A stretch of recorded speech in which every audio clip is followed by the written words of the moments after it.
By Tatiana Sokolov and Sean Kristen. Prologue. Thwack, thwack, thwack. The resonating pain in my head pulses to the sound assaulting my ears. Thwack, thwack, thwack. There is so much sound, loud, buzzing white noise, and yet it's eerily fucking quiet. Quiet except for that damn thwacking sound. What the hell is that? Why the fuck is it so damn hot? So hot I can see the heat coming in waves off of the asphalt, but all I feel is cold. Motherfucker. Something to the right of me catches my eye. Mangled metal, blown tires, skins shredded to pieces, and all I can do is stare. Bex is going to throttle me for fucking up the car. Shred me to pieces just like my car strewn all over the track. What the fuck happened?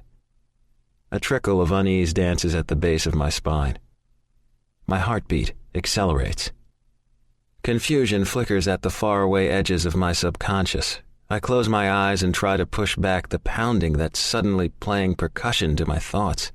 Thoughts I can't quite grasp. They sift through my mind like sand through my fingers. Thwack, thwack, thwack. I open my eyes to try and find that goddamn sound that's adding pressure to the pain. Pleasure to bury the pain.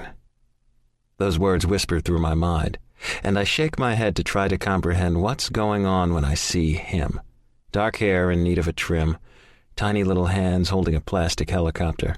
A Spider-Man Band-Aid wrapped around his index finger that's spinning the pretend rotors. Spider-Man, Batman, Superman, Iron Man. Thwack, thwack, thwack, he says in the softest of voices. So why does it sound so loud then? Big eyes look up at me through thick lashes, innocence personified in that simple grace of green. His finger falters on the rotor as his eyes meet mine, cocking his head to study me intently. Hi there, I say, the deafening silence reverberating through the space between us. Something's off. Completely not fucking right. Apprehension resurfaces. Hints of the unknown whirl around my mind. Confusion smothers. His green eyes consume me. Anxiety dissipates when a slow smile curls up the corner of his little mouth, smudged with dirt, a lone dimple winking at its side. I'm not supposed to talk to strangers, he says, straightening his back some, trying to act like the big kid he wants to be. That's a good rule. Did your mom teach you that? Why does he seem so familiar? He shrugs nonchalantly. His gaze runs over every inch of me and then comes back to meet mine. They flicker to something over my shoulder, but for some fucking reason I can't seem to drag my eyes from him to look. It's not just that he's the cutest fucking kid I've ever seen. No, it's like he has this pull on me that I can't seem to break. A little line creases his forehead as he looks down and picks at another superhero Band-Aid, barely covering the large scrape on his knee. Spider-Man, Batman, Superman, Iron Man. Shut the fuck up. I want to yell at the demons in my head. They have no right to be here, no reason to swarm around this sweet-looking little boy, and yet they keep swirling like a merry-go-round. Like my car should be around the track right now. So why am I taking a step toward this polarizing little boy instead of preparing for the ration of shit Bex is going to spew at me, and by the looks of my car, that I obviously deserve? And yet, I still can't resist. I take another step toward him, slow and deliberate in my motions, like I am with the boys at the house. The boys. Riley. I need to see her. Don't want to be alone anymore. I need to feel her. Don't want to be broken anymore. Why am I swimming in a sea of confusion? And yet I take another step through the fog toward this unexpected ray of light. Be my spark. That's a pretty bad owie you got there. He snorts, It's so fucking adorable to see this little kid with such a serious face, nose scattered with freckles scrunched up, looking at me like I'm missing something. "Thanks, Captain Obvious." And a smart-ass mouth on him, too. My type of kid. I stifle a chuckle as he glances back over my shoulder again for the third time. I start to turn to see what he's looking at when his voice stops me. "Are you okay?" "Huh? What do you mean?" "Are you okay?" he asks again. "You seem kind of broken." "What are you talking about?" I take another step toward him. My fleeting thoughts, mixed with the somberness of his tone and the concern etched on his face, is starting to unnerve me. "Well, you look broken to me," he whispers, as his Band-Aid-wrapped finger flips the propeller again. Thwack, thwack, thwack, before motioning up and down my body.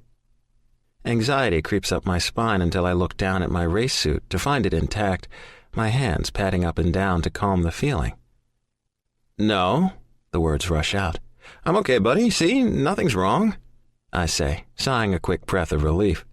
The little fucker scared me for a second. "No, silly," he says with a roll of his eyes and a huff of breath before pointing over my shoulder. "Look, you're broken." I turn, the calm simplicity of his tone puzzling me, and look behind me. My heart stops. Thwack. My breath strangles in my chest. Thwack. My body freezes. Thwack. I blink my eyes over and over, trying to push away the images before me. The sights permeate through a viscous haze. Spider-Man, Batman, Superman, Iron Man.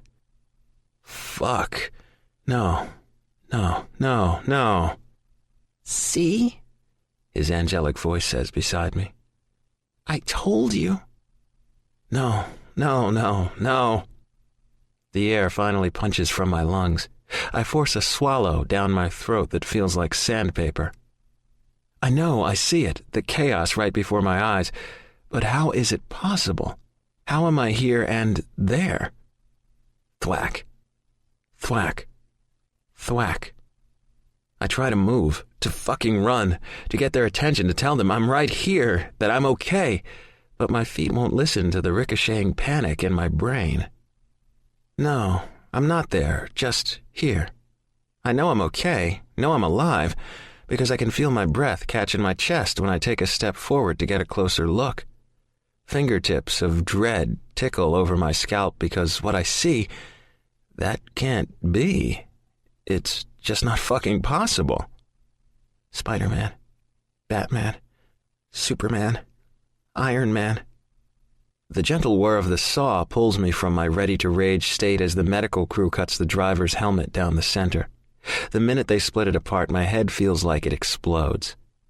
I drop to my knees, the pain so excruciating all I can do is raise my hands up to hold it. I have to look up, have to see who was in my car, whose motherfucking ass is mine, but I can't. It hurts too goddamn much. I wonder if there's pain when you die.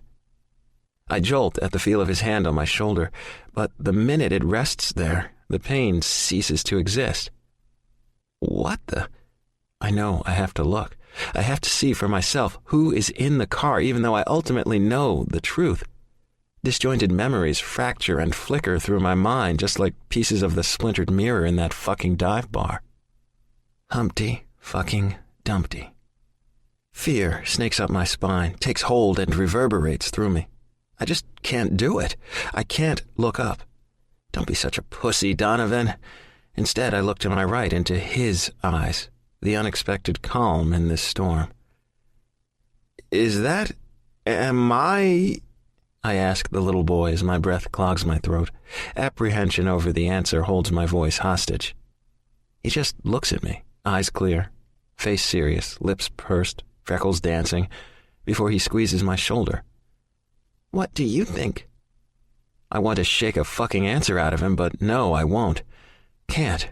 With him here at my side amidst this whirling chaos, I've never felt more at peace, and yet at the same time more scared. I force my eyes from his serene face to look back at the scene in front of me, I feel like I'm in a kaleidoscope of jagged images as I take in the face, my fucking face, on the gurney. My heart crashes, sputters, stops, dies. Spider-Man.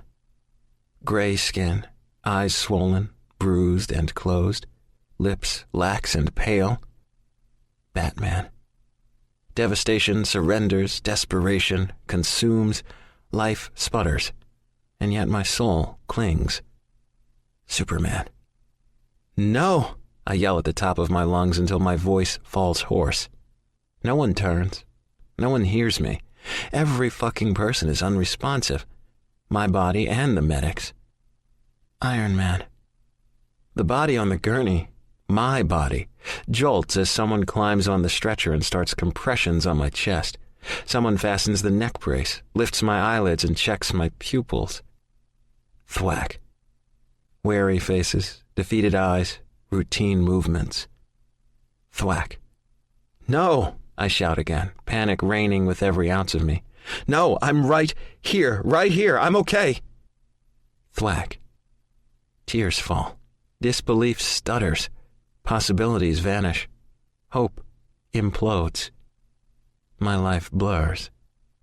My eyes focus on my hand hanging limp and lifeless off of the gurney. A single drip of blood slowly making its way down to the tip of my finger, before another compression on my chest joggles it to drip on the ground beneath. I focus on that ribbon of blood, unable to look back at my face. I can't take it anymore. Can't stand watching the life drain from me. Can't stand the fear that creeps into my heart, the unknown that trickles into my subconscious, and the cold that starts to seep into my soul. Help me! I turn to the little boy, so familiar, but so unknown. Please, I beg, an imploring whisper, with every ounce of life I have in me. I'm not ready to... I can't finish the sentence. If I do, then I'm accepting what is happening on the gurney before me, what his place beside me signifies. No? He asks. A single word, but the most important one of my fucking life. I stare at him, consumed by what is in the depths of his eyes. Understanding, acceptance, acknowledgement, and as much as I don't want to leave the feeling I have with him, the question he's asking me, to choose life or death, is the easiest decision I've ever had to make. And yet, the decision to live, to go back and prove like fucking hell that I deserve to be given this choice, means that I'll have to leave his angelic little face and the serenity his presence brings to my otherwise troubled soul. Will I ever see you again? I'm not sure where the question comes from, but it falls out before I can stop it. I hold my breath, waiting for his answer, wanting both a yes and a no. He tilts his head to the side and smirks. If it's in the cards... Whose fucking cards? I want to yell at him. God's? The devil's? Mine? Whose fucking cards? But all I can say is, the cards? Yep, he responds with a little shake of his head as he looks down at his helicopter and back up to me. Thwack. Thwack. Thwack.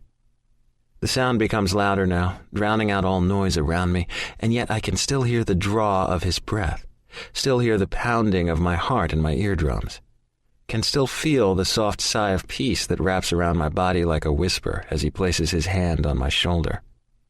All of a sudden I see the helicopter, life flight, on the infield, the incessant sound of the rotors, thwack, thwack, thwack, as it waits for me.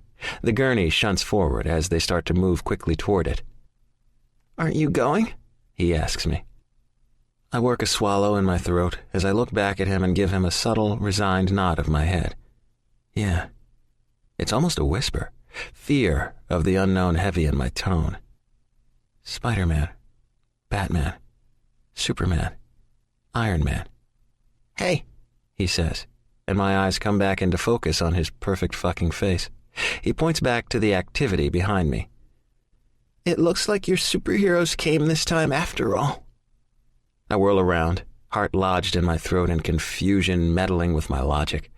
I don't see it at first. The pilot's back is to me, helping load my stretcher in the medevac. But when he turns around to jump in the pilot seat and take the joystick, it's clear as day. My heart stops and starts. A hesitant exhale of relief flickers through my soul. The pilot's helmet is painted red with black lines.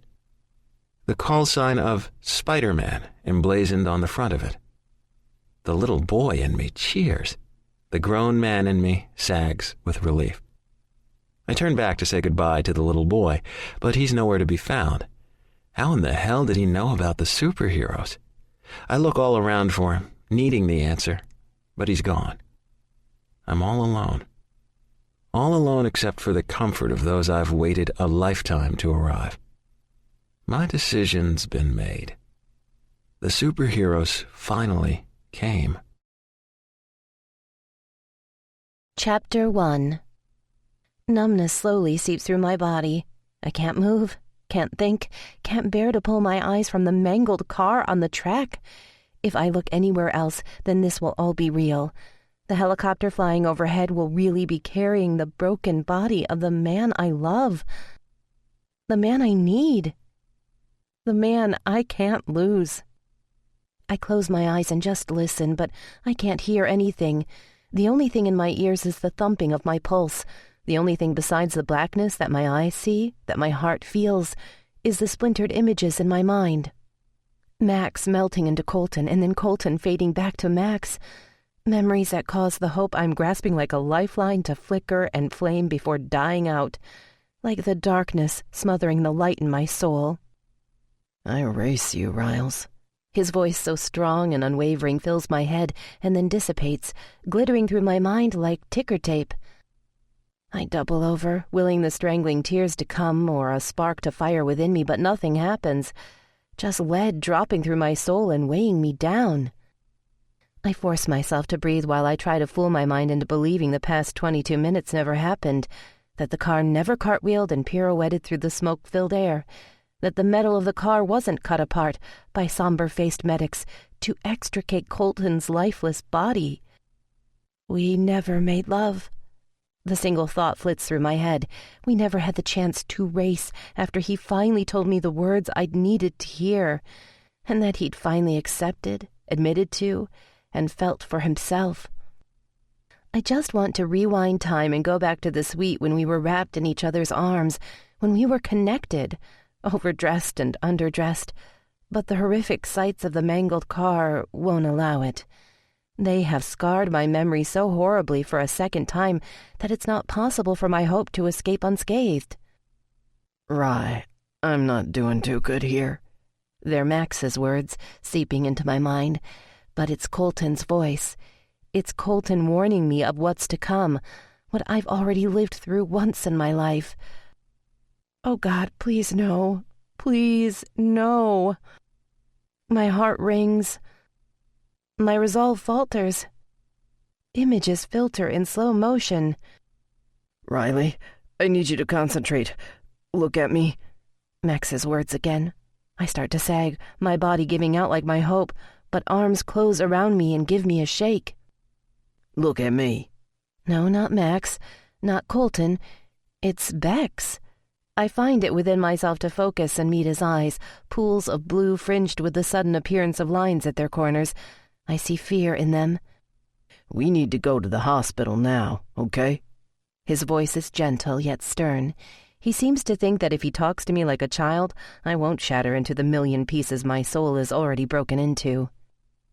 I can't swallow the sand in my throat to speak, so he gives me another shake. I've been robbed of every emotion but fear. I nod my head but don't make any other movement. It's utterly silent. There are tens of thousands of people in the grandstands around us, and yet no one is talking. Their eyes are focused on the cleanup crew and what's left of the numerous cars on the track. I strain to hear a sound, to sense a sign of life. Nothing but absolute silence. I feel Beck's arm go around me, supporting me as he directs us out of the tower on pit row, down the steps and toward the open door of a waiting van. He pushes gently on my backside to urge me in like I'm a child. Beckett scoots in next to me on the seat and pushes my purse and my cell phone into my hands as he fastens his own belt and then says, Go. The van revs forward, jostling me as it clears the infield. I look out as we start to descend down the tunnel, and all I see are Indy cars scattered over the track, completely motionless. Colorful headstones in a quiet graveyard of asphalt. Crash, crash, burn. The lyrics of the song float from the speakers and into the lethal silence of the van. My blank mind slowly processes them. Turn it off!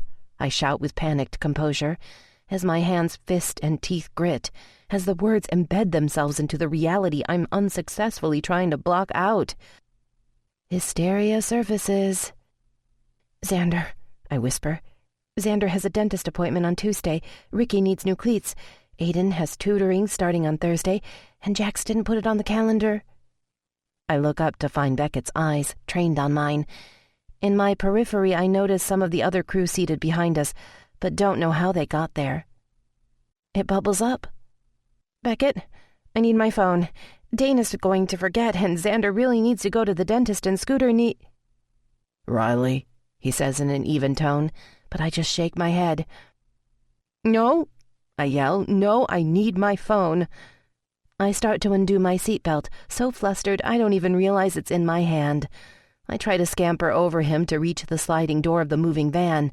Beckett struggles to wrap his arms around me to prevent me from opening it. It boils over. Let go of me! I fight against him. I writhe and buck, but he successfully manages to restrain me. Riley, he says again, and the broken tone in his voice matches the feeling in my heart taking the fight out of me.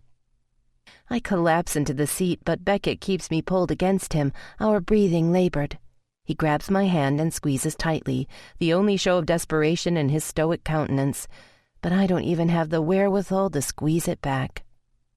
The world outside blurs, but mine has stopped. It's lying on a gurney somewhere. I love him, Beckett, I finally whisper. I'm driven by fear. I know, he says, exhaling a shaky breath and kisses the crown of my head. I do too. Fueled with desperation. I can't lose him. The words are barely audible, as if saying them will make it happen. Crashing into the unknown. Neither can I. The whoosh of the electric doors to the emergency room is paralyzing. I freeze at the noise. Haunting memories flicker from the sound, and the angelic white of the hallways bring me anything but calming peace. It's odd to me that the slideshow of fluorescent lights on the ceiling are what flashed through my mind, my only possible focus as my gurney was rushed down the hallway. Medical jargon sparred between doctors rapidly, incoherent thoughts jumbling, and the whole time my heart pleading for Max, for my baby, for hope. Rye. Beckett's voice pulls me from the panic strangling my throat, from the memories suffocating my progress. Can you walk in? The gentleness in his tone washes over me, a balm to my open wound. All I want to do is cry at the comfort in his voice. The tears clog my throat and burn my eyes, and yet they never well, never fall. I take a fortifying breath and will my feet to move. Beckett places an arm around my waist and helps me with the first step. The doctor's face flashes through my mind, stoic, unemotional, head shaking back and forth, apology in his eyes, defeat in his posture, remembering how I wanted to close my eyes and slip away forever too, the words, "I'm sorry," falling from his lips. No, no, no, I can't hear those words again. I can't listen to someone telling me I've lost Colton, especially when we've just found each other. I keep my head down. I count the laminate tiles on the floor as Bex leads me toward the waiting room. I think he's talking to me. Or to a nurse. I'm not sure because I can't focus on anything but pushing the memories out. Pushing out the despair, so maybe just a sliver of hope can weasel its way into its vacated spot. I sit in a chair beside Beckett and numbly look down at the constantly vibrating phone in my hand. There are endless texts and calls from Hattie, ones I can't even think to answer, even though I know she's worried sick. It's just too much effort right now, too much everything. I hear the squeak of shoes on linoleum as others file in behind us, but I focus on the children's book on the table in front of me. The amazing Spider-Man. My mind wanders, obsesses, focuses. Was Colton scared? Did he know what was happening? Did he call out the chant he told Xander about? The thought alone breaks me, and yet the tears don't come. I see surgical booties in my periphery, hear Beckett being addressed. The specialist needs to know exactly how impact was made, so we best know the circumstances. We've tried to catch a replay, but ABC stopped airing it. No, no, no. Words scream and echo through my head, and yet silence smothers me. I was told you'd be the person who'd most likely know. Beckett shifts beside me. His voice is so thick with emotion when he begins to speak that I dig my fingers into my thighs. He clears his throat. He hit the catch vents inverted, I think. I'm trying to picture it. Hold on. He drops his head into his hands, rubs his fingers over his temple, and sighs as he tries to gather his thoughts. Yes, the car was upside down. The spoiler hit the top of the catch fence with the nose closest to the ground, midsection against the concrete barrier. The car disintegrated around his capsule. The collective gasp of the thousands of people in response still rings in my ears. Is there anything you can tell us? Beckett asks the nurse. The unmistakable noise of metal giving under force. Not right now. It's still the early stages and we're trying to assess everything. Is he going to be? We'll give you an update as soon as we can. The smell of burned rubber on oiled asphalt. Shoes squeak again, voices murmur. Beckett sighs and scrubs his hands over his face before trembling fingers reach over and pull the hand, gripping my leg free, and clasps it in his. The lone tire rolling across the grass and bouncing against the infield barrier. Please just give me a sign, I beg silently. Something, anything. A tiny little thing to tell me to hang on to the hope that's slipping through my fingers. Ringing cell phones echo off of the waiting room's sterile walls, over and over, like the beeps on the life-supporting machines that filter out into the waiting room. Each time one silences, a little part of me does too. I hear the hitch of Beck's breath a moment before he emits a strangled sob that hits me like a hurricane, shredding the paper bag I have preserving my resolve and faith. As hard as he tries to push away the onslaught of tears that threaten him, he's unsuccessful. The grief escapes and runs down his cheeks in silence, and it kills me that the man who has been the strength for me is now crumbling. I squeeze my eyes shut and will myself to stay strong for Beckett, but all I keep hearing are his words to me last night. I shake my head back and forth in a panicked disbelief. I'm so sorry, I whisper. I'm so sorry. This is all my fault. Beckett hangs his head momentarily before wiping his eyes with the palms of his hands, and the gesture, pushing away tears like a little kid does when ashamed, wrings my heart even more. I can't help the panic that flutters as I realize that I'm the reason Colton's here. I pushed him away and didn't believe him, made him tired the night before a race, and all because I was stubborn and scared. I did this to him. The words kill me, rip my soul apart. Beckett lifts his red-rimmed eyes from his hands. What are you talking about? He leans in close, his conflicted blue eyes searching mine. Everything. My breath hitches and I pause. I messed with his head the last couple of days, and you told me that if I did, it was on me. Ryle. And I fought him and left him, and we stayed up so late, and I put him in that car tired, and...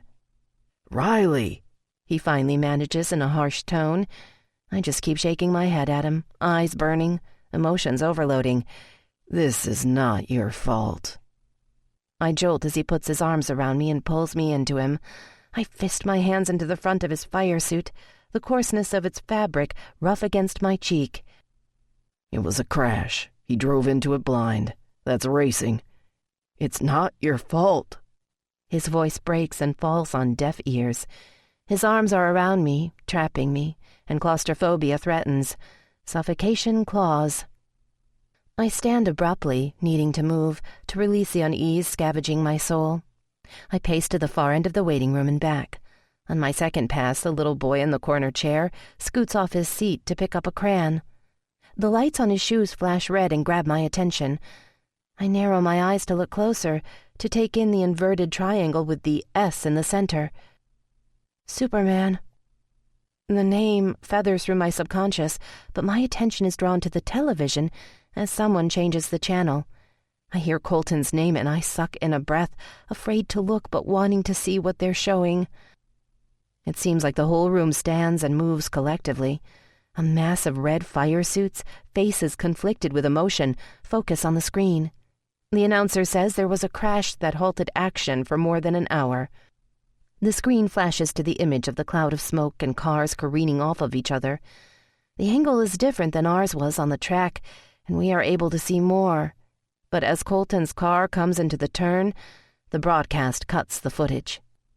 All of the shoulders around the television sag as the crew realizes that what they were anxiously anticipating will not be shown.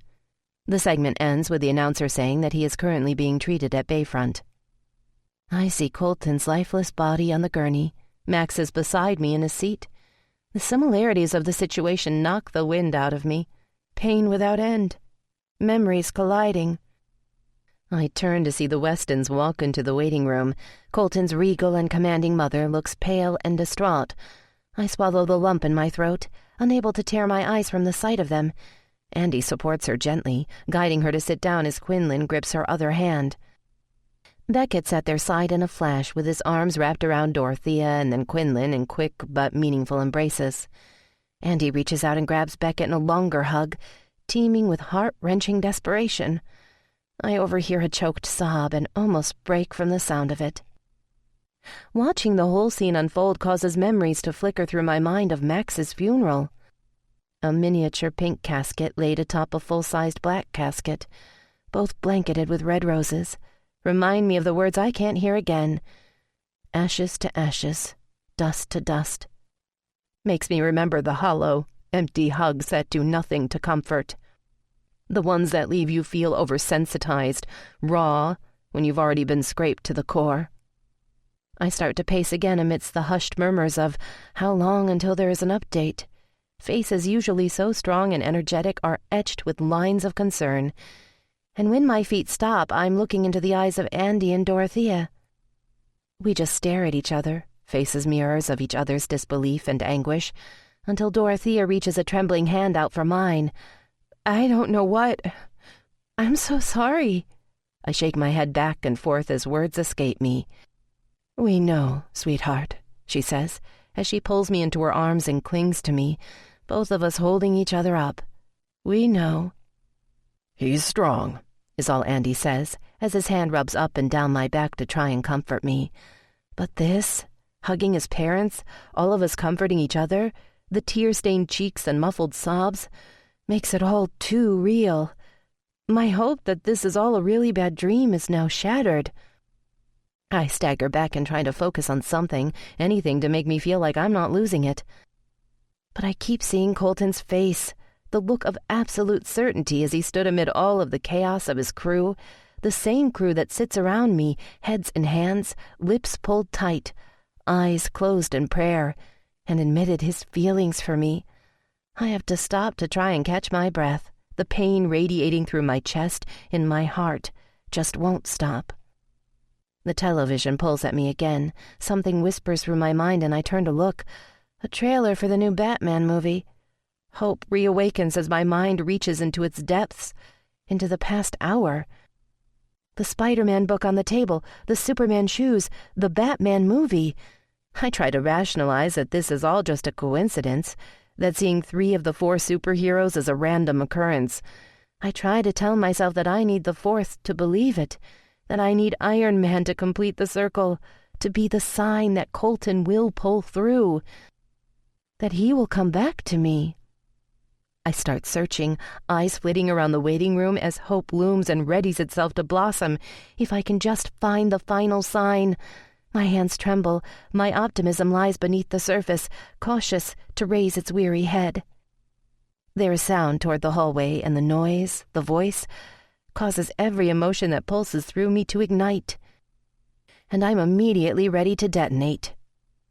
Blonde hair and long legs breeze through the door, and I don't care that her face looks as devastated and worried as I feel.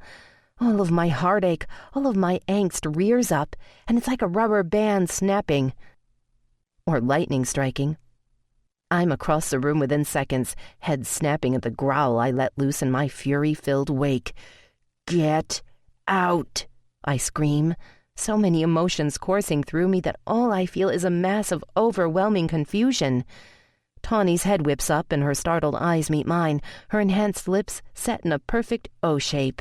"You conniving bit—" The air is knocked out of me as Beckett's strong arms grab me from behind and yank me back into his chest. "Let me go!" I struggle against him as he grips me tighter. "Let me go!" "Save it, Rye," he grunts as he restrains me, his reserved yet firm drawl hitting my ears. "You need to save all of that fire and energy because Colton's going to need it from you. Every goddamn ounce of it." His words hit me, punch through the holes in me, and sap my adrenaline. I stop struggling, his grip around me still ironclad, and the heat of his breath panting against my cheek. "She's not worth it, okay?" I can't find my words. Don't think I'm capable of coherency at this point, so I just nod my head in agreement, forcing myself to focus on a spot on the floor in front of me, rather than on the long legs off to the right. "You sure?" he reaffirms before slowly letting go and stepping in front of me, forcing me to look into his eyes to test if I'll be true to my word. My body starts trembling, held captive to the mixture of anger, grief, and the unknown coursing through me. My breath hitches as my lungs hurt with each breath. It's the only hint of the turmoil I feel inside when I meet the kindness, edged with concern, in Beckett's eyes. And I feel so horrible that he's here trying to take care of me when he loves Colton and is reeling from the unknown just as much as I am. So I force myself to nod. He mimics my action before turning around, his body blocking my line of sight to Tawny. "Bex." She sighs his name, and her voice alone chafes over my exposed nerves. "Not a fucking word, Tawny."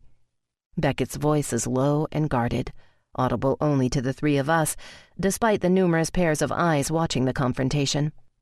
I see Andy rise to his feet from the other side of the room as he tries to figure out what's going on. "I'm letting you stay for one reason and one reason only. Wood is going to need everyone he has in his corner, behind him if he says, choking on the words, "when he pulls out of this. And that includes you. Although right now, after the stunt you pulled between him and Rye, friend is a very loose term when it comes to you." Beck's words take me by surprise. I hear the non-committal sound she makes before a momentary silence hits, and then I hear her start to cry. Quiet, sorrowful whimpers that break through the hold on me that Beckett's voice couldn't. And I snap. My reassurance to Bex that I'd save my strength vanishes right along with my restraint. "No!" I scream, trying to push Beckett out of the way and take a swing. "You don't get to cry for him. You don't get to cry for the man you tried to manipulate."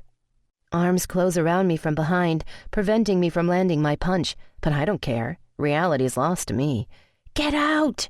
I shout, my voice wavering as I'm dragged away from her stunned face. "No!" I struggle against the restraining arms. "Let me go!" "Shh, shh, shh." It's Andy's voice, Andy's arms that are holding me tight, trying to soothe and control me at the same time. And the only thing I can focus on, can grasp onto as my heart races and body shakes with anger, is that I need a pit stop. I need to find Colton. I need to touch him, to see him, to quiet the turmoil in my soul. But I can't. He's somewhere close, my rebellious rogue unable to let go of the damaged little boy within. The man who has just started healing is now broken, and it kills me that I won't be able to fix him. That my murmured words of encouragement and patient nature won't be able to repair the immobile and unresponsive body that was loaded onto that stretcher and rushed to somewhere within these walls, so close yet so very far away from me, that he has to rely on strangers to mend and heal him now. Strangers that have no idea of the invisible scar tissue that still lingers beneath the surface. More hands reach out to touch and soothe me, Dorothea's and Quinlan's, but they're not the ones I want. They're not Colton's. And then a terrifying thought hits me. Every time Colton is near, I can feel that tingle, that buzz that tells me he's just within reach. But I can't feel anything. I know he's physically close, but his spark is non-existent. Be my spark, Rye. I can hear his voice say it, can feel the memory of his breath feather over my skin, but I can't feel him. I can't, I shout. I can't be your spark if I can't feel yours, so don't you dare burn out on me. I don't care that I'm in a room full of people, being turned around and encircled into Dorothea's arms, because the only one who I want to hear me can't. And knowing that causes desperation to consume every part of me not already frozen with fear. I fist my hands into the back of Dorothea's jacket, clinging to her while I plead with her son. Don't you dare die on me, Colton! I need you, damn it! I shout into the now sterile silence of the waiting room. I need you so much that I'm dying right here, right now, without you. My voice cracks just like my heart, and as much as Dorothea's arms, Quinlan's hushed murmurs, and Andy's quiet resolve helps, I just can't handle it all. I push away and stare at them before I stumble blindly down the hall. I know I'm losing it. I'm so numb, so hollow, that I don't even have the energy to argue with Beckett and refire the hatred I feel for Tawny. If I'm to blame for Colton being here, then she sure as fuck needs to share some of that blame too. I turn the corner to head towards the bathroom and have to push myself to move. I press my hands against the wall for support, or else I'll collapse. I remind myself to breathe, tell myself to put one foot in front of the other, but it's nearly impossible when the only thought my mind can focus on is that the man I love is fighting for his life, and I can't do a goddamn thing about it. I'm hopeless and powerless. I'm dying inside. My guiding hands hit a door jamb, and I stagger between its frame and into the nearest stall, welcoming the cocooning silence of the empty bathroom.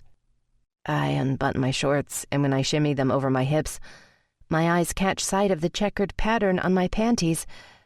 My body wants to quit, wants to slide to the floor and sink into oblivion, but I don't. Instead, my hands grip onto the belt loops of the shorts still hanging off of my hips. I can't catch my breath fast enough. I start to hyperventilate and get dizzy, so I brace my hands against the wall, but nothing helps as the panic attack hits me full force. You can bet your ass that's one checkered flag I'm definitely claiming. I welcome the memorized sound of his voice. I let his rumble permeate through me like the glue I need to hold my broken self together. My breath drags in ragged rasps between my lips as I try to hold on to the memory, that incredible grin and the boyish mischief in his eyes, before he kissed me one last time. I bring my fingers to my lips, waiting to make a connection with him, fear of the unknown weighing heavy in my heart. Riley? The voice jolts me to the here and now, and I just want her to go away. I want her to leave me intact with my memory of the warmth of his skin, taste of his kiss, possession in his touch. Riley? There's a knock on the stall door. Is all I can manage because my breathing is still forced and irregular. It's Quinn. Her voice is soft and uneven, and it kills me to hear the break in it. Rye, please come out. I reach forward and unlock the door, and she pushes it open, looking at me oddly, her tear-stained face and smudged mascara only emphasizing the devastation looming in her eyes. She purses her lips and starts laughing in a way that's borderline hysterical, so when it echoes off of the tile walls around us, all I hear is despair and fear. She points to my half-shoved down shorts and checkered panties and keeps laughing, the tears staining her cheeks in odd contrast to the sound coming from her mouth. I start laughing with her. It's the only thing I can do. Tears won't come, fear won't abate, and hope is wavering as the first laugh falls from my lips. It feels so wrong.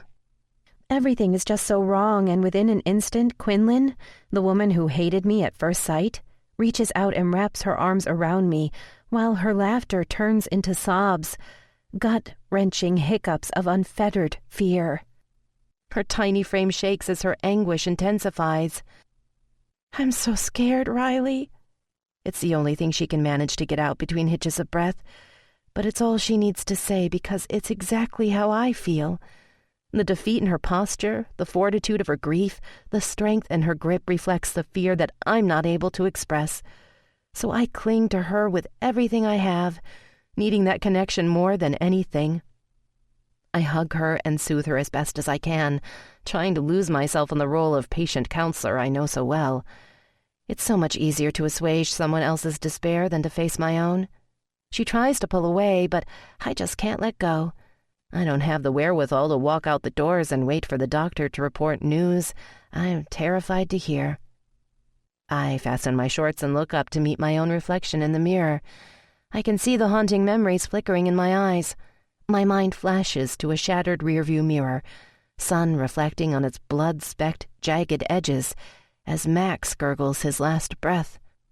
And then my mind grasps onto a happier memory with another mirror, one used in the heat of passion to demonstrate why I'm enough for Colton, why he chooses me.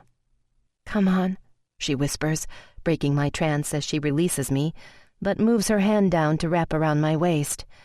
I don't want to miss an update. Chapter 2. Time is stretched.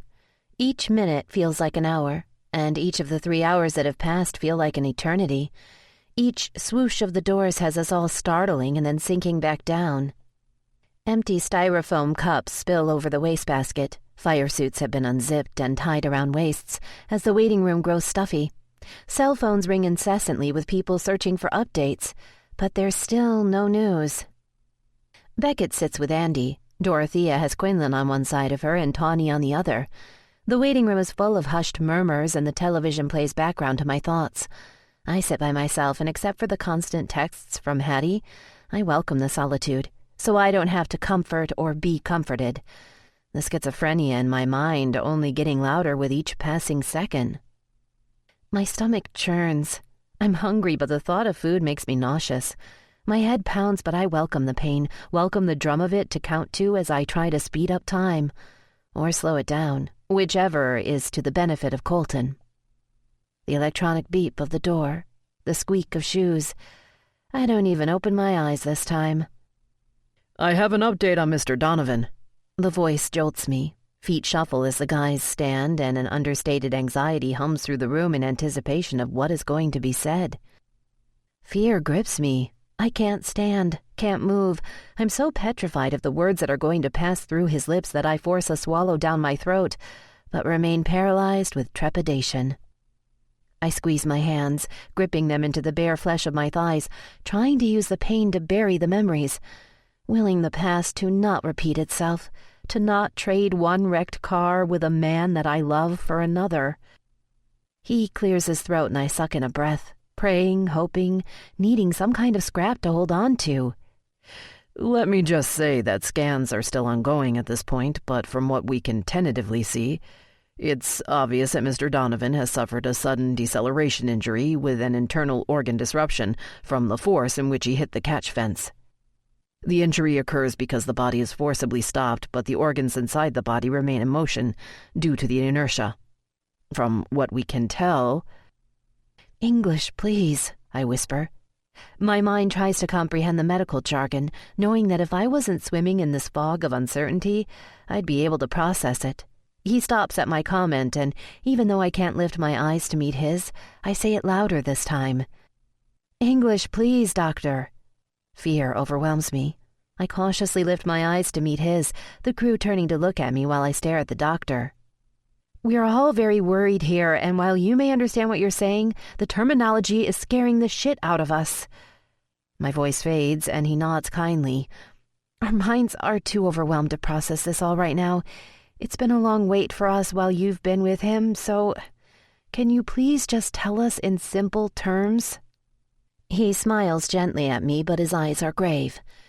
"When Colton hit the wall, the car stopped. His body stopped, but his brain kept going, slamming into the skull surrounding it. Fortunately, he was wearing a Hans device, which helped to protect the connection between his spine and his neck, but the injury he sustained is serious nonetheless. My heart races and my breath labors as a million different possible outcomes flicker through my mind. Will he... Andy moves into my view facing the doctor and asks the question he can't complete. Silence descends upon the room, and the nervous shifting of feet stops as we all wait for the answer with bated breath. Mr. Weston, I presume? The doctor asks as he holds out his hand to a nodding Andy. I'm Dr. Irons. I'm not going to lie to you. Your son's heart arrested. Stopped twice during transport. I feel as if the bottom of my soul has dropped out with those words. Don't leave me.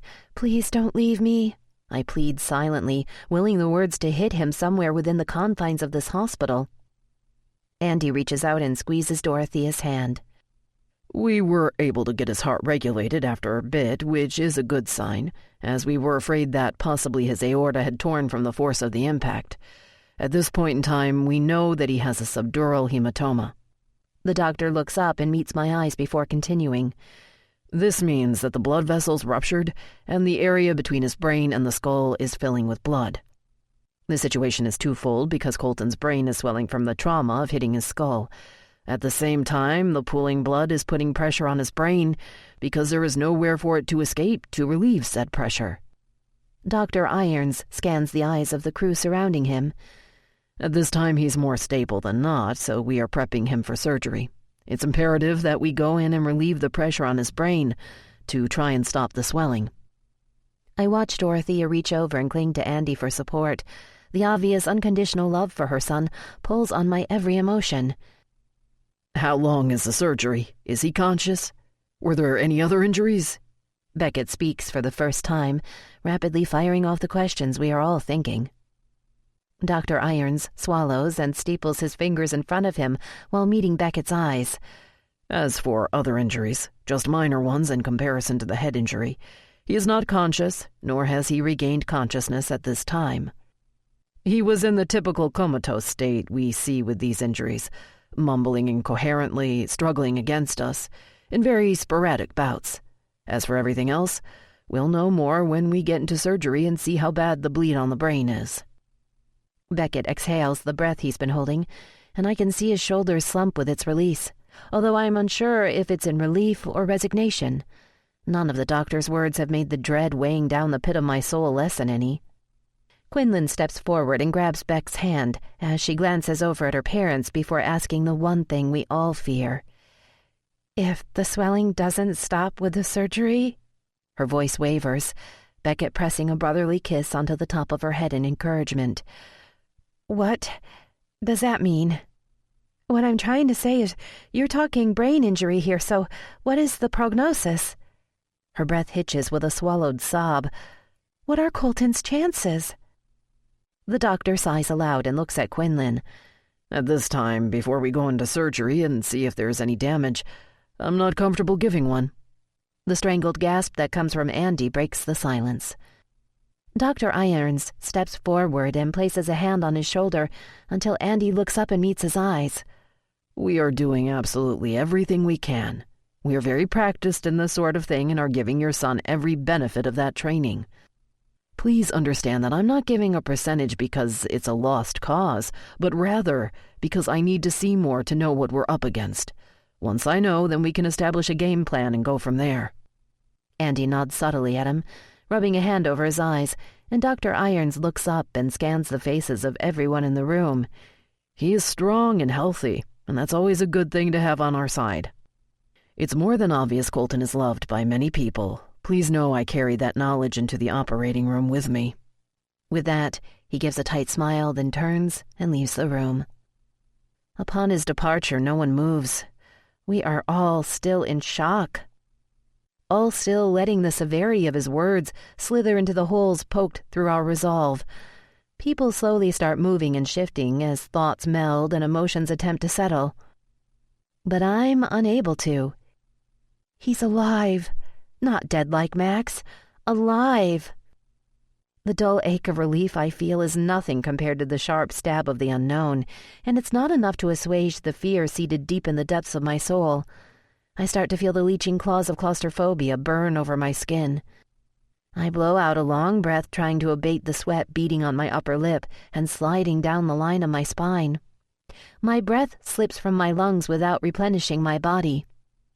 Images flicker again, Max to Colton, Colton to Max, blood trickling slowly from his ear, at the corners of his mouth, flecking in specks across the shattered car, my name strangling on his lips, his pleas scarring my mind, etching them like a brand marked to haunt me forever.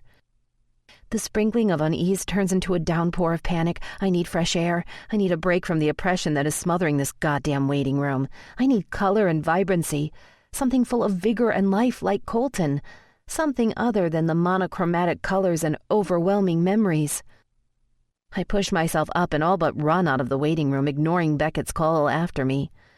I stagger blindly toward the exit because this time the whoosh of the doors calls to me, offers a respite from the hysteria siphoning my hope. You make me feel, Riley. I stumble through the doors, the memory feathering through my soul but hitting me like a sucker punch to the abdomen. I gasp loudly, pain radiating through my every synapse.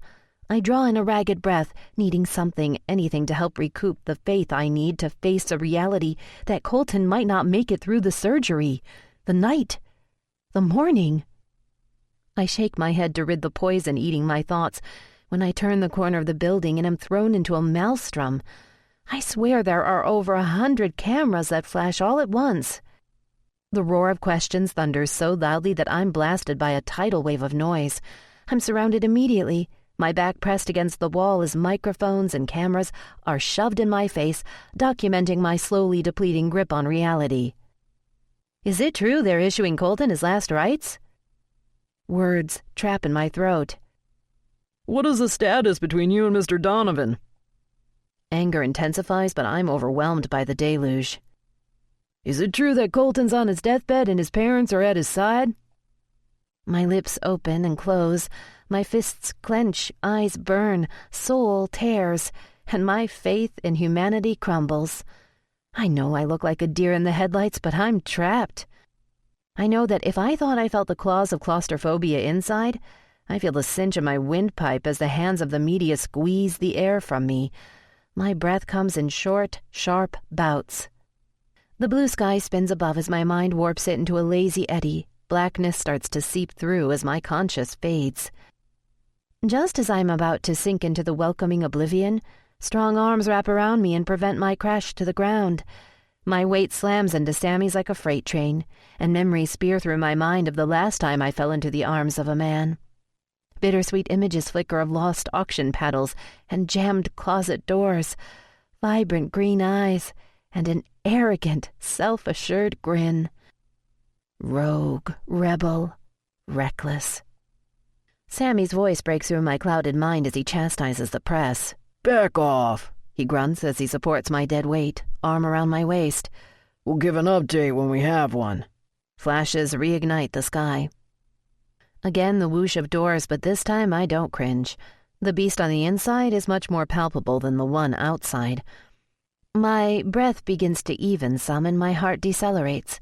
I am pushed down into a chair, and when I look up, Sammy's eyes meet mine, searching for something. What in the hell do you think you were doing? They could have eaten you alive, he swears. It is such a flagrant show of emotion from the otherwise stoic bodyguard that I realize my mistake in going outside. I'm still finding my footing in Colton's very public world, and then I feel horrible because while I've been in the waiting room surrounded by everyone, I realize Sammy's been out here by himself, making sure that we're left alone and undisturbed. I'm sorry, Sammy. I breathe an apology. I just needed some air and I'm sorry. Concern lingers in his eyes. Are you okay? Have you eaten anything? You almost fainted there. I think you need to eat some... I'm fine, thank you, I say as I stand slowly. I think I surprise him when I reach out and squeeze his hand. How are you doing? He shrugs nonchalantly, although the gesture is anything but.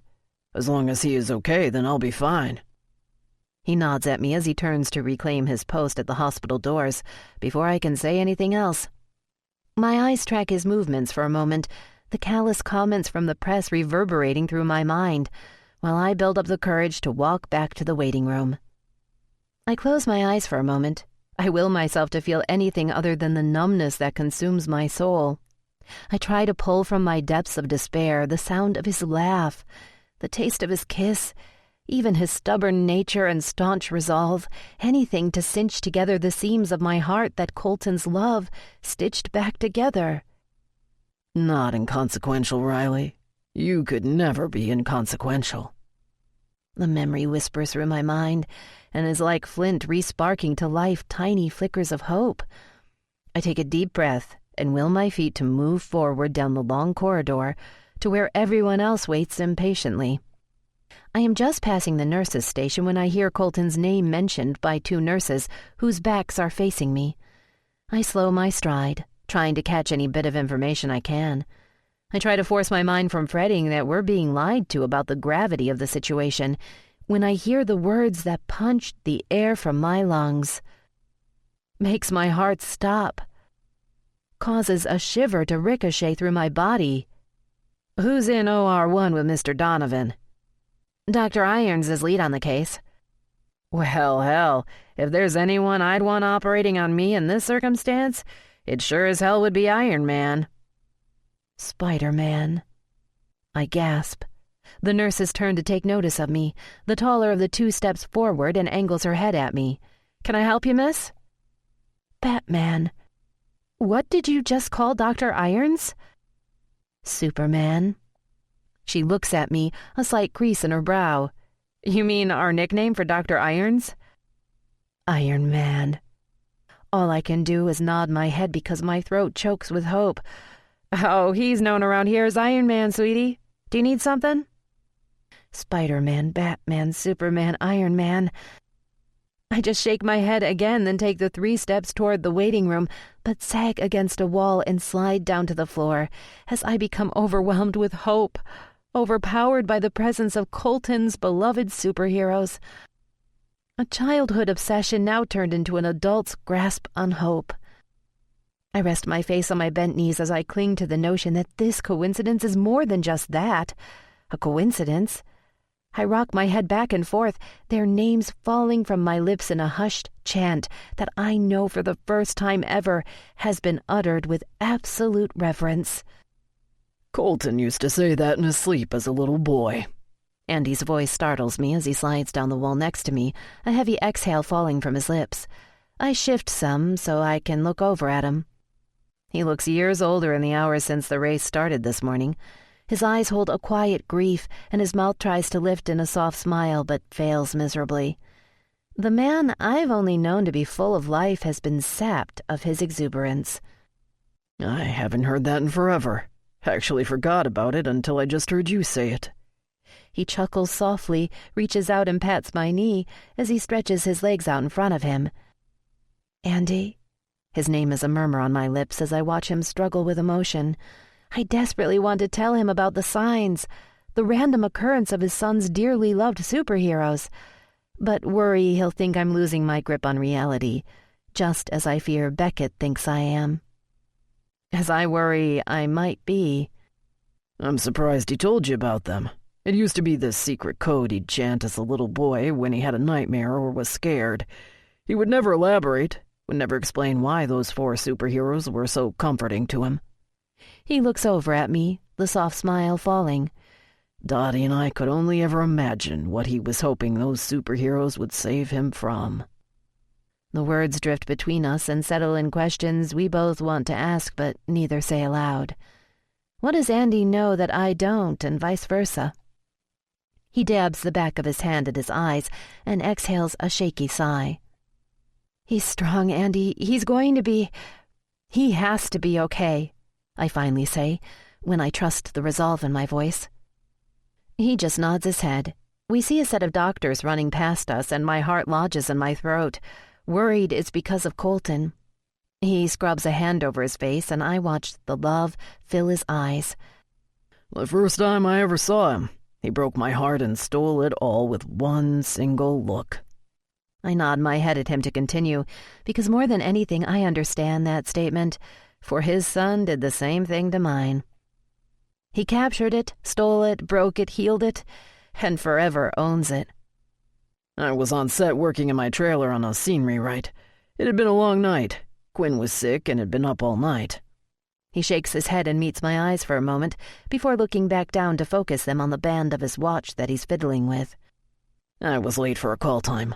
I opened the door and almost tripped over him. He takes a moment to will the tears I see welling in his eyes to dissipate. I think I swore aloud, and I saw his little figure jolt back in unmistakable fear. I know he scared the shit out of me, and I could only imagine why a child would have that type of a reaction. He refused to look at me no matter how gentle I made my voice. I reach over and take his hand in mine, squeezing to let him know that I know Colton's demons without him ever revealing them.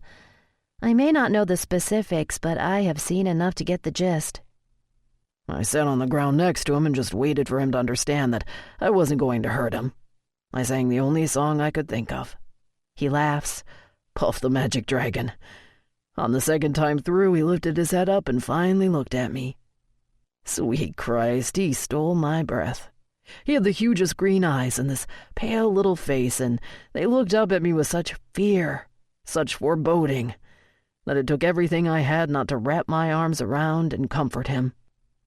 I can't imagine, I murmur, going to withdraw my hand, but stopping when Andy squeezes it. He wouldn't speak to me at first. I tried everything to get him to tell me his name or what he was doing, but it didn't matter. Nothing mattered. My missed call time, the wasted money, nothing. Because I was mesmerized by the fragile little boy whose eyes told me they'd seen and experienced way too much in his short life. Quinlan was 6 at the time. Colton was smaller than she was, so I thought he was about 5. I was shocked later that night when the police told me he was 8 years old.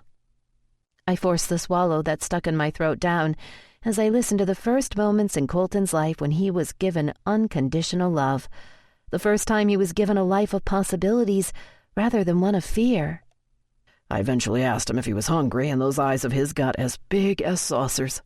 I didn't have much in the trailer that a kid would like, but I did have a Snickers bar, and I'll admit it, he says with a laugh.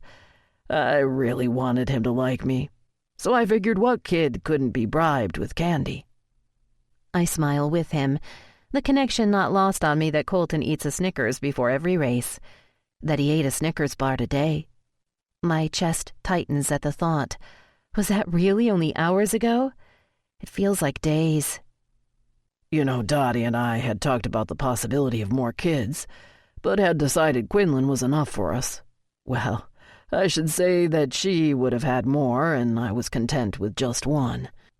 Shit, we led busy lives with a lot of travel, and we were fortunate enough with one healthy little girl, so how could we ask for more? My career was booming, and Dottie took parts when she wanted to. But after that first few hours with Colton, there wasn't even a hesitation.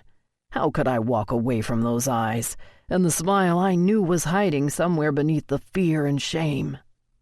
A tear slips over and down his cheek, the concern for his son, then and now, rolling off of him in waves. He looks up at me with gray eyes filled with a depth of emotions. He's the strongest man, that I've ever met, Riley. He chokes on a sob. I just need him to be that right now. I can't lose my boy.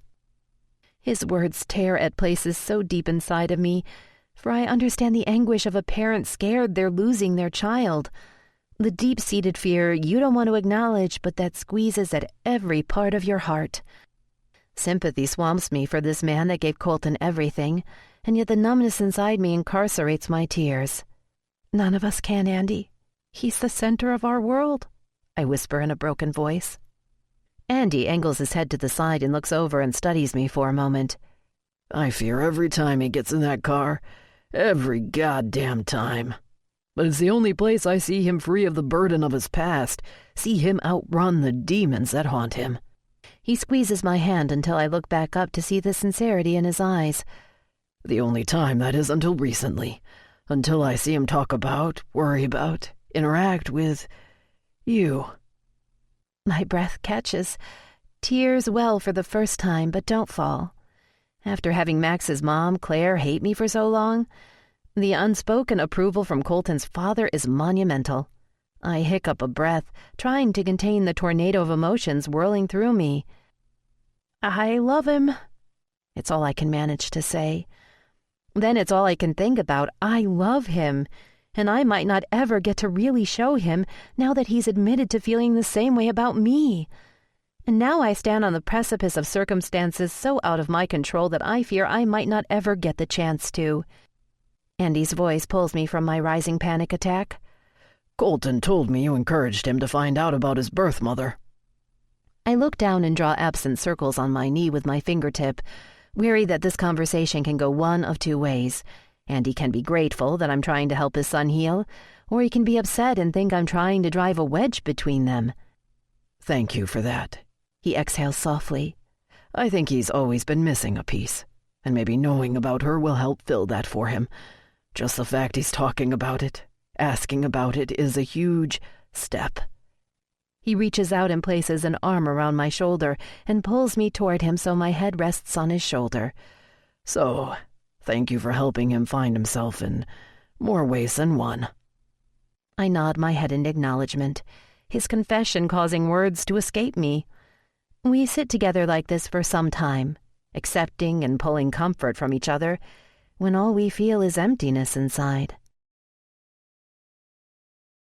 Chapter 3. It's a perfect day. Blue sky overhead, sun warming my cheeks, and not a thought on my mind. The waves crash into the sand with a soothing crescendo, roll after roll. I come here often, the place we had our first official date, because I feel close to him here. A memory, something to hold on to when I can never hold on to him again. I wrap my arms around my knees and breathe it all in, accepting that sadness will always be a constant ache in my heart, and wishing he were here beside me. But at the same time, I know I haven't felt this at peace since he's been gone. I might be turning a corner in my grief, at least that's what the therapist thinks, since it's been days without the blind panic and strangling screams that consume my thoughts and skew my grip on reality. I think that maybe after all of this time, I might be able to move forward. Not on, but forward. The lone car in the parking lot to my right catches my eye. I'm not sure why. Maybe it's because the car is parked near where Colton parked the Aston Martin on our first spontaneous outing. The most expensive beach date ever. But I look, my heart hoping what my mind knows is not possible. That it's him parking the car to come join me. I turn to look just in time to see a figure walk up to the passenger side and lean over to talk to the driver through the open window. Something about the person causes me to rise from the sand. I shield my eyes from the sun's glare and study his profile, suddenly feeling that something is off. Without thinking, I start walking toward the car, my unease increasing with each step. The stranger straightens up and turns to face me for a second, the sun lighting his dark features, and my feet falter, breath lost. My dark angel standing in the light. Colton? My voice is barely a whisper as my brain attempts to comprehend how it's possible that he's here with me when I saw them load his unresponsive body on the stretcher, kissed his cold lips one last time before they laid his casket to rest. My heart thunders in my chest, its beat accelerating with each passing second as the hope laced with panic starts to escalate. And although my voice is so soft, he tilts his head to the side at the sound of his name. His eyes filled with a quiet sadness lock onto mine. He starts to raise a hand but is distracted momentarily when the passenger door is shoved open. He looks into the car and then back to me, resignation etching the magnificent lines on his face. He hesitantly raises his hand again, but this time finishes the wave to me. I bring my fingertips to my lips as the grief rolling off of him finally reaches across the distance and collides into me, knocks the breath clear out of my lungs. I feel his absolute despair instantly. It rips through my soul like lightning splitting the sky. And in that instant I know. Colton! I say his name again, but this time my desperate scream pierces through the quiet serenity of the beach. Seagulls fly at the sound. but Colton slides into the passenger seat without a second glance and shuts the door. The car slowly heads toward the parking lot's exit, and I break out into a full sprint. My lungs burn and legs ache, but I'm not fast enough. I'm not going to get there in time, and can't seem to make any progress no matter how fast I run. The car turns to the right out of the lot onto the empty road and is angled to head past me on its way south. The blue metallic paint shimmers from the sun's rays, and what I see stops me dead in my tracks. It feels like forever since I have seen him like this, all American, wholesome, with blue eyes and that easy smile I love all too much. But his eyes never break from their focus on the road ahead. Max never even gives me so much as a second look. Colton, on the other hand, stares straight at me, the combination of fear, panic, and resignation etched on his face. In the tears coursing down his cheeks, the apologies his eyes express, in his fists pounding frantically against the windows, in his words I can see him mouth but can't hear him plead. All of it twists my soul and wrings it dry. "No!" I yell, every fiber of my being focused on how to help him escape, how to save him. And then I see movement in the back seat and am knocked clear to my knees. The gravel biting into them is nothing compared to the pain searing into the black depths of my core. And although I'm hurting more than I ever thought imaginable, a part of me is in awe, lost in that unconditional love you never think is possible until you experience it for yourself. Ringlets frame her cherubic face, bouncing with the car's movement.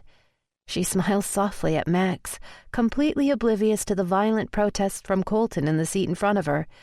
She twists in her car seat and looks toward me, violet eyes a mirror reflection looking back at me. And then ever so subtly, her rosebud lips quirk up at one corner as childhood curiosity gets the best of her, and she stares at me. Tiny fingertips rise above the windowsill and wiggle at me. I have to remind myself to breathe, have to force the thought into my head because she's just single-handedly ripped me apart and pieced me back together. And yet the sight of her has left me raw and abraded with tomorrows that will never be, that I can never get back, that were never mine to keep. And from my place on the ground, my soul clinging for something to hang on to before being swallowed into the darkened depths of despair, I yell at the top of my lungs the name of the only person that can still be saved. "Colton, stop! Colton, fight! Damn it!" My voice falls hoarse with the last words, sobs overtaking and despair overwhelming me. I hang my head in my hands and allow myself to be dragged under and drowned, welcoming the devastating darkness for the second time in my life. "No!" I scream. Invisible hands grab me and try to pull me away from him, but I struggle with every ounce I can muster against them so I can save Colton. Save the man I love. "Riley!" The voice urges me to turn away from Colton. No way in hell am I walking away again. Never. "Riley!" The insistence intensifies as my shoulders are shoved back and forth. I try to flail my arms, but I'm being held tight. I awake with a start, Beckett's aqua blue eyes staring intensely into mine. "It's just a dream, Riley. Just a dream." My heart is racing and I gulp in air, but my body doesn't seem to accept it. I can't grab my next breath fast enough. I bring a trembling hand up and rub it over my face to gain my bearings. It was so real. So impossible, yet so real. Unless Colton is... Bex. His name is barely a whisper on my lips as the remnants of my dream gain momentum, and I start to understand why Colton would be with Max and my daughter. "What is it, Rye? You're white as a ghost." The words strangle in my throat. I can't tell him what my mind is processing. I stutter trying to get the words out when we are interrupted. "The family of Colton Donovan?" Everyone in the waiting room stands and moves to congregate near the entrance of the waiting room, where a short woman in scrubs stands untying her surgical mask. I stand too, fear driving me to push my way to the forefront with Bex clearing the path ahead of me. When we stop next to Colton's parents, he reaches his hand over and grips mine. It's the only indication that he's as scared as I am. Her eyes take in the lot of us, and she shakes her head with a forced smile. "No, I need to speak to his immediate family," she says. I can hear the fatigue in her voice, and of course my mind starts racing faster. Andy steps forward and clears his throat. "Yes, we're all here." "I see that, but I'd like to update his immediate family in private as per hospital protocol, sir." Her tone is austere yet soothing, and all I want to do is shake her until she says screw the rules and gives me an update. Andy shifts his eyes from her to glance over at all of us before he continues. "My wife, daughter, and I may be Colton's immediate family, but everyone else here, they're the reason he's alive right now. So in my eyes, they are family, and deserve to hear the update at the same time we do. Hospital protocol be damned."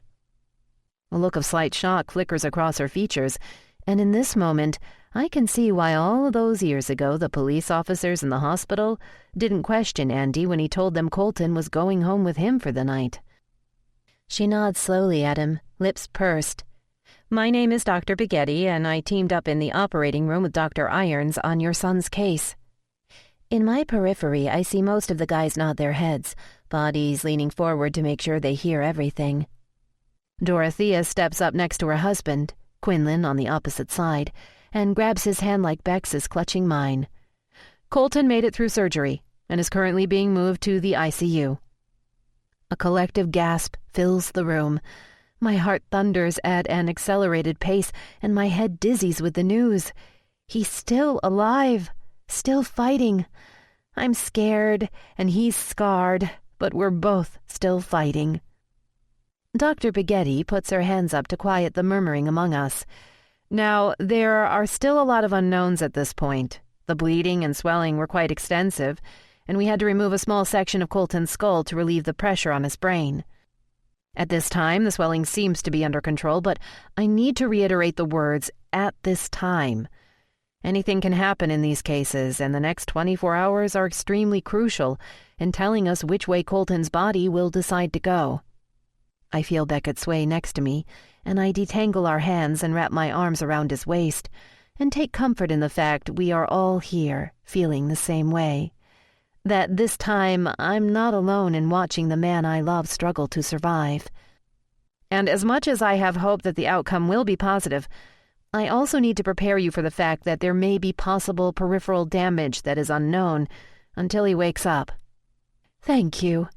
It's Dorothea who speaks as she steps forward and grabs the surprised Dr. Bighetti in a quick embrace before stepping back and dabbing the tears beneath her eyes. "When will we be able to see him?" The doctor nods her head in compassion at Colton's parents.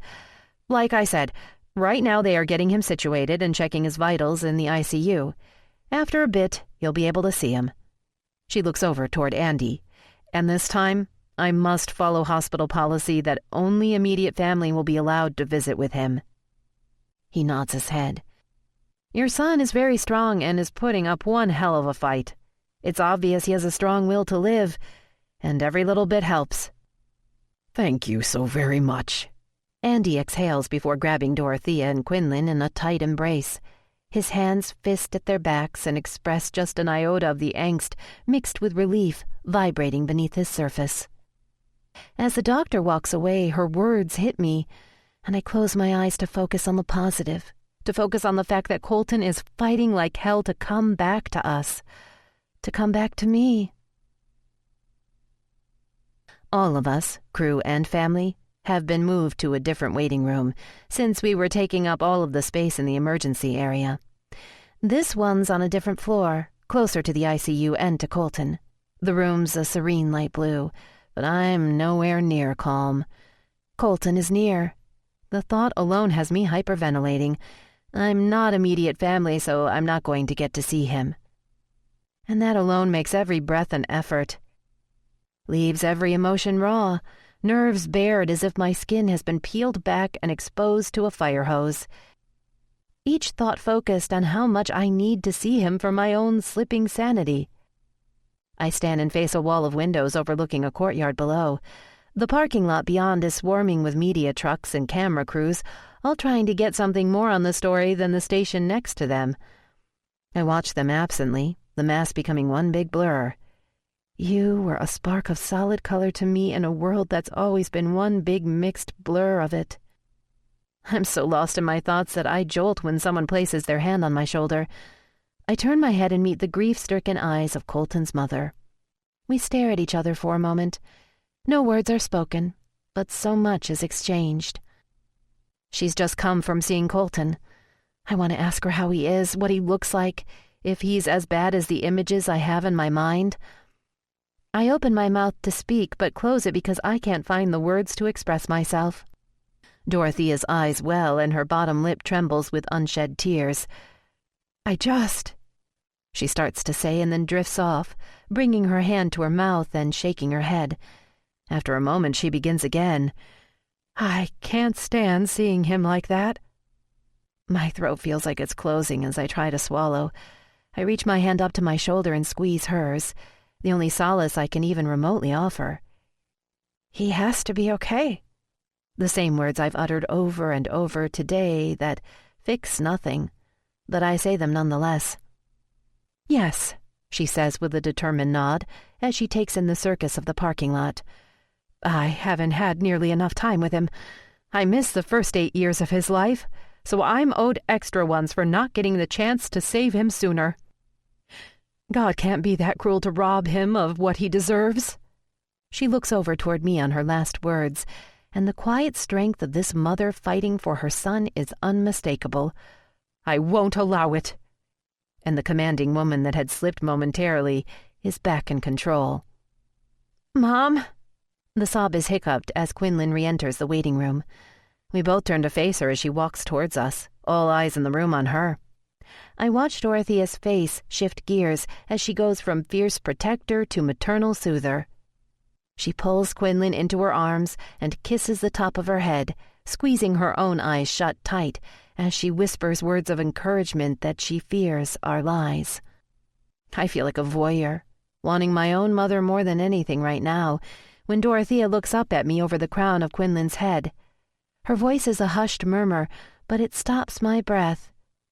It's your turn now. But I'm not. I don't know why I'm so shocked that she's giving me this opportunity. The rule follower in me bristles, but my traumatized soul stands at attention. Yes, you are, she says, a tight smile on her lips and sincerity flooding her eyes. You're helping make him whole.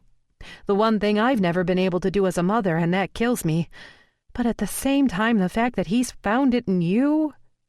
She can't finish the sentence, and tears well in her eyes, so she reaches out and squeezes my hand. Go. I squeeze it back and nod at her before I turn to go to the man I can't live without. Fear mixed with anticipation streaks through me like fireworks on a pitch-black night. Chapter 4. I stand outside of the intensive care unit and prepare myself. Fear and hope collide until one big ball of anxiety has my hands trembling as I turn the corner to stand at his doorway. It takes me a moment to gain the courage to raise my eyes and take in the broken body of the man I love. The images in my head are worse, bloody, bruised, total carnage. But even those couldn't have prepared me for the sight of Colton. His body is whole and unbloodied, but he lies there so motionless and pale. His head is wrapped in white gauze and his eyelids are partially closed, the whites of his eyes showing somewhat from the swelling of his brain. He has tubes coming out of him every which way, and the monitors beep around him constantly. But it's not the sight of all of the medical equipment that breaks me. No, it's that the life and fire of the man I love is non-existent. I shuffle toward the bed, my eyes mapping every inch of him as if I've never seen him before, never felt him before, never felt the thunder of his heart beating against my own chest. I reach out to touch him, needing to desperately, and when I hold his hand in mine, it's cold and unresponsive. Even the calluses I love, the ones that rasp deliciously over my bare skin, are not there. The tears come. They fall in endless streams as I blindly sink down into the chair beside the bed. I grip Colton's hand with two of mine, my mouth pressed to our joined hands, my tears wetting his skin. I cry even harder when I realize the all-too-familiar Colton scent that feeds my addiction has been replaced by the antiseptic hospital smell. I didn't realize how much I needed that scent to be there, how much I needed that small, lingering piece of the man I love to remain when everything else has changed so drastically. Incoherent words cross my lips and muffle against our entwined hands. "Please wake up, Colton. Please," I sob. "You can't leave me now. We have so much time we need to make up for. So many things that we still need to do. I need to cook you horrible dinners, and you need to teach me how to surf. We need to watch the boys play Little League, and I need to be in the grandstands when you win a race." The thought of him getting back in a car makes my heart lodge in my throat, but I can't stop thinking of all the things we still have left to experience together. We need to eat ice cream for breakfast and eat pancakes for dinner. We need to make love to each other on a lazy Sunday afternoon, and when you walk in the door, I'll push you up against it because we just can't get enough of each other. I haven't had my fill of you yet. My voice fades as I close my eyes and rest my forehead against our hands, Colton's name a repeated prayer on my lips. "You know, I've never been as angry with him as I was last night." Beckett's voice jars me from my scattered focus. I look up through blurred eyes to see him leaning against the door jamb, arms crossed over his chest, and his eyes focused on his best friend. I know he's not expecting a response from me, and frankly, I'm hoarse from crying, so I give him the only answer I can manage, an incoherent murmur before turning back to look at Colton. "I've been pissed at him plenty of times, but last night took the cake." Bex breathes a long, frustrated sigh, and then I hear his feet shuffle across the floor. He sits down in the chair opposite me and hesitantly reaches out to squeeze Colton's free hand. He looks over toward his friend's impassive face before holding my gaze across the lifeless body of the man we love. "When I knew Colton was willing to let you walk away without telling you the truth or putting up a fight..." He shakes his head in disbelief as tears swim in his eyes. "I don't think I've ever been so pissed off or wanted to throw a punch at someone as much as I did when he told me to leave your room." "Well, we were both being stubborn asses," I concede, wishing that we could be back in that hotel room, repeat the day, so that we just could stop fighting and I could wrap my arms around him a little tighter, a little longer. I wish I could rewind time so I could warn Colton of what was going to happen at the track. But I know it wouldn't matter. My reckless rebel thinks he's invincible and would have climbed into the car anyway. I look back up at his face and he's anything but invincible now. The sob rises in my throat and I try to hold it back but fail miserably. "He's so used to thinking he's not worth any of the good fortune that's come his way. He's never given me specifics, but I know he thinks he doesn't deserve any better than what he was from, wherever he came from. He thinks he's not enough for you, and..." "He's everything," I gasp, the truth in my words resonating clear within my soul. A ghost of a smile turns up the corners of Beckett's mouth, despite the sadness in his eyes. "I know, Riley." He pauses. "You're his lifeline." I lift my eyes from Colton to meet his. I don't know how that's going to help him now. I left him last night after you walked out of the room, I confess, staring again at our two hands intertwined, guilt consuming me. After what he said to me, I kept thinking, I can't be with him anymore under these circumstances. I thought I could stick around, help him heal everything that's broken, but I couldn't stand around and be cheated on, so I left. "You did the right thing. He needed a taste of his own medicine. He was being an ass and was using his fear to fuel his insecurity. But he went after you, right? That in itself tells me he knows how much he needs you." I know. My voice is almost a whisper and is drowned out by the incessant beep of the machines. I'd gladly walk away from him again and never look back if it would prevent us from being here right now. I say the words without any conviction because I know deep down that wherever Colton is, I would never be able to stay away from him. We sit for a bit, each battling our own thoughts, when Bex stands abruptly, his chair scraping across the floor and shattering the antiseptic silence in the room. "This is fucking bullshit. I can't sit and look at him like this." His voice is thick with emotion as he starts to walk out. "He's going to pull through, Bex. He has to." My voice breaks on the last few words, betraying my confidence. He stops and sniffles before turning around to look at me. "That fucker is stubborn in everything he does. Everything. He better not disappoint me now." He shifts his attention to Colton and strides to the side of the bed, the grief turning into anger with each passing second. "It's always got to be about you, doesn't it, Wood? Self-centered bastard. When you wake the fuck up, and you will wake the fuck up because I'm not letting you go out like this, I'm going to kick your ass for making us worry." He reaches his hand out and, in contradictory fashion to his gruff words, lays a hand on Colton's shoulder for a brief moment before turning and walking out of the room.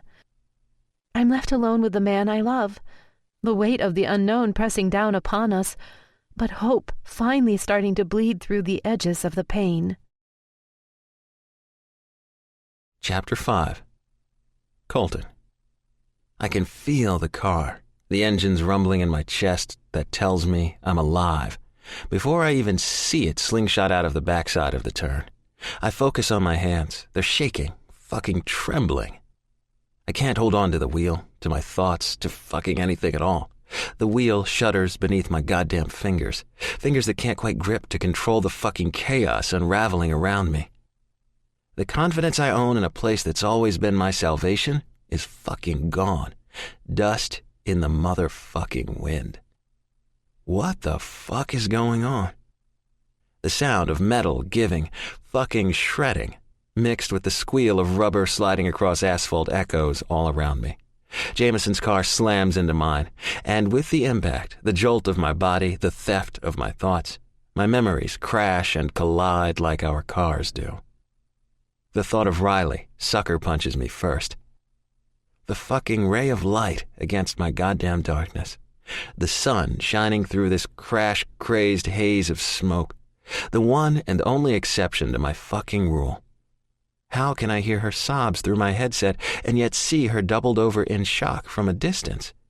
Something's fucked up here, like batshit crazy fucked up. But what? How? And even though there's all this smoke, I can still see her face clear as day. Violet eyes giving me something I don't deserve. Motherfucking trust. Begging me to let her in, to let her help heal the parts of me forever damaged from a past I'll never outrun, never escape, even when slamming head first into the fucking wall. I see my car rise above the smoke, above the goddamn fray of broken trust and useless hope, and I lose my fucking breath, and my chest feels like it's exploding, detonating like the shrapnel of memories embedding themselves so deep in my mind I can't quite place where they land. Even though I'm watching it, I can still feel it. The force of the spin, the strain on my muscles, the need to hold tight to the wheel. My future and past coming down all around me like a goddamn tornado as I roll out of control, struggling to fight the fear and the fucking pain I know is coming next. That I can't ever escape. Debris scatters on the track and in my head. Collateral damage for another poor fucking soul to deal with. I've had more than my share of it. I choke on the bile that threatens, the soul-siphoning fear that stabs into my psyche. Because even mid-flight, when I should be free from everything, she's still there. He's still there. Always a constant reminder. Colty, when you don't listen, you get hurt. Now go be a good boy and wait for him. When you're naughty, naughty things happen, baby boy. The crunch of metal, his masculine grunt. The smell of destruction, his alcoholic stench. My body banging into the protective cage around me, his meaty fingers trying to take me, own me, claim me. Tell me you love me. Say it. I love you. I love you. I love you. I love you. I welcome the impact of the fucking car because it knocks those words off my tongue. I can see it, feel it, hear it all at the same time as if I'm everywhere and nowhere all at fucking once. In the car and outside of it, The resonating, unmistakable crunch of metal as I become weightless, momentarily free from the pain, knowing that once I've spoken those 3 words, only hurt can come. The fucking poison will eat at me piece by piece until I'm the nothing I already know I am. The goddamn fear will paralyze me, fucking consume me, dynamite exploding in a vacuum chamber. My body slams forward, but my shoulder harnesses strangle me motionless, like Riley urging me to move forward, like the fucking memory of him holding me back, unforgiving arms trapping me as I fight against the blackness he fills me with, against the words he forces me to say, forever fucking up their goddamn meaning. The impact hits me full force, car against barrier, fucking heart against chest, hope against demons. But all I see is Riley stepping over the wall. All I can see is him coming at me while she's walking away. "Riley," I call out to her. "Help me. Save me. Redeem me." She doesn't turn, doesn't respond. All my hope is fucking lost. I'm broken. I watch the car, feel its movement encompassing me, slowly come to a stop, the damage unknown as the darkness consumes me. And so very bent.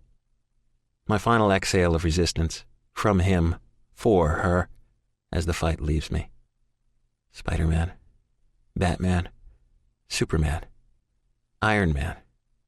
"We're losing him! He's crashing!" I wonder if there's pain when you die. "Colton, come back! Fight, goddammit!" Chapter 6. Minutes turn into hours. Hours turn into days. Time slips away when we've lost too much of it as it is. I refuse to leave Colton's bedside. Too many people have left him in his life, and I refuse to do it when it matters the most. So I ramble to him incessantly. I speak about nothing and everything, but it doesn't help. He never reacts, never moves, and it kills me. Visitors drift in and out of his room in sporadic bouts, his parents, Quinlan and Bex. Updates are given in the waiting room, where some of the crew and Tawny still gather daily. And I have no doubt that Bex is making sure Tawny keeps her distance from me and my more than fragile emotional state. On the 5th day, I can't take it anymore. I need to feel him against me. I need that physical connection with him. I carefully move all the wires to the side and cautiously crawl on the bed beside him, placing my head on his chest and my hand over his heart. The tears come now with the feel of his body against mine. I find comfort in the sound of his heartbeat, strong and steady beneath my ear, instead of the electronic beep of the monitor I've grown to rely on as a gauge of his momentary status. I snuggle into him, wishing for the feel of his arm curling around me and the rumble of his voice through his chest. Little bits of comfort that don't come. We lie there for a while, and I'm fading off into the clutches of sleep when I startle awake. I swear it's Colton's voice that is pulling at me. Swear I hear the chant of superheroes, a tumultuous sigh on his lips. My heart races in my chest as I reacquaint myself with the foreign surroundings of his room. The only thing familiar is Colton next to me, and even that's a small comfort to the riot in my psyche because he's not the same either. His fingers twitch and he moans again, and even though it's not the words that awoke me, deep down I know he's calling to them, asking for the help to pull him from this nightmare. I don't know how to soothe him. I wish I could crawl inside of him and make him better, but I can't. So I do the only thing I can think of. I start singing softly, his dad's comments ringing in my ears. I'd thought I'd forgotten the words to the song I'd heard long ago, but they come to me easily after I struggle through the first few. So, in this cold and sterile environment, I attempt to use lyrics to bring warmth to Colton by singing the song of his childhood, Puff the Magic Dragon. I don't even realize I've fallen asleep until I jolt awake when I hear the squeak of shoes on the floor and look up to meet the kind eyes of the charge nurse. I can see the reprimand about to roll off the tip of her tongue, but the pleading look in my eyes stops her. "Sweetie, you really shouldn't be up there with him. You risk the chance of pulling a lead out." Her voice is soft, and she shakes her head when I meet her eyes. But if you want to while I'm on shift, I promise not to tell. She gives me a wink, and I smile gratefully at her. Thank you. I just needed to... My voice trails off because how do I put into words that I needed to connect with him somehow? She reaches over and pats my arm in understanding. I know, dear. And who's to say it won't help pull him from his current state? Just be careful, okay? I nod in understanding before she leaves the room. I'm left alone again in the darkness, with the eerie glow from the machines illuminating the room. Still snuggled into his side, I angle my head up and press my lips to that favorite place of mine on the underside of his jaw. His scruff is almost a beard now, and I welcome the tickle of it against my nose and lips. I draw him in and just linger in the feel of him. The first tear slips out quietly, and before I know it, the past few days come crashing down around me. I am lying, holding on to the man I love, still afraid that I might lose him, overcome with every form of imaginable emotion. And so I whisper the only thing I can to express the fear holding my soul hostage. Spider-Man, Batman, Superman, Iron Man. My tears subside over time, and I slowly succumb to the clutches of sleep again. I awake disoriented, eyes blinking rapidly at the sunlight filtering in through the windows. Murmured voices fill my ears, but the one that surprises me the most is vibrating beneath my ear. Awareness jolts me when I realize the rumble is Colton's voice. In a split second, my heart thunders, breath catches, and hope soars. My head dizzies as I sit up and look at the man I love, all others in the room forgotten. Hi. It's the only word I can manage as my eyes collide with his. Chills dance over my flesh and my hands tremble at the sight of him awake and alert and aware. His eyes flicker over my shoulder before coming back to rest on mine. Hi, he rasps as my elation soars. He angles his head slightly to observe me, and even though confusion flickers over his face, I don't care because he's alive and whole. And he's come back to me. I just sit there and stare at him for a moment, pulse racing and the shock of him awake robbing my words. Iron Man, I stutter, thinking that I need to go get the doctor. I don't want to move. I want to kiss him, hug him, never let him go again. He just looks at me as if he's lost, and understandably because he's just woken up to a frantic mess, and the only thing I say is the name of a superhero. I start to shove off the bed, but he reaches out and grabs my wrist. What are you doing here? His eyes search mine, asking so many questions that I'm not sure that I can answer.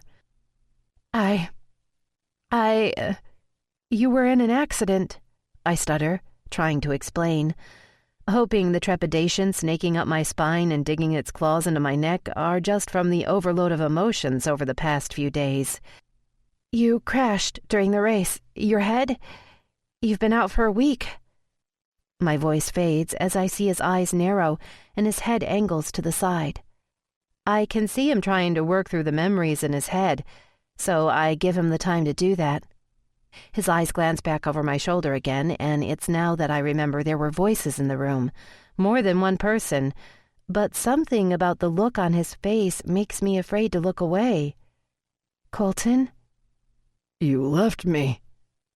His voice is broken and heart-wrenching, filled with disbelief. No. I shake my head, grabbing onto his hand as fear starts to creep into my voice. No. I came back. We figured it out. Woke up together. I can hear the panic escalating in my tone, can feel the pounding of my heart, the crashing descent of the hope I'd just gotten back. We raced together. He shakes his head gently back and forth with a stuttering disbelief. No, you didn't. He looks back over my shoulder as he pulls his hand from mine and holds out his now free hand to the person behind me. You left. I chased you but couldn't find you. She found me in the elevator. The smile I'd been silently needing, wanting to reaffirm our connection, is given, but not to me. The air punches from my lungs, the blood drains from my face, and a coldness seeps into every fiber of my soul as the smile I love, the one he only reserves for me, is given to the person at my back. Colton couldn't remember everything, Dal. The voice assaults my ears and breaks my heart. So I filled him in on all of the missing pieces, Tawny says, as she comes into view, scrunching up her nose with a condescending smirk. How you left and we reconnected. She works her tongue in her mouth as the victorious smile grows wider, eyes gleaming, message sent loud and clear. I won. You lose. The bottom drops out of my world, blackness fading over my vision, and nothingness left to contend with. Chapter 7. I awake with a start. My lungs are greedy for air, and my mind reaches to cling to anything real through its groggy haze. The scream on my lips dies when I realize I'm in Colton's room, alone, with him beside me. My head is still on his chest, and my arm still hooked around his waist. I blow out a shaky breath as my adrenaline surges. It was a dream. Holy shit, it was just a dream. I tell myself over and over, trying to reassure myself with the constant beep of the monitors and the medicinal smell, things I have grown to hate but welcome right now as a way to convince myself that nothing has changed. Colton's still asleep, and I'm still hoping for miracles. Just ones that don't involve Tawny. I sink back down into Colton, my nightmare fringe on the edge of my consciousness that leaves me beyond unsettled, and my body trembling with anxiety. I'm so lost in thought, in fear over both nightmares, that as the adrenaline fades, my eyes grow heavy.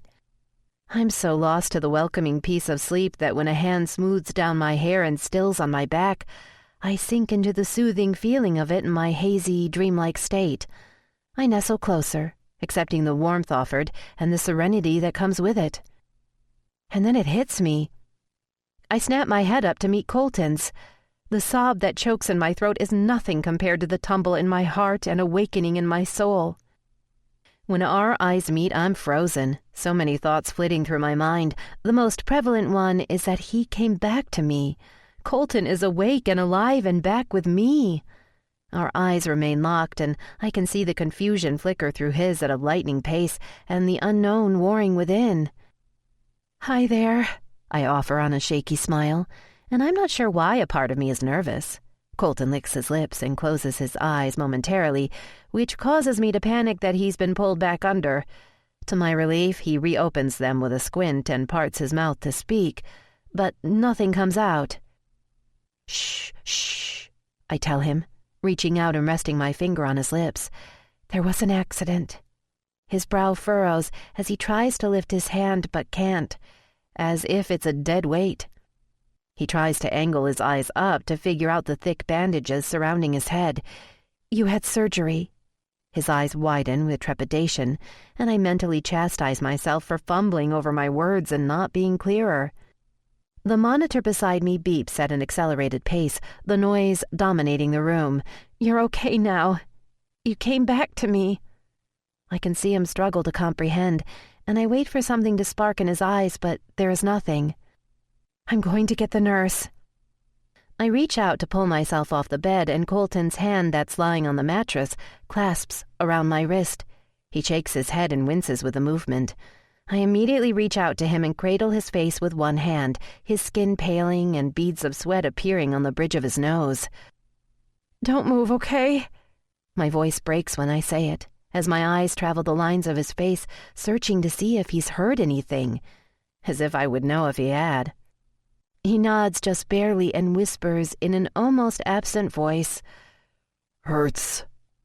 I know it does, I tell him, as I reach across the bed and push the call button for the nurse as the hope deep within me settles into possibility.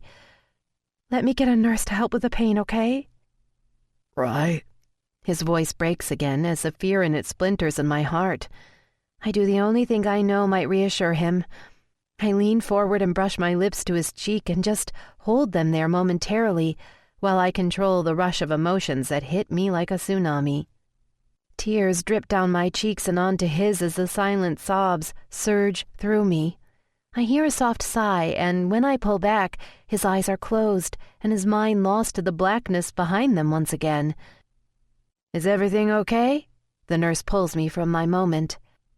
I look over at her, Colton's face still cradled in my hand and my tears staining his lips. "He woke up." I can't say anything else because relief robs my words. "He woke up."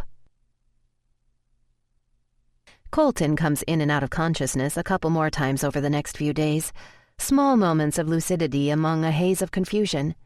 Each time he tries to talk without success, and each time we try to soothe. What we assume from his racing heartbeat are his fears in the few minutes we have with him. I refuse to leave, so fearful that I'll miss any of these precious moments, stolen minutes where I can pretend nothing has happened instead of the endless span of worry. Dorothea has finally convinced me to take a few moments and head to the cafeteria. As much as I don't want to, I know I'm hogging her son, and she probably wants a minute alone with him. I pick at my food, my appetite non-existent, and my jeans baggier than when I first arrived in Florida a week ago. Nothing sounds good, not even chocolate, my go-to food for stress. My cell rings and I scramble to get it, hoping it's Dorothea telling me Colton's awake again, but it isn't. My excitement abates. "Hey, Had." "Hi, sweetie. Any change?" No. I just sigh, wishing I had more to say. She's used to this by now and allows the silence between us. "If he doesn't wake any time soon, I'm ignoring you and flying my ass out there to be with you." Here comes Hattie and her no-nonsense attitude. There's no need for her to be here, really. She'd just sit around and wait like the rest of us. And what good is that going to do? "Just your ass?" I let the smile grace my lips, even though it feels so foreign in this dismal place. "Well, it is a fine one, if I may say so myself. Like, bounce quarters off of it and shit." She laughs. "And thank God. There's a bit of the girl I love shining through. You hanging in there?" "It's all I can do." I sigh. "So how is he? Has he come to again?" "Yeah, last night." "So that's what, 5 times in 2 days according to Bex? That's a good sign, right? From nothing to something?" "I guess. I don't know. He just seems so scared when he wakes up. His heart rate on the monitor skyrockets, and he can't catch his breath. And it's so quick that we don't have time to explain that it's okay, that he's going to be okay." "But he sees you all there, Rye. The fact you're all there has to tell him he has nothing to fear." I just give a noncommittal murmur in response, hoping her words are true, hoping that the sight of all of us soothes him rather than scares him into thinking he's on his deathbed. "What does Dr. Irons say?"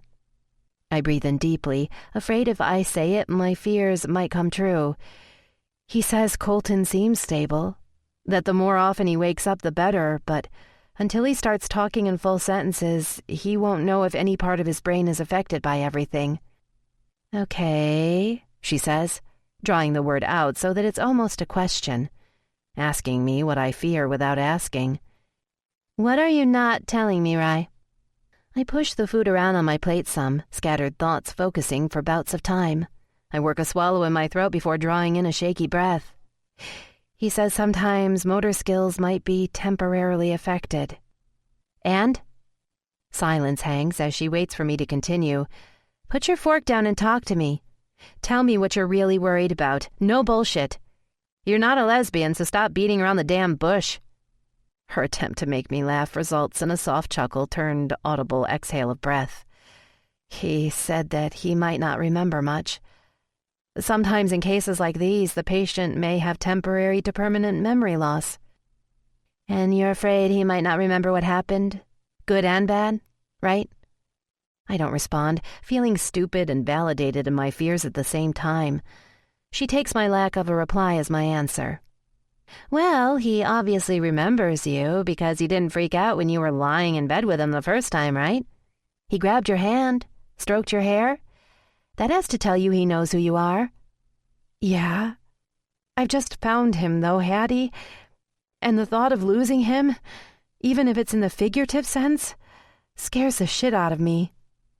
Quit thinking about something that hasn't happened yet. I understand why you're worried, but Rye, you've made it through some pretty random shit so far. Tawny the Twat Waffles antics included. So you need to back away from that ledge you're sitting on and wait to see what happens. You'll cross that bridge and all when it comes, okay? I'm about to respond when my phone beeps with an incoming text. I pull my phone from my ear and my heart rockets when I see Quinlan's text. He's awake. It's Colton. I gotta go. Chapter 8. Colton. Pain pounds like a fucking jackhammer against my temple. My eyes burn like I'm waking up after downing a fifth of Jack. Bile rises and my stomach churns. Churns as if I'm back in that room. Dank mattress, crab weeds of trepidation blooming in me as I wait for him to arrive. For my mom to hand me over. Trade me. But that's not fucking possible. Q's here. Beckett. Mom and Dad. What the fuck is going on? I squeeze my eyes shut and try to shake away the confusion, but all I get is more of the goddamn pain. Pain. Ache. Pleasure. Need. Riley. Flashes of memories I can't quite grasp or understand blindside me before disappearing into the darkness, holding them hostage. But where is she? I fight to gain more memories, pull them in and grasp them like a lifeline. Did she finally figure out the fucking poison within me? Realize this pleasure isn't worth the pain I'll cause in the end? Mr. Donovan, I'm Dr. Irons. Can you hear me? Who the fuck are you? Ice blue eyes stare at me. It may be tough to speak. We're getting you some water to help. Can you squeeze my hand if you understand me? Why the fuck do I need to squeeze his hand? And why is my hand not moving? How the hell am I going to drive in the race today if I can't grip the wheel? My heart hammers like the pedal I should be dropping on the track right now. But I'm here. And last night, I was there, with Rye. Woke up with her. And now she's gone. Checkered flag time, baby. It all zooms into focus at once, and then complete darkness. Checkered holes of black, polka dots of void, throughout the slideshow in my head. I can't connect the dots. I can't make sense of anything except that I'm confused as fuck. All eyes in the room stare at me like I'm the sideshow at the goddamn circus. And for his next act, folks, he'll move his fingers. I try my left hand, and it responds. Thank fucking Christ for that.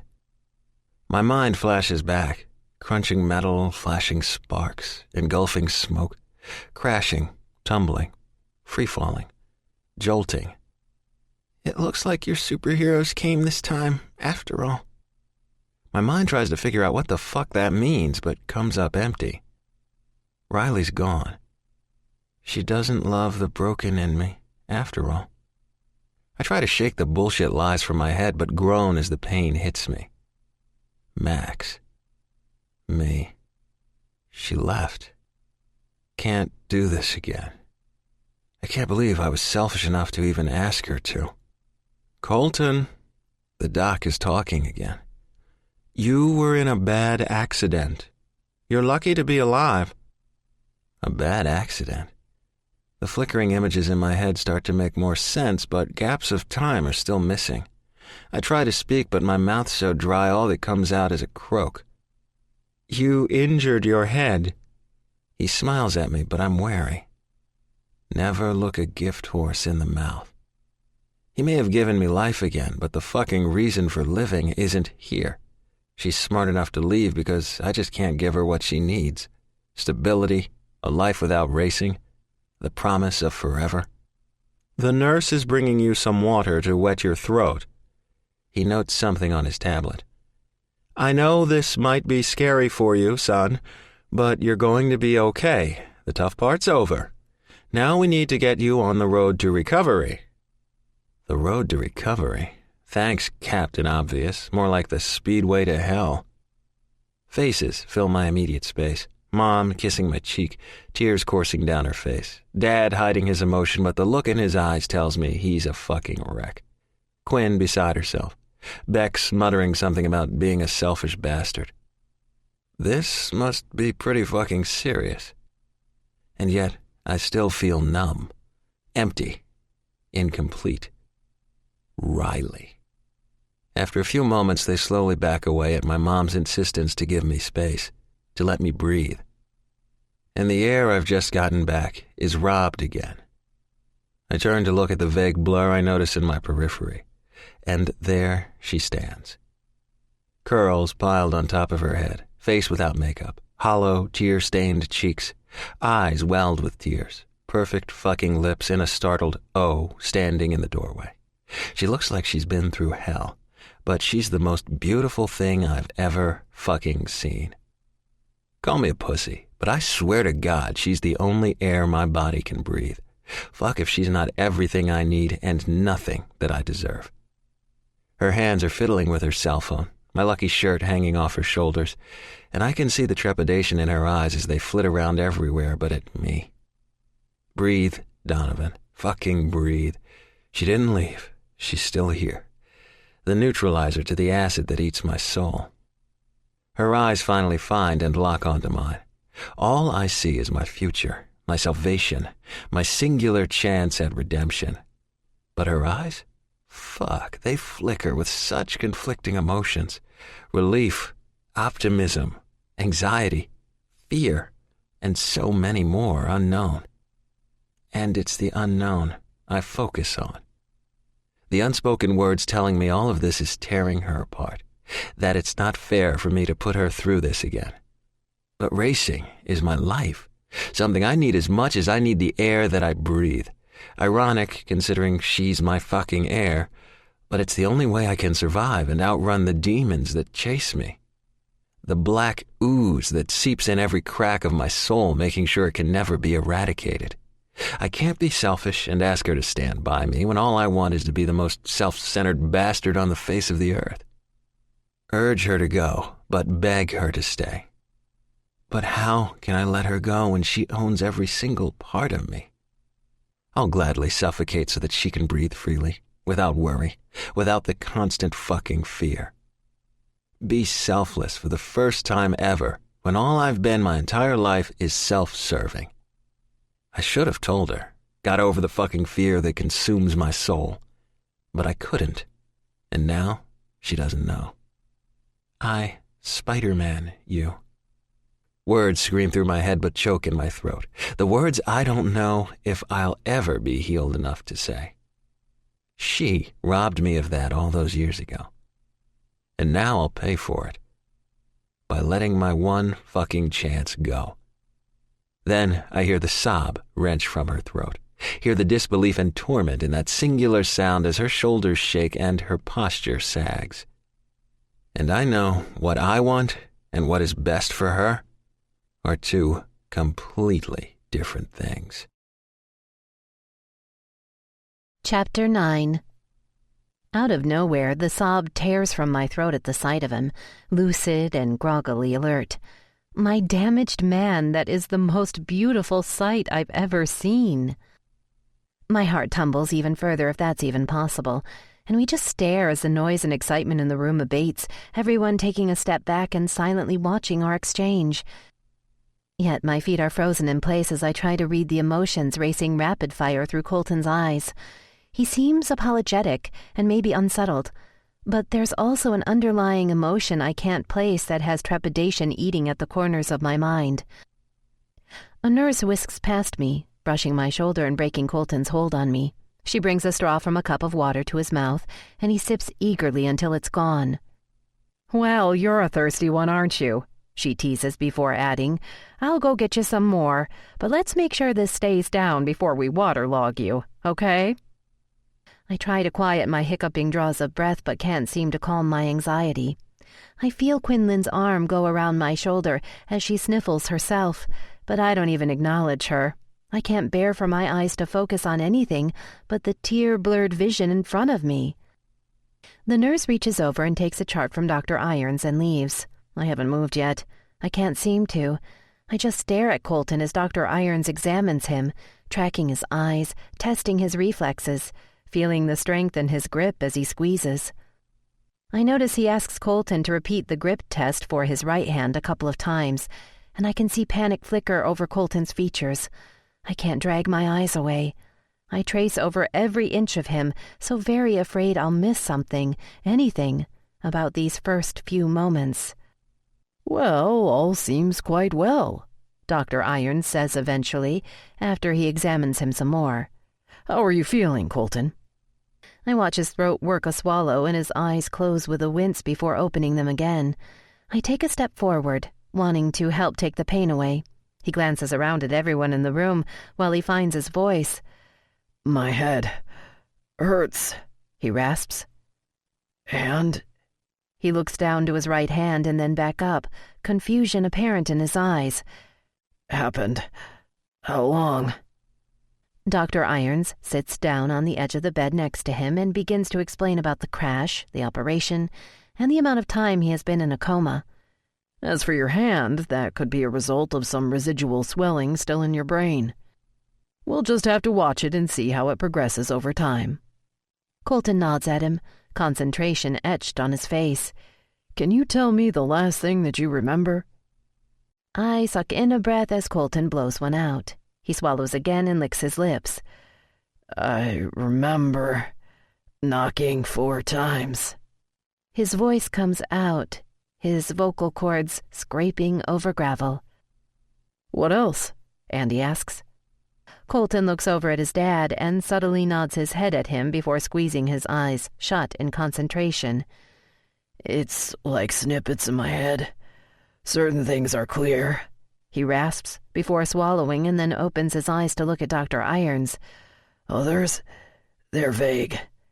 Like I can feel them there but can't remember them." "That's normal. Sometimes—" "Fireworks on Pit Row." He cuts the doctor off. "Waking up overdressed?" Colton's eyes lift and find mine with the words that let me know he remembers me. Remembers my memorable pre-race wake-up call. A slight smile curls up one corner of his mouth, looking so out of place against the pallid tone of his usually bronze skin. And if he didn't own my heart already, if he hadn't tattooed every single inch of it with his unmistakable stamp, he just did. I can't help the laugh that bubbles up and spills over. I can't stop my feet from moving and stepping up to the edge of the bed as his words fade and his eyes track my movement. My grin widens, my tears fall faster, and my heart swells as I feel relief for the first time in days. I reach out and squeeze his hand resting on the mattress beside him. "Hi." It sounds stupid, but it's the first and only word I can manage, my throat clogged with emotion. "Hi," he whispers, that lopsided grin I love ghosting his mouth. We just stare at each other for a beat, eyes saying so much and yet lips speaking nothing. I lace my fingers with his and I see the alarm trigger in his eyes again when he tries to respond, but his hand doesn't. "It's okay," I soothe, unable to resist. I reach my other hand out and cup the side of his face, welcoming the feeling of the muscle in his jaw ticking beneath my palm. "You've got to give it some time to heal." Emotions dance at a lightning pace in the green of his eyes as he tries to comprehend everything.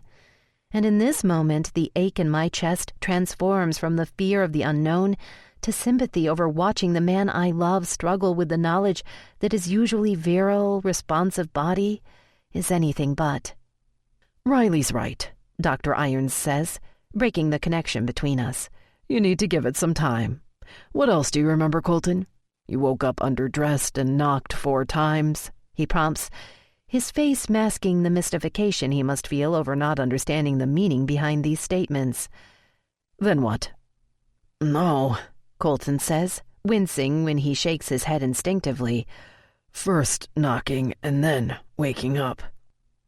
My eyes snap up to Beckett's because of all people he'll understand that this is not the order in which the events happened. Dr. Irons notes the startled look on my face and shakes his head for me to remain quiet. "Not a problem. What else do you remember about the day, regardless of the order?" Colton gives him a strange look, and the doctor continues. "Sometimes, when your brain has been traumatized, like yours has, memories have a way of shifting and changing. For some, the sequence of events may be off, but they'll still be there. For others, there are some memories that are completely clear and others that are lost. I have some patients who remember the day of their trauma perfectly fine, but have a void of time during other times or events that have happened. Every patient is unique. For how long do these voids usually last? Andy speaks up from the side of the bed. Well, sometimes for a little while and sometimes forever. But the good thing is that Colton seems to have memories of the day of the crash, so it would seem that a small chunk of time has been lost for him.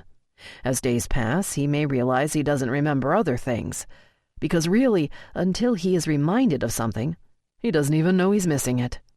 Dr. Irons looks around the room at all of us and shrugs. At this time, it wouldn't seem far off to reason that you'll regain all of it, Colton. But I advise caution because the brain is a tricky thing sometimes. In fact, "The national anthem," Colton says, relief flooding his voice at reclaiming one more memory from the darkness within. I smile at him in encouragement as he clears his throat. I can't. Frustration emanates off of him in waves as he tries to remember. What happened?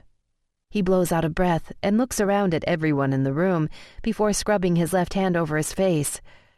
You were all there. What else happened? Don't force it, sweetie. It's Dorothea speaking. Right, Dr. Irons?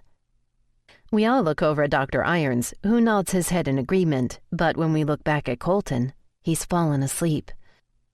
We all breathe in a collective gasp, all fearing he's slipped back into a coma, all our minds racing into overdrive. Dr. Irons puts the brakes on our panic when he says, "This is normal. He's going to be exhausted the first couple of times he wakes up." Shoulders relax, sighs are exhaled, and relief is restored, but our concern never completely abates. We know that his brain seems to be functioning well so far, Quinlan says as she steps up to the bed. What can we expect now? Dr. Irons watches Colton for a beat before he continues, meeting all of our eyes. Well, each person is different, but I can tell you that the longer it takes Colton to remember, the more frustrated he may become. Sometimes in patients their disposition changes, sometimes they have a temper or are more mellow, and sometimes it doesn't at all. At this point, it's still a waiting game to see how all of this has affected him long term. Should those of us that were there fill in the blanks for him of what he can't remember? Bex asks. Of course you can, he says, but I can't guarantee how he'll respond to it. I resume my seat bedside as Dorothea comes over to kiss me goodbye on the cheek before leaning over to press her lips to Colton's forehead. We're just heading to the hotel to get some rest. We'll be back in the morning. Don't you dare give up. She steps back and stares at him for a beat more before smiling softly at me and leaving to join Andy and Quinlan in the hall. I sigh out loud as Beckett gathers the remaining trash from our late-night dinner we'd had while impatiently waiting for Colton to wake. I glance over from my book that I'm really not paying attention to and watch Beck's methodical movements.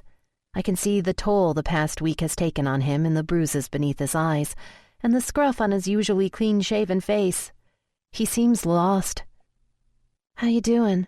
I ask the question softly, but I know he can hear me because his body stops momentarily before he puts the last bit in the trash can and shoves it down.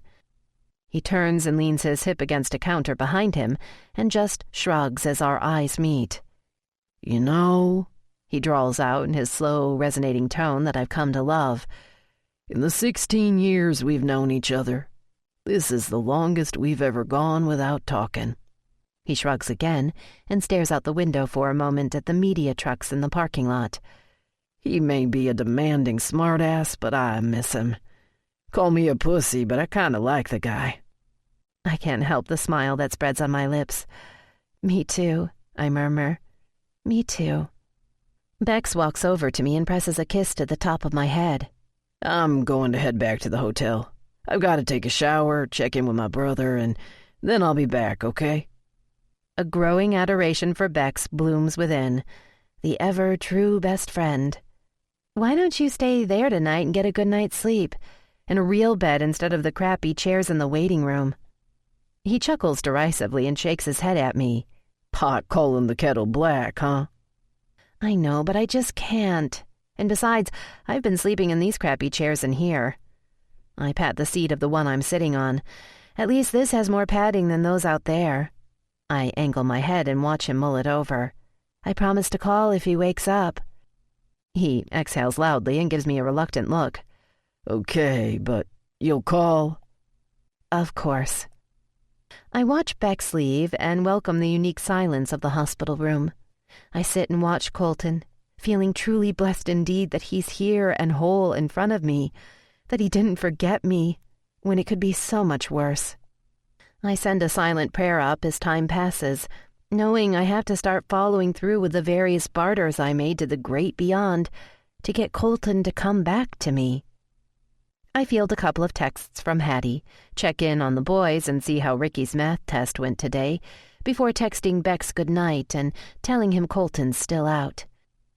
The early morning hours approach and I can't resist anymore. I slip off my shoes, pull the clip out of my hair, and position myself in the only place in the world I want to be. At Colton's side. Chapter 10. The morning light burns through my closed eyelids as I try to rouse myself from the deepest sleep I've had in over 6 days. Instead, I just burrow in deeper to the warmth beside me. I feel fingers brush across my cheek, and I'm instantly alert, my body jolting with awareness. Morning. His voice is a whispered murmur against the top of my head. My heart floods with an array of emotions, but what I feel more than anything is complete. Whole again. I start to move so I can look into his eyes. No doctors yet. I just need this. Need you. No one else, okay? He asks. Seriously? Is the sky blue? If I could, I'd whisk him out of this sterile prison and keep him all to myself for a while. Forever or more if he'd let me. But rather than letting the flippant comment roll off my tongue, I just make a satisfied moan and tighten my arms around him. I close my eyes and just absorb everything about this moment. I so desperately wish we were somewhere else, anywhere else, so I could lie with him skin to skin, connect with him in that indescribable way, feel like I am doing something to help heal his broken memory and damaged soul. We lie there in silence, my hand over his heart and the fingers of his left hand lazily drawing lines up and down my forearm. There are so many questions I want to ask, so many things that run through my head, but the only one that I manage to say is, "How are you feeling?" The momentary pause in his movement is so subtle, I almost don't catch it, but I do. And it's enough to tell me that something's wrong, besides the obvious. This is nice. It's all he says, and that further solidifies my hunch. I give him a bit of time to gather his thoughts and work out what he wants to say, because after the past few weeks, I've learned so many things, least of which is my inability to listen when it matters the most. And right now, it matters. So I sit in silence as my mind wars with the possibilities. I've been awake for a few hours, he starts, listening to you breathe, trying to make my right hand fucking work, trying to wrap my head around what happened, what I can't remember. It's there. I can sense it, but I can't make it come to the forefront.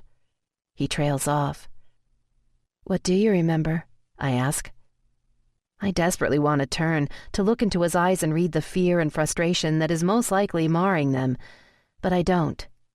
I give him the space to admit that he's not 100%, to balance that inherent male need to be as strong as possible, to show no weakness. That's just it. He sighs. I remember bits and pieces. Nothing flows, though, except you were there in most of them. Can you tell me what happened? How the day went so I can try to fill in what's missing? Mm-hmm. I nod my head gently, smiling at the memory of how our morning started. I remember waking up to the best sight ever. You, naked, on top of me.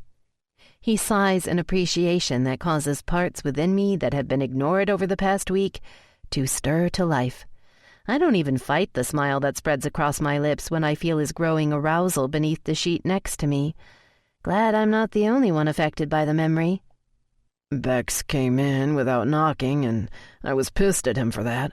He left, and I do believe your jeans were on the floor and your back was up against the wall in a matter of seconds after the door was shut. We fall silent for a moment, that undeniable charge crackling between us. Sweet Christ, what I wouldn't give to be doing that right now. I start laughing, and this time when I shift myself to sit up and look at him, he allows me. I turn to face him and can't help the chills that blanket my skin when I lock eyes with his. Now, I don't think Dr. Irons would approve of that, I tease, silently sighing with relief that we feel like we are right back where we left off before the accident, playful, needing, and each other's complement. I can't stop my hand from reaching out and lingering on his cheek. I hate the thought of not being in contact with him. Well, he says, I'll make sure that's the first thing I ask Dr. Irons when I see him. The first thing? I ask, and swallow around my heart that's just somersaulted into my throat when he turns his face and presses a kiss into the palm of my hand. The simple action knotting the bow on the ribbon already tied around my heart.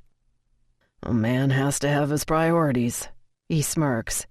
If one's head's fucked up, at least the other one can be used to its maximum potential. He starts to laugh and winces, bringing his left hand up to hold his head.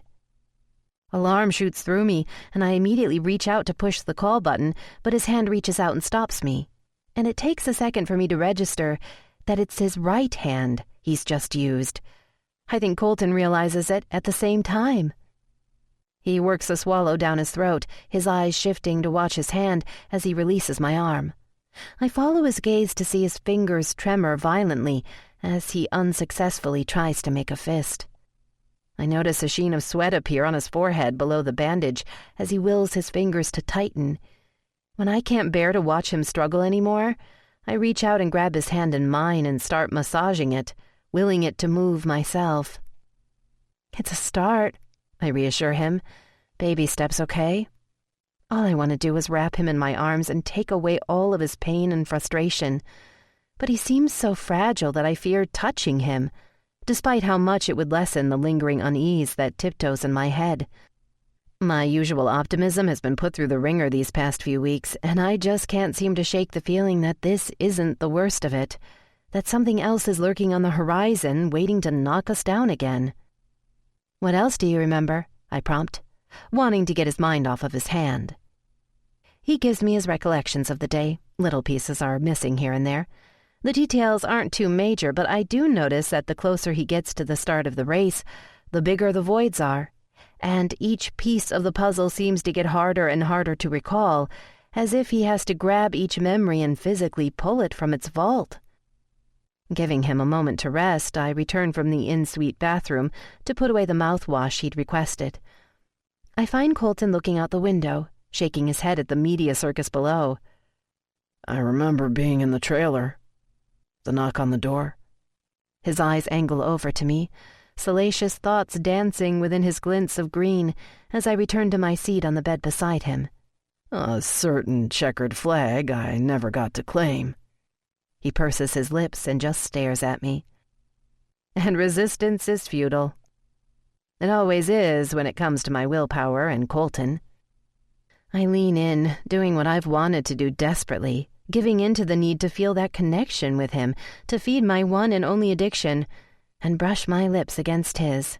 I know it's ridiculous that I'm nervous about hurting him, that somehow the lascivious thoughts behind our innocent brush of our lips are going to cause pain to his healing head. But the minute our lips touch, the minute the soft sigh escapes his mouth and weaves its way into my soul, I find it hard to think clearly. I withdraw a fraction, needing to make sure he's okay when all I want to do is devour the apple tempting me. But I don't have to because Colton hands it to me on a silver platter when he brings his left hand to the nape of my neck and draws my mouth back down to his again. Lips part, tongues meld, and recognition renews as we sink into each other in a reverent kiss. We're in no hurry to do anything other than enjoy our irrefutable connection. The annoying beep of the monitors is overtaken by the soft sighs and satisfied murmurs signaling the affection between us. I am so lost in him, to him, when I feared I might never taste him again. All I can think about now is how will I ever get enough of him? I feel the tightening of his lips as he grimaces, and pain and guilt immediately lances through me. I'm pushing him too hard, too fast to soothe my own selfish needs for reassurance. I try to pull away, but his hand holds my head firm as he rests his forehead against mine, noses touching, breaths feathering over each other's lips. "Just give me a sec," he murmurs against my lips. I just nod my head slightly against his because I'll give him a lifetime if he asks. "These headaches come on so quick, it feels like a sledgehammer hits me," he says after a moment. Concern douses the flames of lust instantly. "Let me get the doctor." "No," he says, pounding his left hand against the bed, making the rails shake. "This place brings me back to being 8. And the argument that was about to roll off the tip of my tongue dies. Everyone looking at me with worried eyes, and no one giving me answers. Except this time, I'm the one who can't give answers. He laughs softly, and I can feel his body stiffen again with the pain. "Colton?" Not yet," he says again, stubbornly, as he rubs his thumb back and forth across the bare nape of my neck, trying to soothe me, when it should be the other way around. "I remember my interview with ESPN. Eating my Snickers bar." He gets a rather odd look on his face and averts his eyes momentarily. "Kissing you on pit row and then nothing for a bit," he says, trying to distract me from wanting to get the doctor. "The driver's meeting," I fill in. "Bex was with you then." "Why would I remember eating a candy bar but not the meeting?" And I draw the connection in my own mind with the missing information that Andy had filled in. Because the traditional good luck Snickers bar is tied to his past, the first chance encounter he had with hope in his life. I don't know. I'm sure it will all come back to you. I don't think... "You were next to me during the anthem. The song ended." His voice fades as he tries to recall the next events, while mine catches in my throat. "I watched Davis help you over the wall, wanting to make sure you were safe while Bex started last-minute checks. And I remember feeling the weirdest sense of being at peace as I sat at the start-finish line, but I'm not sure why. And then nothing until waking up." And the lingering tiptoe of unease that I'd felt earlier turns into a full-on stampede. My heart plummets, my breath hitches. He doesn't remember. He doesn't remember telling me the phrase that's glued the broken pieces of me together. It takes every ounce of strength I have to not let the unexpected slap to my soul show in the stiffening of my body. I didn't realize how much I needed to hear him say those words again, especially after thinking I'd lost him. How knowing he remembered that defining moment between us would mend together the last fissures in my healing heart. "To you?" His voice breaks through my scattered thoughts as he kisses the tip of my nose, before guiding my head back so he can look into my eyes. I try to mask the emotions that I'm sure are swimming there. "Do I what?" I ask, forcing a swallow down my throat over the lie that clogs it. He angles his head as he looks at me, and I wonder if he knows I'm holding something back. "Do you know why I felt so happy at the start of the race?" I lick my lips and mentally remind myself to not worry my bottom lip between my teeth, or else he'll know I'm lying. I manage as my heart deflates. I just can't tell him. I can't force him to feel words he doesn't remember, or make him feel obligated to repeat words that make him recall the horrors of his childhood. "What you said to me, those 3 words, they turned me into someone I won't ever let myself be again. It triggers things, memories, demons, so fucking much." His words scrape through my mind and score a mark that only he will ever be able to heal. And I know as much as I want to, as much as it hurts me to suppress my need to hear it. I can't tell him. I force a diminutive smile on my lips and meet his eyes. "I'm sure you were just excited about the start of the season, and thinking that if your practice runs were any indication, you were going to be claiming the checkered flag." The lie rolls off of my tongue, and for a minute I worry he's not going to believe it. After a beat, one corner of his mouth lifts up, and I know he hasn't noticed. I'm sure there was more than one checkered flag I was focused on claiming. I shake my head at him, the smile on my lips beginning to tremble. Colton's face transforms instantly from amusement to concern at the unexpected change in my demeanor. "What is it?" he asks, bringing his hand up to cradle the side of my face. I can't speak just yet because I'm too busy preventing the dam from breaking. "I'm okay, Rye. I'm going to be okay," he whispers reassurances to me as he pulls me into him and wraps his arms around me. And the dam breaks. Because kissing Colton is one thing, but being encircled in the all-encompassing warmth of his arms makes me feel that I'm in the safest place in the entire world. And when all is said and done, the physical side to our relationship is earth-shattering and a necessity, no doubt, but at the same time this feeling, muscular arms wrapped around me, his heated breath murmuring reassurances into the crown of my head, his heart beating strong and steady against mine, is by far the one that will carry me through the tough times. The times like right now, when I want him so much, in so many ways, that I never realized were possible, that never even flickered on my radar before. I'm crying for so many reasons that they start to mix and mingle and slowly fade with each tear that makes the all-too-familiar tracks down my cheeks. I'm crying because Colton doesn't remember, because he's alive and whole, and his arms are wrapped tight around me. I'm crying because I never got the chance to experience this with Max, and he deserved it. I'm crying because I hate the hospital, what it represents, and how it affects and changes the lives of everyone inside it for the good and for the bad. And when the tears stop, when my catharsis is actually over and all of the emotions I've kept pent up over the past week abate, I realize what matters most is this, right here, right now. We can get through this. We can find us again. A part of me worries deep down that he'll never remember that moment so poignant in my mind, but at the same time we have so many more moments ahead of us, so many ready for us to make together, that I can't feel sorry for myself any longer. My breath hitches again, and all I can do is hold on a little tighter to him, hold on a little longer. I was so worried, is all I can say, so scared.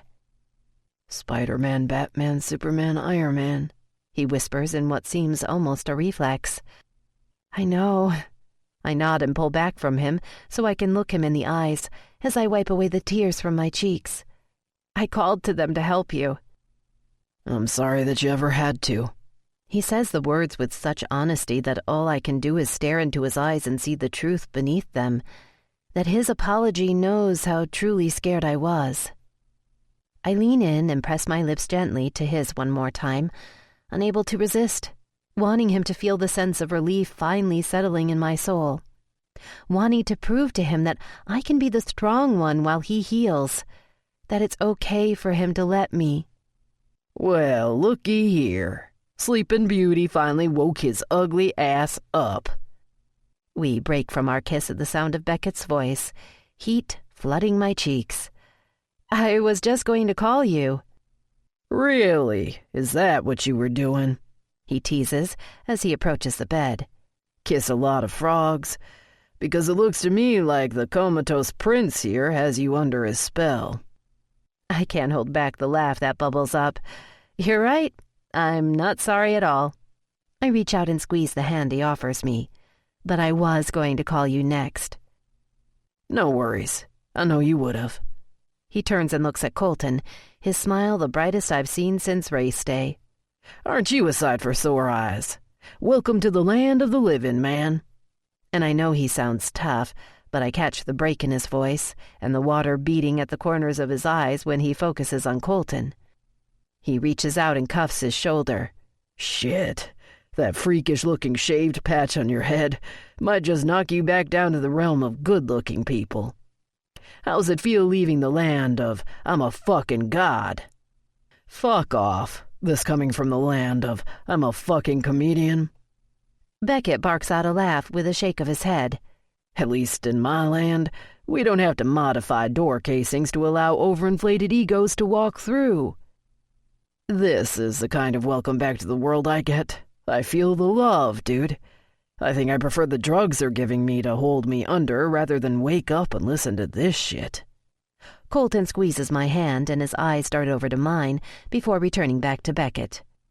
Really? Because I may not have just awoken from a coma, but I assure you that the fuzzy feeling those drugs give you is nothing compared to being awake and the feeling of a warm, wet... Whoa! I hold my hands up and scoot off the bed, not wanting to hear where the rest of this conversation is going. The faint smell of last night's dinner in the trash gives me all the excuse I need to give them a moment alone. That's enough for me, boys. I'm going to head down, stretch my legs, and take this trash out.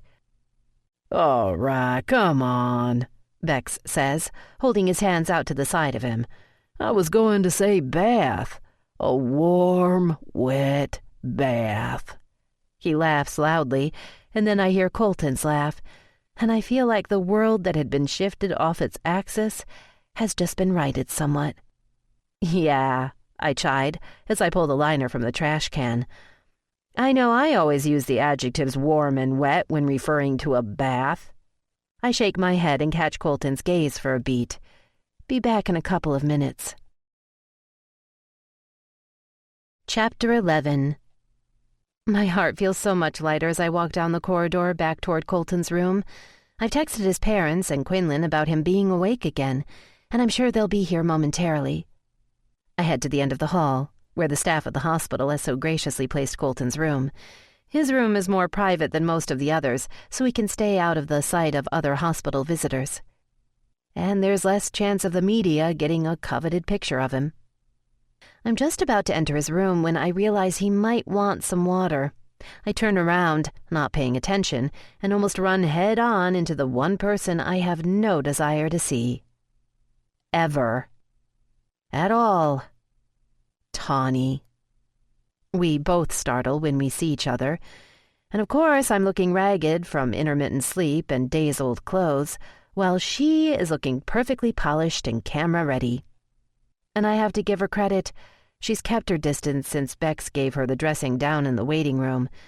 But when she offers me up a consolatory smile, I don't care that it's not meant in her usual catty way, because all of the emotions I've pent up over the past few days erupt. "What are you doing here?" I spit out between gritted teeth. If you can make revulsion a sound, my voice would definitely be laced with it right now. My fingernails dig into my palms, my hands fist, and every muscle in my body is vibrating with indignation. It takes a minute for the shock to fade from her face, but when it does, I recognize the mask of superiority slip in its place. "Colton's awake?" She shrugs, a smirk ghosting over her pink-painted lips. "He wants to speak with me privately," she says, as she juts her chin out in case I didn't already know her disdain for me.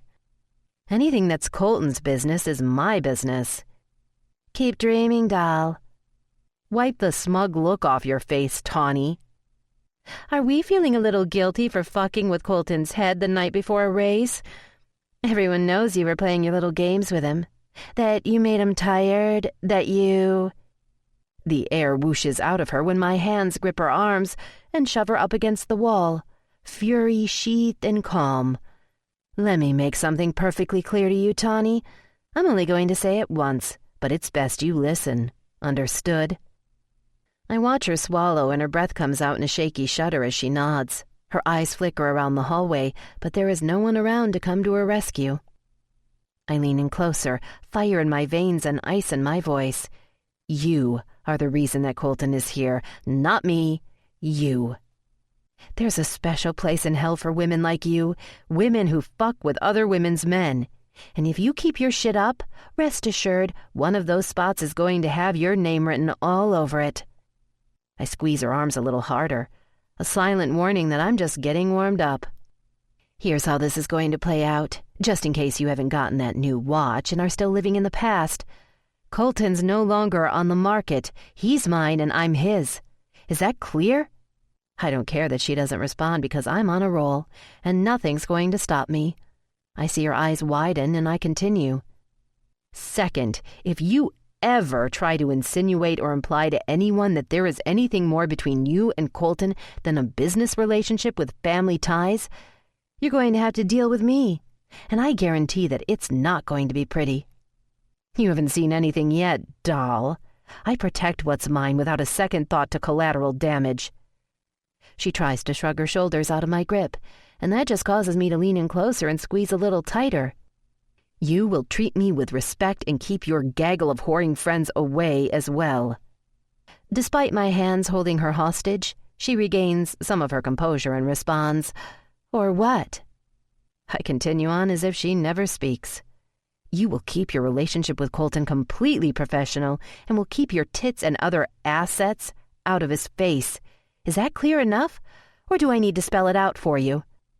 I loosen my grip. Message delivered. Although I feel no better for it because Colton is still in the bed on the other side of the wall. Tawny eyes me up and down. Oh, I think you've made it crystal clear. Too bad you don't get that Colton needs me in his life. In a heartbeat, I slam her back up against the wall. This time my forearm pushes against her chest, and my face is within inches of hers. Your expiration date was years ago, sweetie. I am all he needs. And if you attempt to show him otherwise, that very prestigious job of yours might just go bye-bye. So I definitely think twice before opening your mouth again. I start to walk away, but turn back and glare at her, her eyes reflecting the anger in mine. Oh, and Tawny, Colton will not know about this conversation. That way you can keep your job, and he can keep the notion that his childhood friend and college sweetheart really is the nice person he believes her to be, and not the underhanded bitch you really are. He'd never believe you. I'm still here, aren't I? She says the words to my back, and I turn slowly, trying to gain some semblance of control over the inferno of rage boiling just beneath the surface. Yeah, for now, I say with a raise of an eyebrow and a disbelieving shake of my head. But the clock's ticking, doll. Tawny starts to speak, but I cut her off. Try me, Tawny, try me, because there's nothing I'd rather do than prove to you how serious I am right now. Is there a problem here? The voice jolts me out of my rage-induced haze as I look over to the nurse from earlier, who's now leaving Colton's room. I look from her and then back at Tawny for a second. No problem, I say, saccharine-lacing my tone. I was just taking out the trash. I shoot Tawny one more warning look before I take the 10 steps to Colton's room and enter it with a smile plastered on my face. I breathe out in relief that Dr. Irons is busy examining Colton when I enter the room, because I need a minute to settle my thundering pulse and calm my fingers trembling from anger. Colton glances up and smiles softly at me before focusing back on the doctor and answering his questions. I exhale the shaky breath I was holding and see Beckett angle his head as he looks at me, bemusement in his eyes as he tries to figure out why my cheeks are so flushed. I just shake my head at him, and at that moment, Dr. Irons decides to remove the bandage from Colton's head.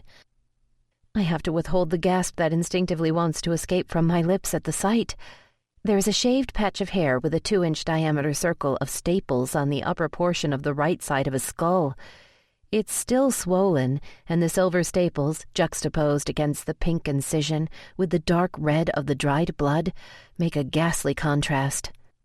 Colton must see the look on my face because he looks over at Beckett while Dr. Irons examines the incision and says, "How bad?" Beckett just chews the inside of his cheek and twists his lips as he looks at it, and then back at Colton. "It's pretty nasty, dude." "Yeah?" "Yeah," Beckett says and nods his head. "Whatever." Colton shrugs with nonchalance. "It's just hair. It'll grow back. Think of the serious sympathy points you could get with Riley, though, if you play it up." Colton glances over at me and smirks. "I don't need any sympathy points with her." I'm about to speak when his gaze shifts over my shoulder. "Tawny." My back bristles instantly, but I try to smooth it down as best as I can. I've said my piece. I've given her enough rope to hang herself. Let's just see if she chooses to swing or stand. "Hey," she says softly. "It's good to see you awake." I step to the side of the bed next to Colton, staking my claim in case I hadn't made it crystal clear earlier.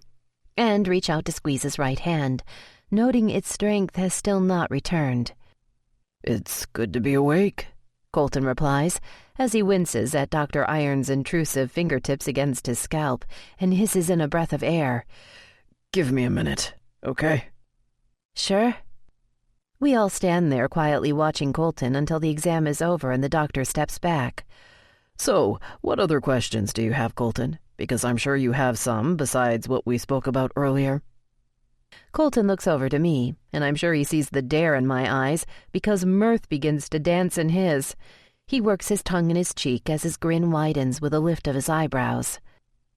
"Not yet, young man." Dr. Irons laughs out in amusement as he guesses the question and pats him on the knee. I'm sure embarrassment stains my cheeks, but I don't even care. "What I wouldn't give to be in my early 30s again." He sighs. Colton laughs and looks over at me, eyes locking, sexual tension crackling, and the underlying ache starting to smolder. "At any time and in any place, sweetheart." He repeats the words back to me he'd said the night we met.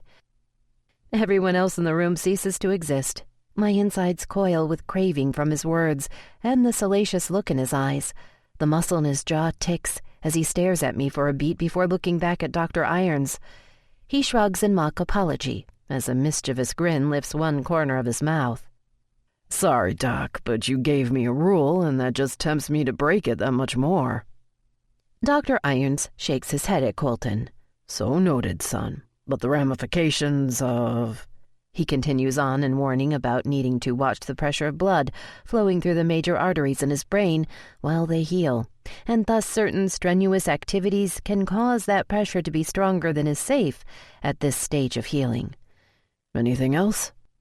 "Yes," Colton says, and I don't miss the look that passes between him and Beckett.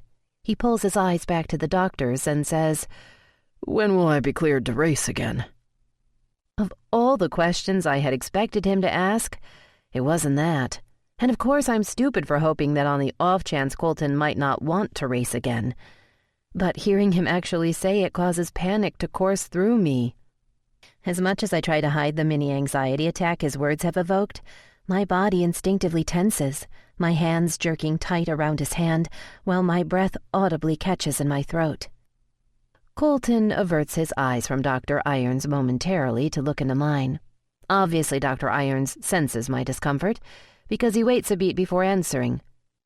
And during that time, Colton's eyes convey so much to me, but at the same time are guarding his deepest thoughts. The moment I start to catch more, he looks away and back to the doctor. This immediately puts me on edge, and I can't quite place why. And that scares the shit out of me. The unknown in a relationship is brutal, but with Colton, it's a downright mindfuck. My pulse is racing from Colton's question alone, and now I have to worry about the cryptic warning in his eyes? What the fuck is going on? Maybe, like Dr. Irons said earlier, his emotions and disposition have been affected by the accident. I try to tell myself this is the reason, to play it off as such, but deep down I hear warning bells, and when it comes to our relationship, that's never a good sign. Dr. Irons snaps me from my turbulent thoughts with the clearing of his throat, and I fear how he is going to answer Colton's question. "Well," he sighs and looks down at his iPad before looking back up to meet Colton's gaze. "Since I'm getting the sense that whatever I tell you not to do will just encourage you to do it even faster." "You're a quick learner," Colton teases. Dr. Irons just sighs again, trying to fight the smile tugging on the corners of his mouth. "Normally, I'd tell you that getting back in the car is a bad idea.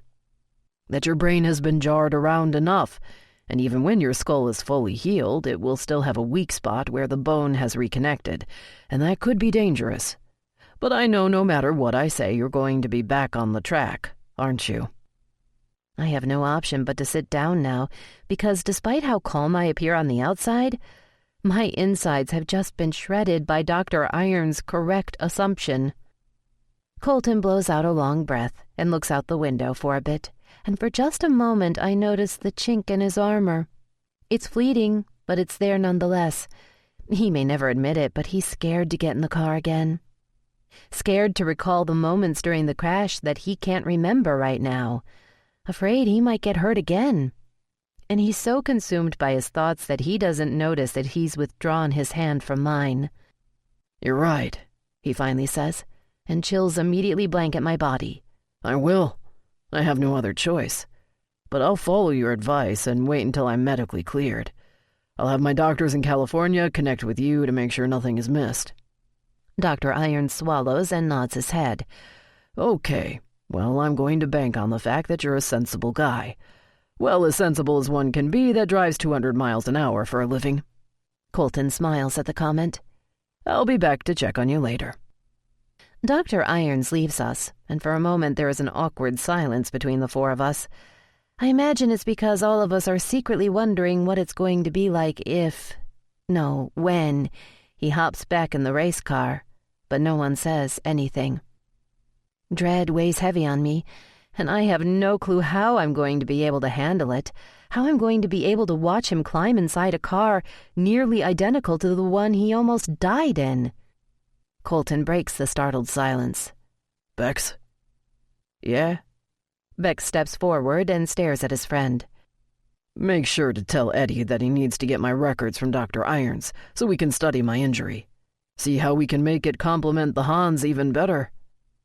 I know Colton is talking about the top-secret safety device he was wearing during the accident. The one that CD Enterprises is getting ready to submit for patent protection, so I'm not sure why Beckett's face falls. I watch his eyes dart over to Tawny momentarily, a flash of worry flickering through them, before looking back at Colton. "What, Bex? What aren't you telling me?" Obviously, Colton notices the reaction, too. Bex clears his throat and takes a deep breath. "You fired Eddie a couple of months ago, Colton." "What? Come on, Bex, quit fucking with me and just get the records for him, okay?" "I'm not fucking with you. A second set of schematics disappeared. With his gambling debts and other issues, too many factors pointed to him, so you fired him," Beckett says, as Colton's eyes flicker around the room, his head toggling back and forth as if he's trying to comprehend what he's being told.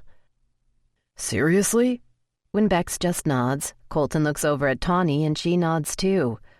"Fucking A," he grits out as he rolls his shoulders and stares out the window for a moment before looking back at Beckett. "Stealing? I don't remember that at all." His voice is dead quiet and full of disbelief. I reach out and squeeze his hand, causing him to look over and meet my eyes. "Hey, it's okay. It'll come back. It's only temporary," I say, trying to reassure him as best as I can. "But if I don't remember something like that, what else don't I remember that I don't even know about?" His eyes swim with confusion, and he grimaces, momentarily causing my heart to speed up with worry. "Don't worry about it, dude. Think of all the crap you can claim amnesia on that normally you'd get shit for." Thank God for Bex and his easygoing personality, because even though I can still see Colton struggling as he tries to grasp everything, I can also feel some of the tension relax from his hand that I'm holding. I meet Beck's eyes, a silent thank you passing between us. Tawny clears her throat softly, and all of a sudden it's like we all snap from our private thoughts with the sound. Colton breathes in deeply and says, "Tawny, I need you to issue a press release right away." "What would you like it to say?" Ms. Ever-Efficient asks, while walking to the bedside opposite me, as Colton gathers his thoughts. And with just the slightest glance my way, she refocuses on him and softens her voice. "Colton." "Yeah?" he answers, raising his eyes to meet the question in her voice. She reaches out and squeezes his bicep, her eyes roaming over his wound before withdrawing her hand when he doesn't respond. "I'm so glad that you're okay." I can hear the sincerity in her voice. No, she means it. But it still doesn't make me like her anymore. "Could have been a lot worse from what I'm told, so I'll get there." Colton takes a sip of water while his brow furrows in concentration. "Tell them I'm awake and have been for a day or so. I'm on the road to recovery and will be heading back to California within the week, once I'm cleared, and returning to the track in no time. Thank them for their support and prayers, and instead of any flowers or gifts, I'd rather they make a donation to corporate cares. The boys need it more than I do." Tawny looks up from her phone where she's typing all of this and asks, "What about your memory loss?" None of their business, Colton says, glancing up at Bex again, a silent understanding passing between them. That's all. Tawny lifts her focus from her phone and looks at Colton as if she doesn't understand. You can go now, he says to her, and I have to hide the look of shock on my face at the unexpected dismissal. Tawny's head snaps up as she shoves her phone in her purse. "Well, okay," she says, color staining her cheeks as she heads for the door. Hey, Tawn. Colton's words stop her, and the acid in his tone surprises the hell out of me. "Yes?" she asks, as she turns around to face the two of us side by side. After you issue the press release, you can get your stuff and head back home. She angles her head and stares at Colton for a moment, confusion flickering over her face. "It's okay.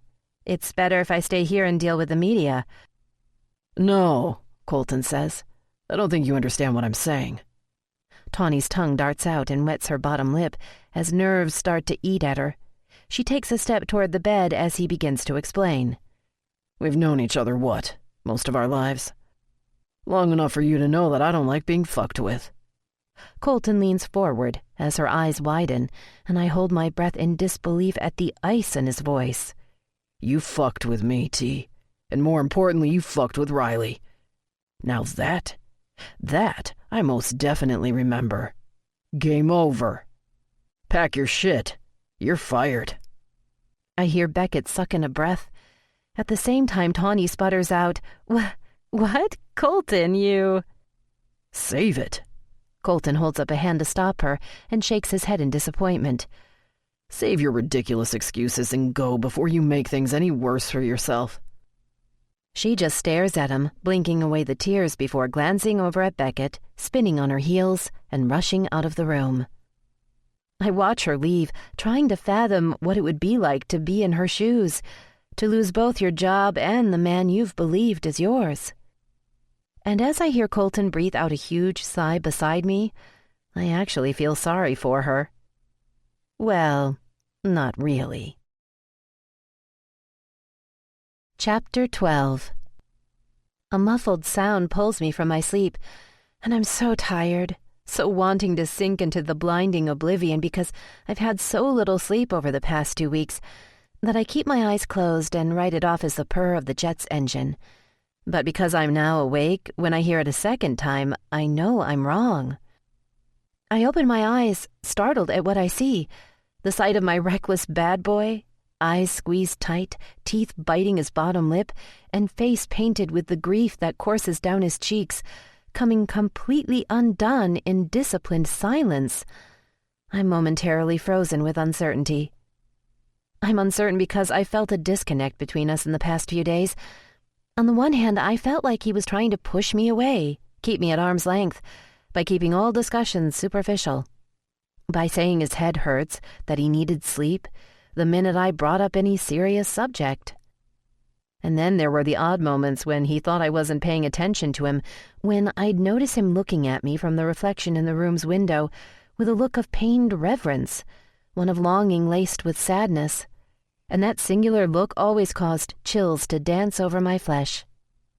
He hiccups out a sob and opens his eyes slowly, the pain so evident in them, my grown man scarred by the tears of a scared little boy.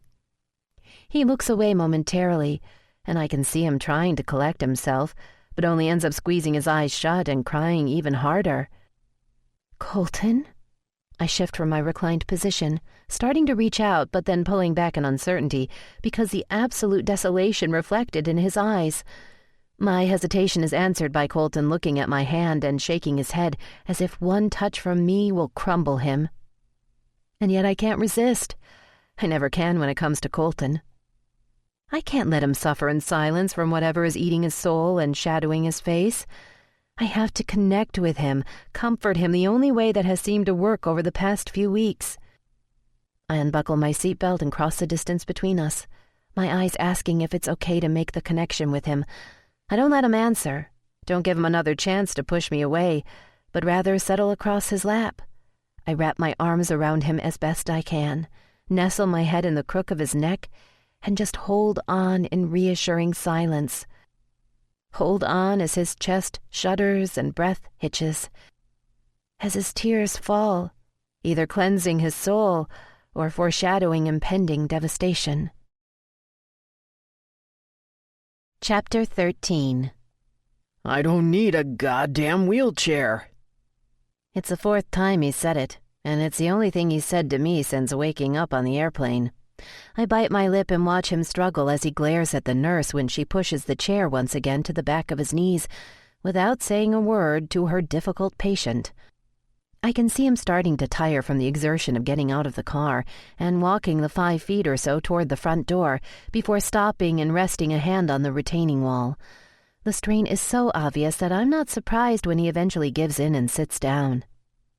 I'm glad I texted everyone ahead of time and told them to stay inside the house and not greet us in the driveway. After watching the effort it took for him to get off the plane and into the car, I figured he might be embarrassed if he had an audience. The paparazzi are still yelling on the other side of the closed gates, clamoring to get a picture or quote from Colton. But Sammy and his new additions to the staff are doing their job keeping this moment private, which I'm so very grateful for. Just give me a fucking minute, he growls when she starts to push him, and I can see that a headache has hit him again when he puts his head in his hands, fingers bending the bill of his baseball cap, and just sits there. I take a deep breath from my silent place on the sideline, trying to figure out what is going on with him. And after his silent breakdown on the jet, I know it's more than just the headaches, more than the crash. Something has shifted, and I can't quite put my finger on the cause of his warring personalities. And the fact that I can't pinpoint the why has my nerves dancing on edge. Colton presses his hands to the side of his hat, and I can see the tension in his shoulders as he tries to brace for the pain radiating from his head. I walk toward him, unable to resist trying to help somehow, although I know there's nothing I can really do, and just place my hands on his shoulders to let him know I'm there. That he's not alone. I don't need a fucking nurse watching over me. I'm fine, really, Colton says from his partially reclined position on the chaise lounge. Everyone left shortly after our arrival, everyone but Bex and me, realizing what a surly mood Colton was in. Colton's parked himself on the upstairs patio for the last 30 minutes because, after being trapped in the hospital for so long, he just wants to sit in the sun in peace.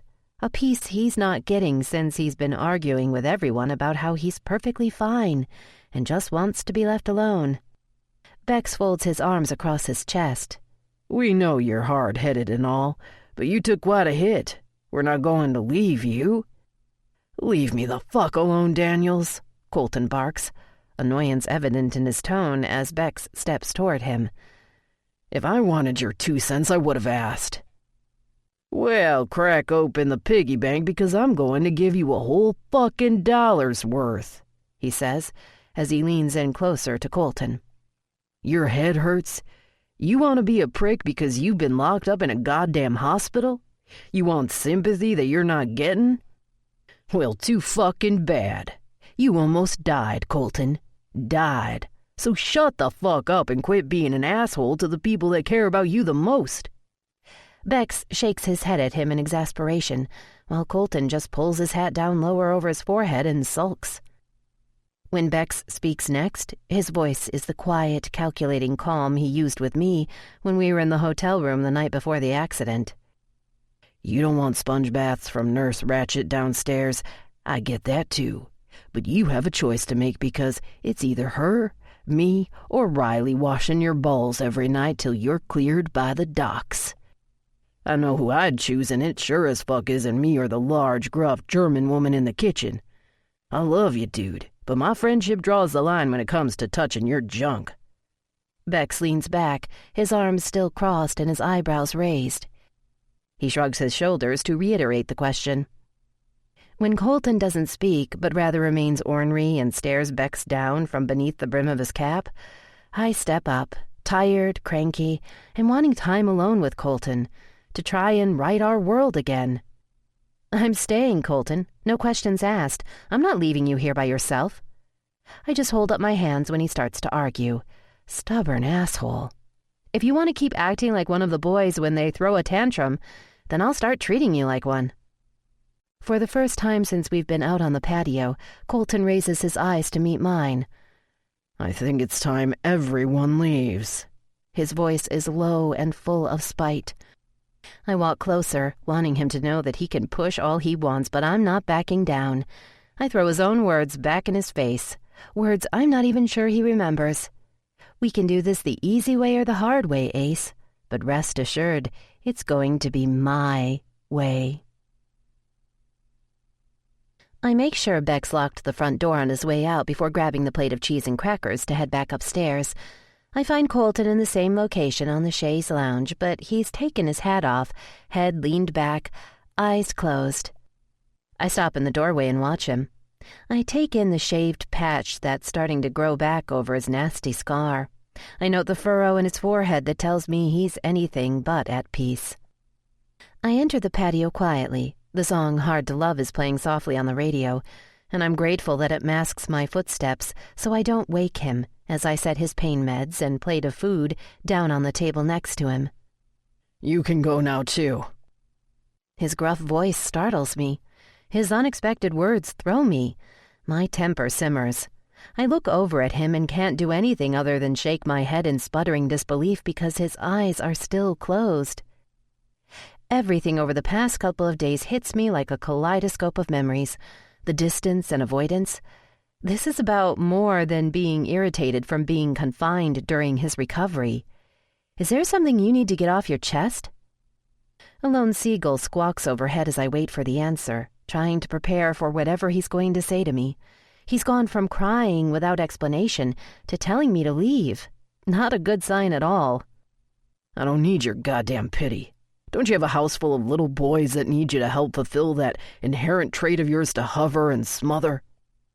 He could have called me every horrible name in the book, and it wouldn't sting as much as those words he just slapped me with. I'm dumbfounded, mouth opening and closing as I stare at him, face angled to the sun, eyes still closed. "Excuse me?" It's no match for what he's just said, but it's all I've got. "You heard me." He lifts his chin up almost in dismissal, but still keeps his eyes closed. "You know where the door is, sweetheart." Maybe my lack of sleep has dimmed my usual reaction, but those words just flicked the switch to 100%. I feel like we've time-warped back to weeks ago, and I immediately have my protective guard back up. The fact that he won't look at me is like kerosene to my flame. What the fuck's going on, Donovan? If you're going to blow me off, the least you can do is give me the courtesy of looking at me. He squints open an eye, as if it's irritating him to have to pay attention to me, and I've had it. He's managed to hurt me in the whole 5 minutes we've had alone together, and the fact that my emotional stability is being held together by frayed strings doesn't help either. He watches me and a ghost of a smirk appears, as if he's enjoying my reaction, enjoying toying with me. Unspoken words flicker through my mind and whisper to me, call on me to look closer. But what am I missing here? "Riley, it's just probably best if we call it like we see it." Probably best? My voice escalates and I realize that maybe we're both a whole lot exhausted and overwhelmed with everything that's occurred, but I'm still not getting what the hell is going on. Panic starts burgeoning inside me because you can only hold on so tight to someone who doesn't want to be held on to. What the hell, Colton? What's going on? I push off the chair and walk to the ledge and look out over the water for a moment, needing a minute to shove down the frustration so patience can resurface. But I'm just plain worn out from the whiplash of emotions. You don't get to push me away, Colton. You don't get to need me 1 minute and then shove me away as hard as you can the next. I try to keep the hurt out of my voice, but it's virtually impossible. "I can do whatever the hell I want," he shouts at me. I whirl back around, jaw clenched, the taste of rejection fresh in my mouth. "Not when you're with me, you can't." My voice echoes across the concrete of the patio as we stare at each other, the silence slowly smothering possibilities. "Then maybe I shouldn't be with you." The quiet steel to his words knocks the wind out of me. Pain radiates in my chest as I draw in air. What the hell? Did I read this all wrong? What am I missing? I want to tear into him. I want to unleash on him the fury I feel reverberating through me. Colton deflects his eyes momentarily, and in that moment, everything finally clicks. All of the puzzle pieces that seemed amiss over the past week finally fit together. And it's all so transparent now. I feel like an idiot that I didn't put it together sooner. It's time to call his bluff. But what if I call it and I'm wrong? My heart lurches into my throat at the thought, but what other option do I have? I smooth my hands down the thigh of my jeans, hating that I'm nervous. Fine, I resign as I take a few steps toward him. You know what? You're right. I don't need this shit from you or anyone else. I shake my head and stare at him as he grabs his hat, places it on his head, lowering the bill so I can just barely see his eyes that are now open and watching me with guarded intensity. Non-negotiable, remember? I throw my threat back at him from our bathtub agreement weeks ago, and with those words, I see a sliver of emotion flicker through his otherwise stoic eyes. He just shrugs his shoulder nonchalantly, but I'm on to his game now. I may not know what it is, but something's wrong, and frankly, this been here, done that bullshit is getting old. Didn't you learn fucking anything? Did they remove the common sense part of your brain when they cut it open? His eyes snap up to mine now, and I know I've gotten his attention. Good. He doesn't speak, but I at least know his eyes are on me. His attention is focused. I don't need your condescending bullshit, Riley. He yanks the bill of his hat down over his eyes and lays his head back, dismissing me once again. You know where the door is. I'm across the patio and have flipped his hat off of his head within seconds, my face lowered within inches of his. His eyes flash open, and I can see the wash of emotions within them from my unexpected actions. He works a swallow in his throat as I hold my stare, refusing to back down. Don't push me away, or I'm going to push back 10 times as hard, I tell him, beseeching him to look deep within and be honest with himself, to be honest about us. You've hurt me on purpose before. I know you fight dirty, Colton, so what is it that you're trying to protect me from? I lower myself in the chaise lounge, our thighs brushing against each other's, trying to make the connection so he can feel it, so he can't deny it. He looks out toward the ocean for a few moments and then looks back at me, clearly conflicted. Everything. Nothing. He shrugs, averting his eyes again. From me. The break in his voice unwinds the ball of tension knotted around my heart. What are you talking about? I slide my hand into his and squeeze it, wondering what's going on inside his head. Protect me? You're ordering me around and telling me to get the hell out is not you protecting me, Colton. It's you hurting me. We've been through this and... Just drop it, Rye. I'm not dropping shit, I tell him, my pitch escalating to get my point across. You don't get to... Drop it, he orders, jaw clenched, tension in his neck. No. You said you couldn't do this anymore. His voice calls out to me across the calming sounds of the ocean below, despite the turbulent waves crashing into my heart. The even keel of his tone warns me that he's hurting, but it's the words he says that have me searching my memory for what he's talking about. What? I start to say, but I stop when he holds his hand up, eyes squeezing shut as a cluster headache hits him momentarily.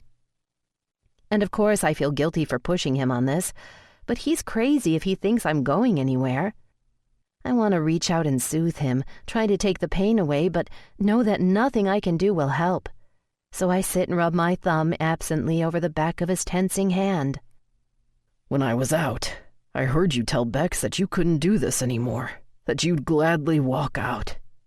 His voice drifts off as his eyes bore into mine, jaw muscle pulsing. The obstinate set to his jaw asking the question his words don't. That's what this is all about? I ask, dumbfounded, and struck with realization all at once. A snippet of a conversation I had with Bex when I said I would have gladly walked away from you, done something, anything differently, if it would have prevented you from being comatose in a hospital bed?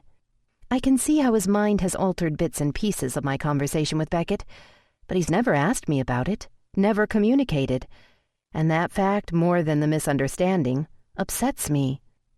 You said you'd gladly walk out, he repeats, his voice resolute, as if he doesn't believe I'm telling him the truth. Your pity's not needed nor welcome. You've been pulling away because you think I'm only here out of pity? That you got hurt and now I don't want you anymore? And now I'm pissed. Glad you thought so highly of me. Such an asshole, I mutter, more to myself than to him. Feel free to make assumptions because, in case you haven't noticed, they've done wonders for our relationship so far, right? I can't help the sarcasm dripping from my voice, but after everything we've been through together, everything we always seem to come back to when all is said and done, I'm hurt that he even remotely thinks I'm going to want him any less because he's not 100%. Riley. He blows out a loud breath and reaches for my hand, but I pull it back. Don't Riley me. I can't help the tears that swim in my eyes. I almost lost you. You're goddamn fucking right you did, and that's why I have to let you go, he shouts, before swearing out a muttered curse.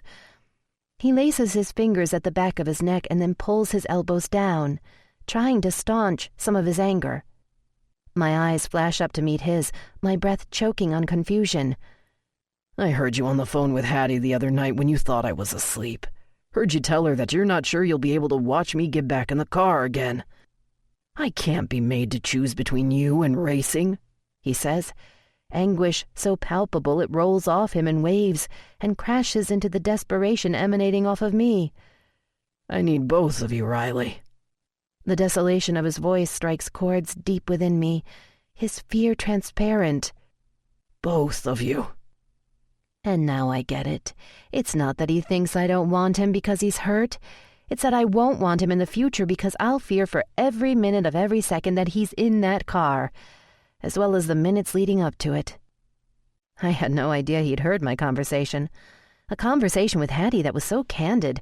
I cringe recalling some of the things I said, without the sugarcoating I'd used with most others. I lift my hand to his face and bring it back to look at mine. Talk to me, Colton. After everything we've been through, you can't shut me out or push me away. You've got to talk to me or we can never move forward. I can see the transparent emotions in his eyes, and I hate watching him struggle with them. I hate knowing something has eaten at him over the past week when he should have been worried about recovering, not about us. I hate that he's even questioned anything that has to do with us. He breathes out a shaky breath and closes his eyes momentarily. I'm trying to do what's best for you. His voice is so soft the sound of the waves almost drowns it out. What's best for me? I ask in the same tone, confused but needing to understand this man so complicated and yet so childlike in many ways. He opens his eyes and the pain is there, so raw and vulnerable they make my insides twist. If we're not together, then I can't hurt you every time I get in the car. He swallows, and I give him a moment to find the words I can see he's searching for, and to regain my ability to breathe. He's been pushing me away because he cares, because he's putting me first, and my heart swells at the thought. He reaches up and takes the hand I have resting on his cheek, laces his fingers with it, and rests it in his lap. His eyes stay focused on our connection.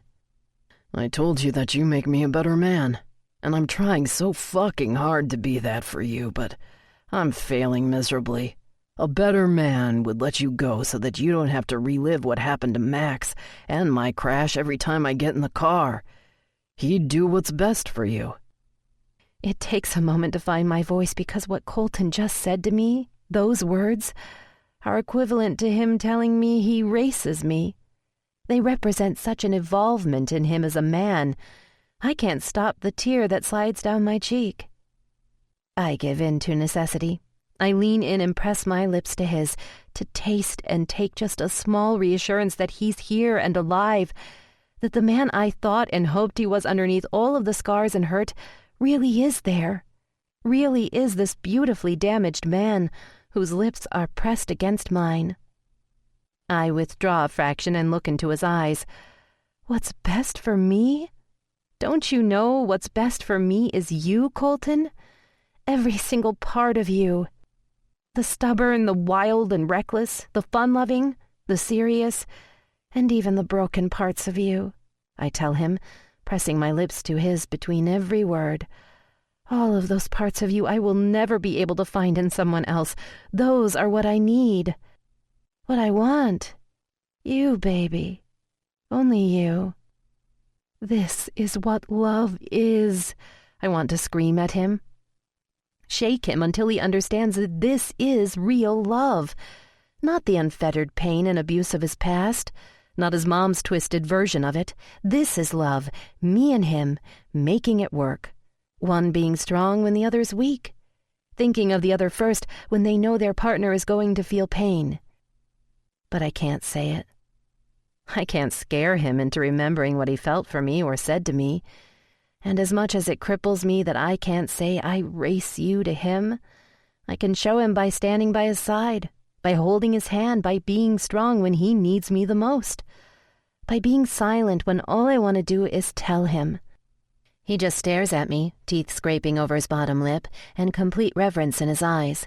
He sniffs back the emotion and clears his throat as he nods his head, a silent acceptance of the pleading in my words. What you told Hattie is true, though.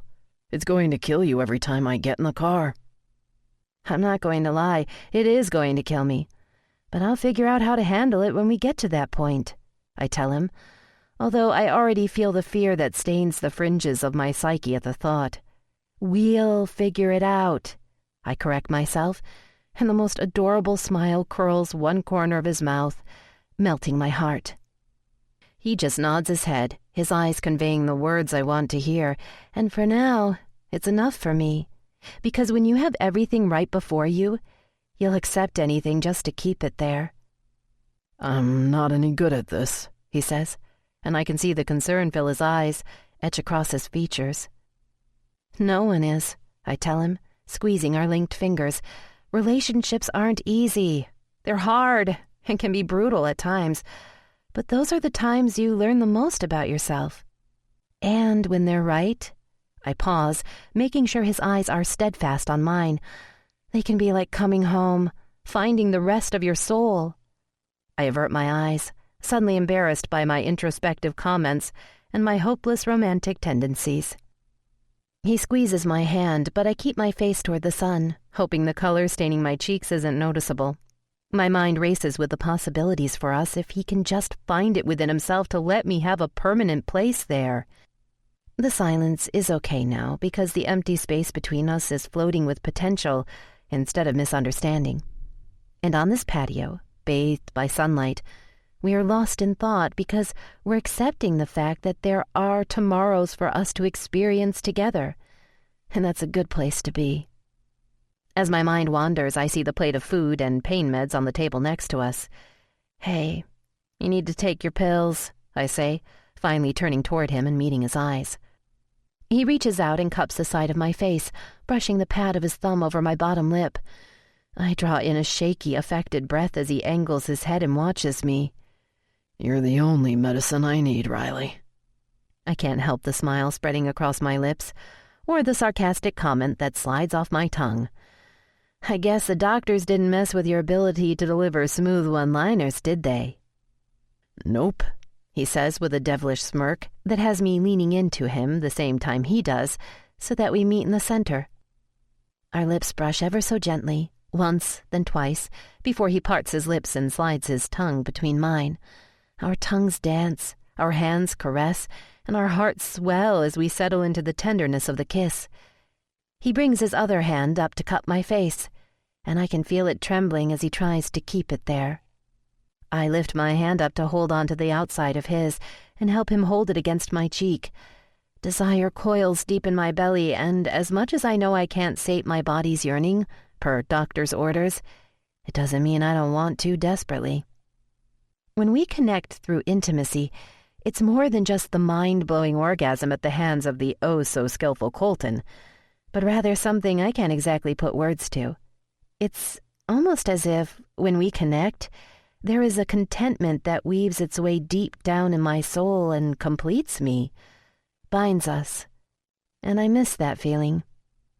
A sexy-as-hell groan comes from the back of his throat that doesn't help stem the ache I have burning for him. I reach my free hand out and run it up the plane of his chest, loving the vibration humming beneath my fingers as a result of my touch. Chills prickle my skin, and it's not from the ocean breeze, but rather the tidal wave of sensations my body misses desperately.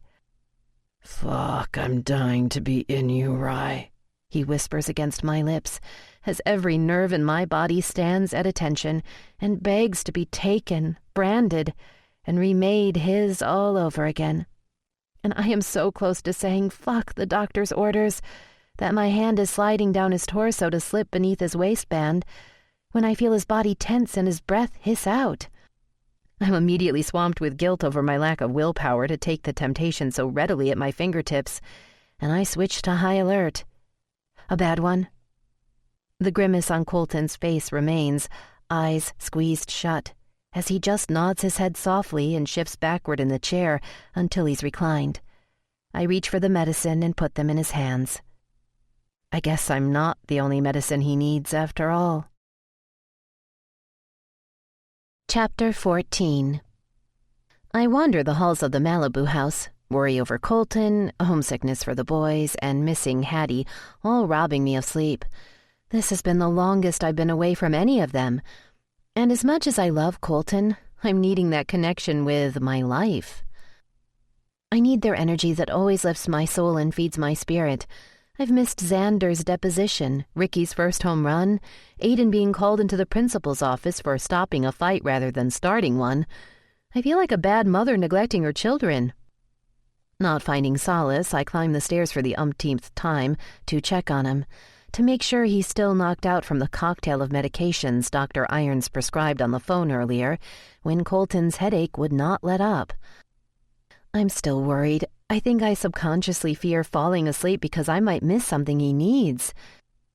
Then I think of Colton's revelations earlier before the headache hit, and I can't help the smile that softens my face. The knowledge that he was trying to push me away to protect me may have been misguided, but perfect nonetheless. There is most definitely hope for us yet. I walk toward the bed, Hellstrom playing softly on the stereo overhead, and I can't help the breath I hold as I sit down on the bed beside him. He's lying on his stomach, his arms buried beneath the pillow and his face angled to the side of the bed facing me. The light blue sheets have fallen down below his waist, and my eyes trace the sculpted lines of his back, my fingers itching to touch the heated warmth of his skin. My eyes roam over the scar on his head and note that the patch of hair is starting to grow in with stubble. In no time at all, no one will even know the trauma beneath his hair. But I'll know, and I'll remember, and I'll fear. I shake my head and squeeze my eyes shut, needing to get control of my rampant stampede of emotions. I notice his discarded shirt on the bed beside him and can't help picking it up and burying my nose in it, drinking in his smell, needing the mapped connection in my mind to lessen the worry that's now a constant. It's not enough, though, so I crawl into bed beside him. I lean forward, careful not to disturb him, and press my lips to the spot just between his shoulder blades. I inhale his scent, feel the warmth of his heated flesh beneath my lips, and thank God that I get this moment again with him. A second chance. I sit like this for a moment, silent thank yous running through my mind when Colton whimpers. "Please, no," he says. The juvenile tone and the masculine timbre is haunting, unnerving, devastating. "Please, Mommy, I'll be good. Just don't let him hurt me." He thrashes his head in protest, body tensing, arms bracing, as the sounds he's making become more adamant, more upsetting. I try to wake him, take his shoulders and shake him. "Please, Mommy, please," he whimpers in a pleading voice wavering with terror. My heart lodges in my throat and tears spring to my eyes at that eerie combination of little boy within the grown man. "Wake up, Colton," I shove his shoulder back and forth again as he becomes more animated, but the strength of the prescriptions that Dr. Irons had me give him are too strong to pull him from the nightmare. "Come on, wake up," I say again, as his body starts rocking, the all-too-familiar chant falling from his lips.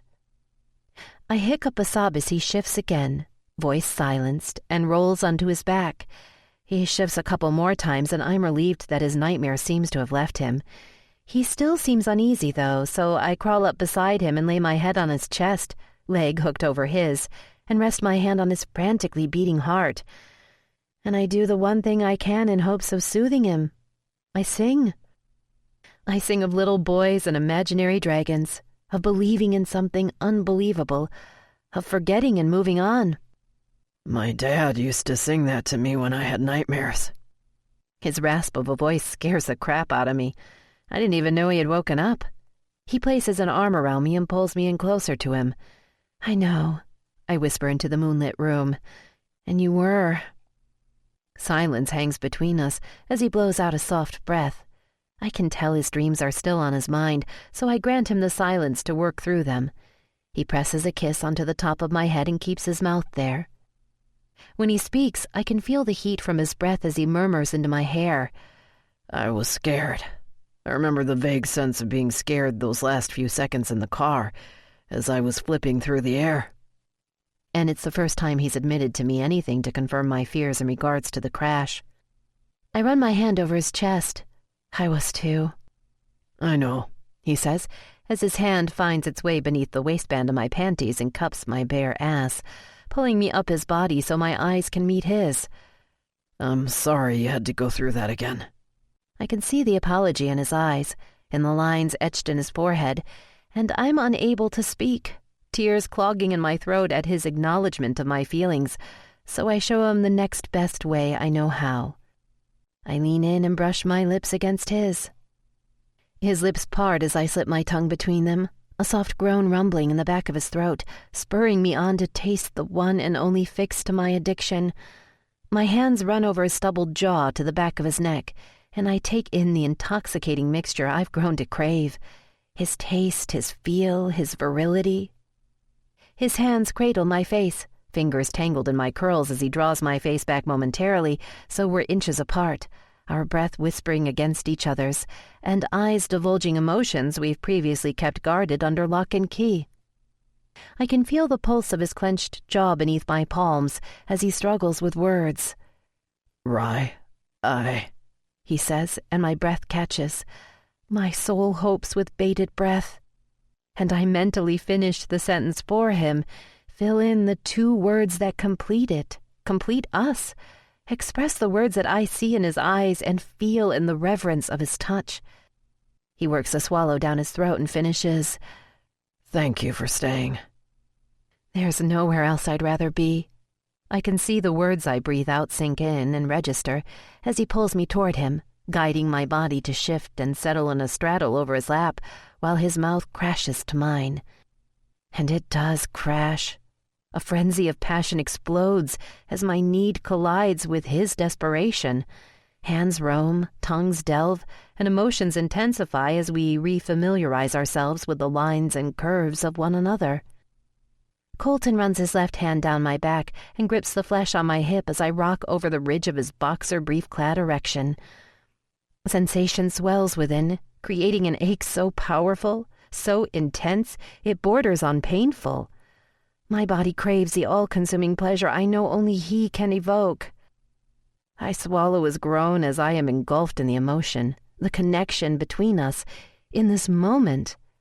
I feel Colton's right hand slide down to my other hip as he brings his hands to the sides of my tank top, trying to pull it up and off. But when I feel his right hand fail to grasp the material, I quickly take control, not wanting it to affect this moment. I cross my arms over my front, grab the hem, and lift it over my head.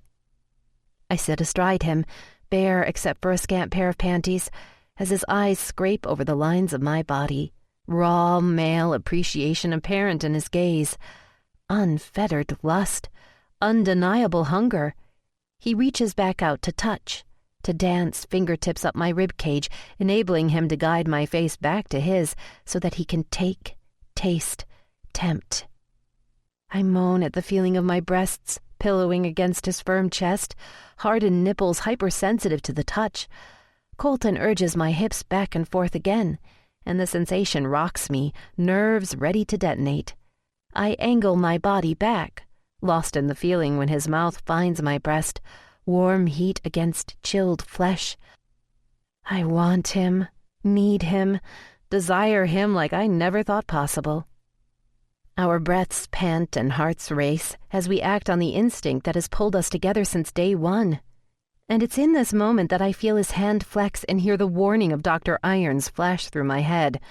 I want to ignore him, tell it to go the fuck away so I can take my man again, pleasure him, own him as he owns me in every sense of the word.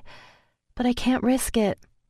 I bring my hands down to my hips and lace my fingers with his. I break from our kiss and rest my forehead against Colton's. We can't. It's not safe. The strain is apparent in my voice, expressing how hard it is for me to stop from taking exactly what we both want. Colton doesn't utter a sound. He just presses his hands into my hips as our labored breathing fills the silence in the bedroom. It's too much exertion. Baby, if I'm not exerting myself, then I'm sure as fuck not doing it right. He chuckles against my neck, stubble tickling my skin that's already begging for more of his touch. I force myself to sit up so I'm farther away from the temptation of his mouth, but neglect to realize that my new positioning causes more pressure on the weeping apex between my thighs as my weight settles down on his erection. I have to stifle the moan that wants to fall from my mouth at the feeling. Colton smirks, knowing exactly what just happened, and I try to feign that I'm not affected, but it's no use as he rolls his hips again. Colton, I moan, drawing out his name. You know you don't want me to stop, he says with a smirk, and as he starts to speak again, I reach out and put a finger to his lips to quiet him. This woman is just trying to keep you safe. Oh, but you forget that the patient is always right, and this patient thinks that this woman, he says, as he draws my finger into his mouth and sucks on it, causing desire to coil within, needs to be thoroughly fucked by this man. My legs tighten around him, and I dig my hands into the top of my thighs as my body remembers just how thorough a fucking by Colton Donovan can be. And despite my resolve, my body screams, take me, brand me, claim me, own every part of me right here, right now. Safety, I reassert, trying to regain some type of control over my body and the situation, trying to think of his safety rather than the constant ache burning like a wildfire within me. Riles, when have you ever known me to play it safe? He smirks that devilishly handsome grin he knows I can't resist. Please let me exert myself, he pleads, but I know that beneath the playful tone is a man scavenging what's left of his restraint. I'm dying to take the driver's seat and set the pace. I can't help but laugh because his words cause a certain comment to come back to me. When we first met, had he wondered if you fucked like you drive? He snorts out a laugh, a mischievous grin gracing his lips and leaving that dimple I love. And how's that? A little reckless, pushing all the limits, and in it until the very last lap. I let my voice trail off as I tease a fingernail over the midline of his chest, his muscles flexing as he anticipates my touch. He angles his head to the side, and his arrogant smile grows wider. Well, was she right? Or do I need to take you for another spin around the track to refresh your memory? I love seeing the Colton I know, the Colton I missed, so vibrant that I decide to have a little fun, play him at his own game. He wants sex that I'm not going to give him, but that doesn't mean I can't put on a good show to tide him over, give him a little something to ease the burn, or intensify the ache. I run my fingers back down his chest and then to my parted knees and up and over my thighs. His eyes follow their wanton progression as they sit on top of the triangular swatch of fabric covering my sex. Not sure I remember, Ace. It's been a while since I've seen you in action." He sucks in a hiss of breath, and the reaction drives me, spurs me to go one step further. I rub my hands over my naked stomach and up to cup my breasts already weighted with desire. I purposefully drag my lip over my bottom teeth, breathing out a soft moan as I pinch my nipples between my thumbs and forefingers, the sensation ricocheting through my every nerve. Colton's eyes darken, his lips part, and I feel his cock throb under my core at the sight of me pleasuring myself. His reaction empowers me, allows me to have the courage and confidence to carry this out. A few months ago, I would have never done this, touch myself so brazenly under the scrutiny of his stare. But he's done this for me, shown me that my curves are sexy. The body I used to readily criticize is something he desires, something that turns him on, is more than enough for him. And because of that knowledge, I can give him this gift with steady hands and complete confidence. I let out another moan from my mouth, and as much as I can see the desire swell in his green eyes, I can tell the minute he's onto me. The slow, lopsided spread of a smile turning up one corner of his deliciously handsome mouth. He just shakes his head subtly, mirth dancing over his expression, as he shows me he's more than willing to play this game. "Baby, if you're trying to get me to stop, then you shouldn't throw around comments like that." He rolls his hips beneath me, his rock-hard length pressing exactly where I ache for it to fill, where I'm silently begging for it to stroke, and feeds my pleasurable pain.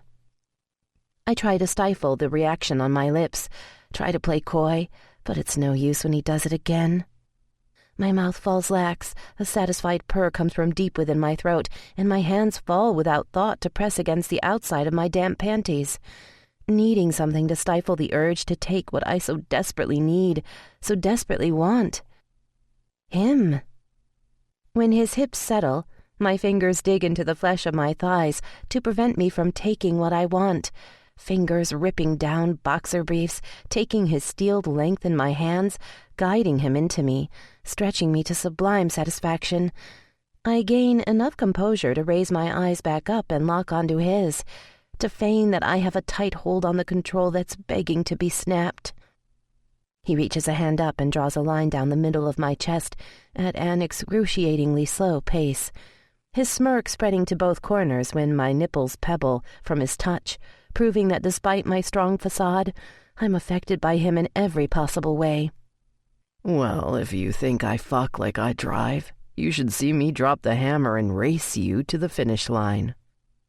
I can't help the breath that catches in my throat. It has to be coincidence that he uses the term race. It is his profession, after all, but every single part of me hopes momentarily that I'm wrong, that he's using the term to tell me he remembers. But as quick as the thought soars with hope, it burns out, shudders the breath in my lungs. So I do the only thing I can, to help to make me forget and help him remember. It's time to give him the show I've been tempting him with. As his eyes flicker back and forth between my eyes and my fingers, I spread my legs further apart, wanting to make sure he can see everything I'm doing. My fingers slip just beneath the waistband of my panties and then stop, my own body aching for my touch as much as I can see he is by the look in his eyes and his own fingers rubbing together, itching to touch me himself. But he's still in control, still so calm. Time to test that restraint. "I thought racing wasn't a team sport," I say from beneath my lashes. "You know, more of an every man for himself kind of thing." I make sure he's watching, make sure he sees my fingers slide a little farther south. And I know he does because his Adam's apple bobs as he works a swallow down his throat. "Every man, yes," he finally says, his voice strained. "Racing can be a dangerous sport too, you know." "Oh, really?" I respond. I take it upon myself to give in to the sweet torture of parting myself and rubbing the evidence of my arousal around so I can apply the much-needed friction to my clit. And as good as it feels, the pressure, the friction, his hardened dick rubbing against me, nothing turns me on more than the look on Colton's face. Undeniable arousal and complete concentration as he watches movements he can't see but can only guess at through the silky red fabric. I want more from him. I want that stoic restraint snapped.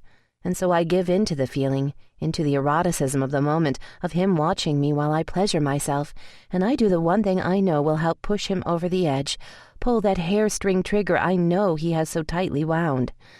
I lift my head back, close my eyes, and let, oh, God, slip from my lips.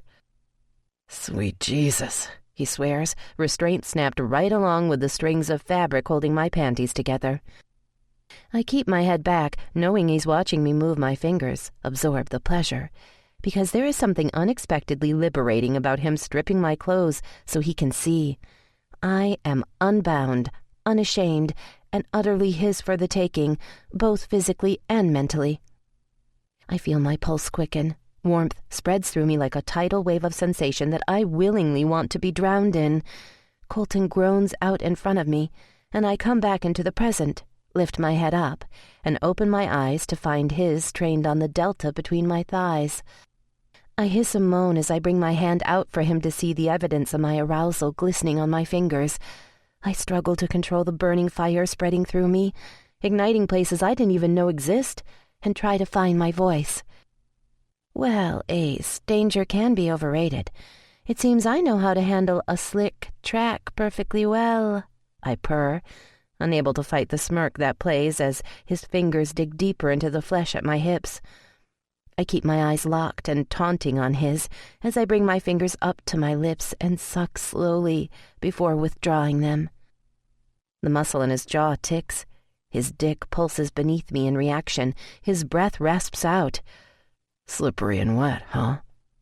Danger has never been more fucking tempting, he drawls, before his tongue darts out and wets his lips, as he tracks my hands sliding back down my torso, over my breasts, down my stomach, and back down to between my thighs. This time, though, I spread my knees wider as I use one hand to part my cleft so he can see my other hand slide down between the swollen pink flesh. I can see the struggle flicker across the magnificent lines of his face, watch the desire swamp him, and the knowing smile that curls up his lips somehow fits him with absolute perfection. My handsome, arrogant rogue. A little cocky, a lot imperfect, and completely mine. You know, he rasps, trailing a fingertip up one thigh, purposely missing my core clenching in anticipation, before continuing down the other leg. Sometimes in a race, in order to reach the finish line, rookies like you have to tag team to get the result you want. I don't fight the smile that comes or hide the shudder of breath as his fingers leave my skin. I lean forward, placing my hands on his chest and look straight into his eyes. Sorry, but this engine seems to be doing just fine running solo, I say, scraping my fingernails in lines down his chest as I sit back up. His muscles convulse beneath my fingers, proving that even though the arrogant curl to his lips remains, his body still wants and needs what I have to offer. I slip my fingers between my thighs again and deliver the line I'm hoping will push him over the edge. I know exactly what it's going to take to get me to the finish line. Oh, so you like to race dirty, huh? Break all the rules, he taunts, tossing the ball right back into my court. Oh, I most definitely can race dirty, I tease with a raise of my eyebrows before I reach a hand out, his eyes narrowing as I bring a finger, coated with my moisture, to his lips. His hand flashes up immediately and grabs my wrist, guiding my fingers into his mouth, the low hum in the back of his throat reverberating over me, through me, into me, and my own restraint is tested as his tongue swirls over them, my hips grinding down and rocking over him in automatic response. Holy shit, that feels like heaven. My nerves reach the fever pitch of ache as I rock back again, his hard to my soft, and all I can think about is the need coursing through me, the moisture pooling between my legs, the thought of his fingers on me, in me, driving me. Fuck, I need him now, desperately, so I do the only thing I can without downright begging. I deliver the last coherent dare I have left, because all of my thoughts are jumbling in my head with this onslaught of sensation. I lean forward, the feather of my lips up his whiskered jawline, and inhale his scent before I whisper, "Being a seasoned pro such as yourself, you just might have to show this rookie exactly why they say rubbing's racing." I rotate my hips over the top of him, and I can feel his teeth grind in willpower. I repeat the motion one more time, a satisfied exhale slipping between my lips as my body begs for more. Big, bad professional race car driver like you, afraid to show a newbie how to drive stick, huh? I forgot how fast Colton can move, bad hand and all. Within a heartbeat, he's pushed me so I'm sitting back up again. My feet have been pulled forward so they're flat on the bed on either side of his rib cage, and he pushes my knees as far out as they can go. Bingo. Fuse lit. That razor-thin edge of control snapped. Thank God. He must be mistaking the look on my face, the one of relief edged with desperation, as confusion, because he says, "I'm shifting gears, sweetheart, because I'm the only one allowed to drive this car." I can hear the hum deep in his throat as he slides his hands up my thighs, stopping to sweep his thumbs up and down my tight strip of curls. A teasing touch that sends tiny tremors ricocheting through me, hinting at what's to come, the level of pleasure he can bring me to. His fingers still, and he drags his eyes up my body to meet mine, a smug grin ghosting his mouth. He holds my stare, almost as if he's daring me to look away, as he moves one hand to part my swollen flesh, while the other tucks his fingers inside of me. My head falls back as I cry out at the feeling, fingers moving, manipulating, circling to stroke over the responsive bundle of nerves. He slides his fingers in and out, my walls clenching around him, gripping onto him in pure carnal need. Greed. I watch his face, see his tongue slip between his lips, the desire cloud his eyes, watch the muscles ripple in his arms as he works me into a fever pitch. Causes me to climb quickly because I'm so pent up, so addled with need, that the sight of him, the feel of him, the memory of him pushes me over the edge. My fingernails score down his forearms as my body tenses, pussy convulses, and the broken cry of his name fills the room around us. I fall forward, collapsing on top of Colton's chest as the heat spearing through me in waves liquefies my insides. Makes coherency a distant possibility. I want the feel of my skin on his, need to feel the firmness of him against me, and the security of his arms wrapped around me as I swim through the sensation he just flooded me with. I pant out in short, sharp breaths as my body settles, his fingertips tracing lines up and down my spine. I can feel his soft chuckle against my chest. "Hey, rookie." I force myself to look up at him, to pull myself from my post-orgasmic coma. Is all I can manage as I meet the amusement in his eyes. "I'm the only one that's allowed to drive you to the motherfucking checkered flag." I can't help the laugh that comes out and bubbles over. He can claim my checkered flag any day. Chapter 15. Oh, buddy, I'm so proud of you. I fight back the wave of guilt that rolls over me. I missed helping Connor study for a test in his most dreaded subject, math. I knew you could do it. I just used that little trick you told me about and it worked. The pride in his voice brings tears of joy to my eyes, and at the same time grief over not being there. I told you it would. Now go get ready for baseball. I'm sure Jax is waiting for you already. He laughs, telling me I'm right. I promise I'll see you a little later in the week, okay? 'Kay. I Lego you. I Lego you too, bud. I hang up and look out toward the patio as laughter filters in above the crash of the waves. Years' worth of friendship breaking through Colton's bad mood. I'm so thankful to Beckett for stopping by. I hear them belt out another laugh, and as much as I wish I was the one putting the smile on Colton's otherwise scowling face of late, I'm just grateful that it's there. Beggars can't be choosers. I watch them clink the necks of their beer bottles over something, and I sigh out loud, wanting the tension between Colton and me to go away. I'm sure it's because we're both sexually frustrated. To need and want and desire when temptation is right beneath your fingers, but to not be able to take and devour. is brutal in every sense of the word. And yes, his more than skillful fingers brought me a small ounce of the release I needed the night before last, but it's not the same. The connection was made, but not cemented, because when Colton is in me, literally stretching me to every depth imaginable, I am also completely filled figuratively in every sense of the word. He completes me, owns me, has ruined me for anyone else ever again. I feel closer to him right now, spending so much time with him, and yet further away. And I hate it. I shake myself from my pity party and think how much worse things could be right now. I slip my shoes off and head out onto the deck for fresh air. I walk between Colton and Beckett's lounge chairs and sit in one of my own, facing them. Behind my sunglasses, I take in the sight before me, and I know there isn't another woman in the world that wouldn't want to be in my shoes right now. Both men are relaxed, clad in board shorts, ball caps, and sunglasses.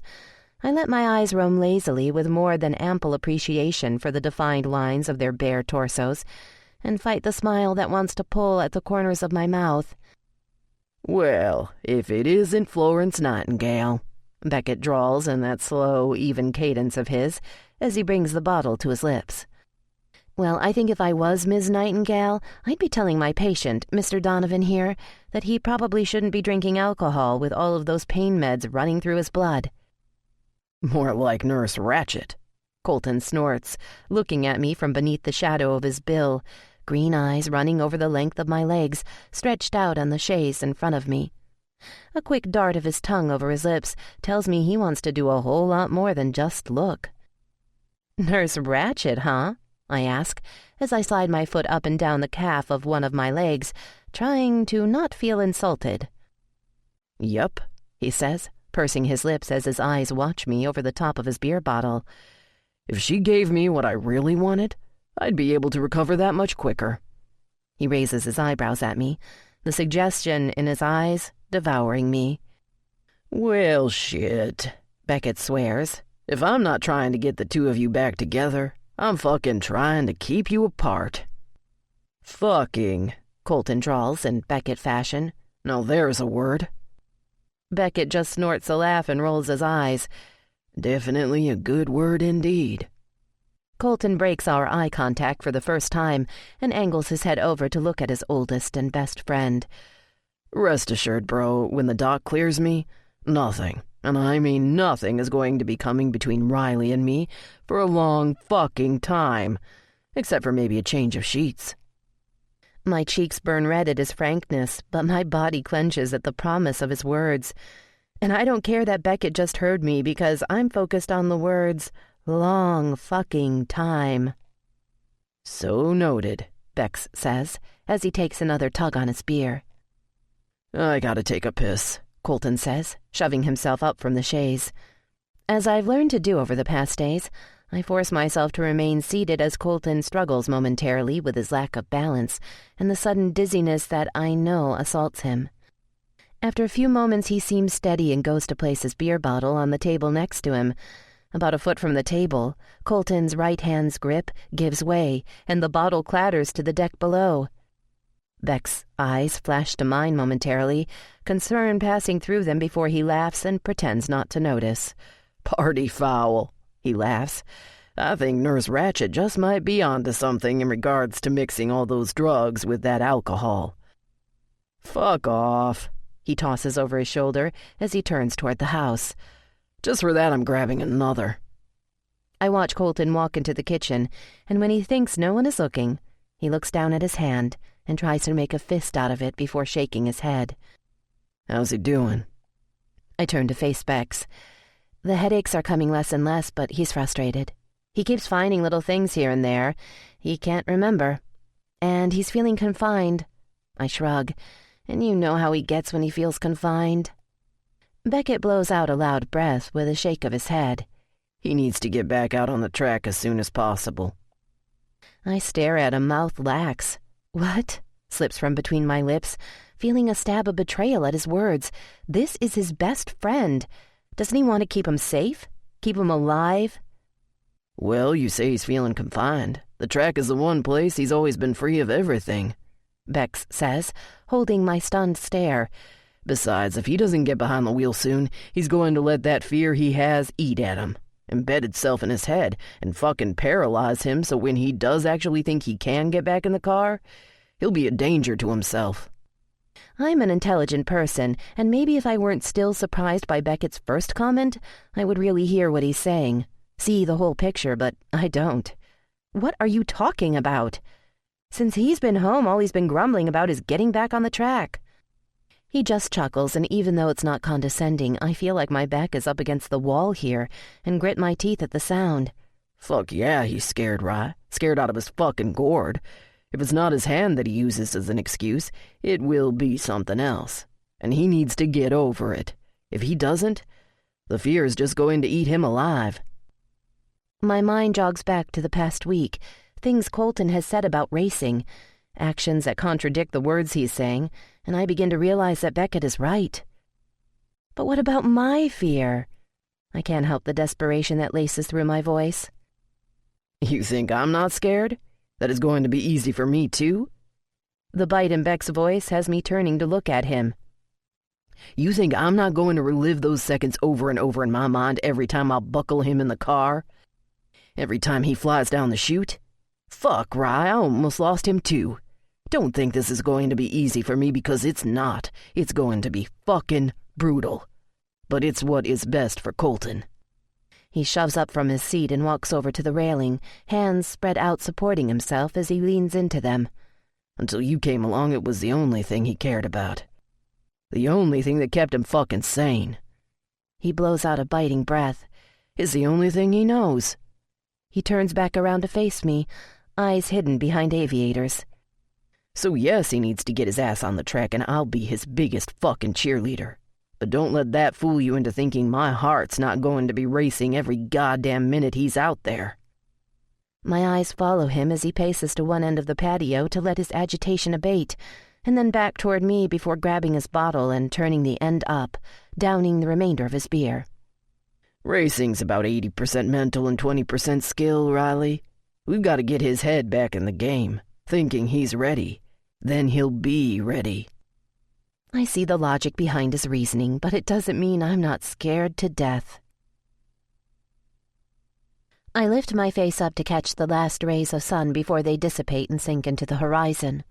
I hum along to Collide, playing softly on the outdoor speakers, as my mind wanders to Beckett and our conversation, to how I'm going to feel watching Colton get behind the wheel again, and if he'll fear it as much as I do. Hey, what are you doing out here all by yourself? Colton's rasp pulls at me on every level, and I open my eyes to find him looking down at me from my comfortable spot on the chaise. Warmth spreads through me when I see the pillow crease in the side of his cheek, and I can't help but wonder what he was like as a little boy. Did you have a good nap? I scoot over as he sits down beside me, but purposefully don't move too far so I can snuggle up closer to him. He wraps his arms around me and pulls me in. Yeah, I was out. He laughs, pressing a kiss to the top of my head. But no more headache, so all is good. I can't imagine why you'd have any type of pain with the amount of beer you two put away. Smart ass. I'd rather be a smart ass than a dumb ass. Aren't we feisty tonight? He says as he tickles my rib cage. You know what feisty does to me, baby, and I sure as fuck could use it right now. I squirm out of his grasp. Nice try, but we most likely only have a couple more days, and then I'll be any kind of feisty you want me to be, I say with a raise of my eyebrows, as his fingers ease up and smooth down my back. Don't promise shit like that to a man as desperate as I am, if you're not going to deliver, sweetheart. Oh, no worries, Ace, I say, snuggling back into him. I'll deliver truckloads of feisty, as long as I know you'll be okay. Colton doesn't say anything. Rather, he makes a non-committal sound in response. We settle into a comfortable silence for a while, and I welcome it because this is the first time in the past few days where there isn't that inexplicable tension vibrating between us. As the sun sinks and the ocean waves sigh into the oncoming night, my mind begins to wander back to my conversation with Bex. And being me, I have to know Colton's thoughts about racing again. Can I ask you a question? Mm-hmm, he murmurs into the crown of my head. I hesitate at first, not wanting to bring up any thoughts if they're not there already, but ask anyway. Are you scared to get back on the track? To race again? The words rush out, and I wonder if he can hear the underlying trepidation in my tone. His hand pauses momentarily on its trek up my spine before it continues, and I know I've touched on something he's not completely comfortable talking about or admitting to. He sighs out into the silence I've given him. It's hard for me to explain, he says before shifting, so that we're side by side, our eyes meeting. He shakes his head subtly and continues. It's like I fear it and I need it all at the same time. That's the only way I can put it. I can sense his unease, so I do what I do best. I try to soothe him. You've figured it out with me. Confusion flickers in his eyes. What do you mean? I had no intention of taking the conversation here, making him feel uncomfortable and talking about the us that was there before the crash. The us he raced and doesn't remember. I reach out and rest my hand on the side of his stubbled jaw and make sure I have his attention before I speak. You feared and yet needed me. My voice fades. He draws in a breath as emotions flicker through his eyes. His lips purse momentarily. The silence mixed with the intensity in his eyes unnerves me. I can hear the hitch of his breath, the sound of the ocean, the pound of my heart in my ears, and yet silence from him. He looks away, and I prepare myself. For what? I'm not sure. But when he looks back at me, a slow, shy smile curls up one corner of his mouth, and he nods his head in acceptance. You're right. I do need you. Hearts way down deep sag in relief that he's finally acknowledging our connection, accepting it. And I don't care that he isn't telling me he races me, because this, the fact that he needs me, is more than I could ever have hoped for. He brings a hand up gently to cup the side of my face and brushes his thumb over my bottom lip. He leans in and whispers his lips over mine tenderly before kissing the top of my nose. When he pulls back, I see the wicked grin on his face. Now it's my turn. Your turn? I ask, as his fingers play over the buttons of my top. Yep, it's question and answer time, Riles, and it's your turn in the hot seat. I'd like a turn in your hot seat, I say back to him, earning the lightning-fast grin that pulls on every hormone in my body like a magnet. Watch it, sweetheart, because I'm a walking case of blue balls that wants nothing more than to be buried in that finish line between your thighs. As he speaks, he leans forward, close enough to kiss, but doesn't grant me one. Talk about sweet torture. When he speaks next, his breath feathers over my lips. It's best not to test my restraint. Every part of my body angles into him, wanting, needing, daring him. But he proves he still has control when he chuckles out a pained laugh. My turn. Why haven't you seen the boys yet? Of all of the questions he could have asked me, I had not expected this one. I must look a little shell-shocked because he's right. I do desperately want to see the boys, but I don't know how to see them without bringing the circus with me. The circus that their already fragile lives don't need and can't handle. You need me more right now, I tell him, not wanting to give him the exact reason, so that he doesn't have something besides recovering to worry about. That's bullshit, Rye. I'm a big boy. I can be left alone for the night. Nothing is going to happen to me. But what if it does? What if you need me and no one is here and something horrible happens? Yeah, I trail off, needing to say it and at the same time not wanting to offend him. I don't want your world to collide with theirs. They don't need cameras in their faces telling everyone they're orphans, that no one wanted them, or any of the fallout I'm sure would come with it. Rye, look at me, he says, as he lifts my chin up to meet his eyes. You and me? I don't ever want it. Me, the craziness around my life, the press, whatever, to come between you and the boys. They are what's important, and I understand that more than most. Between telling me he needs me and then this declaration, I swear I could have just won the lottery and it wouldn't matter because those two things just made me the richest person in the world.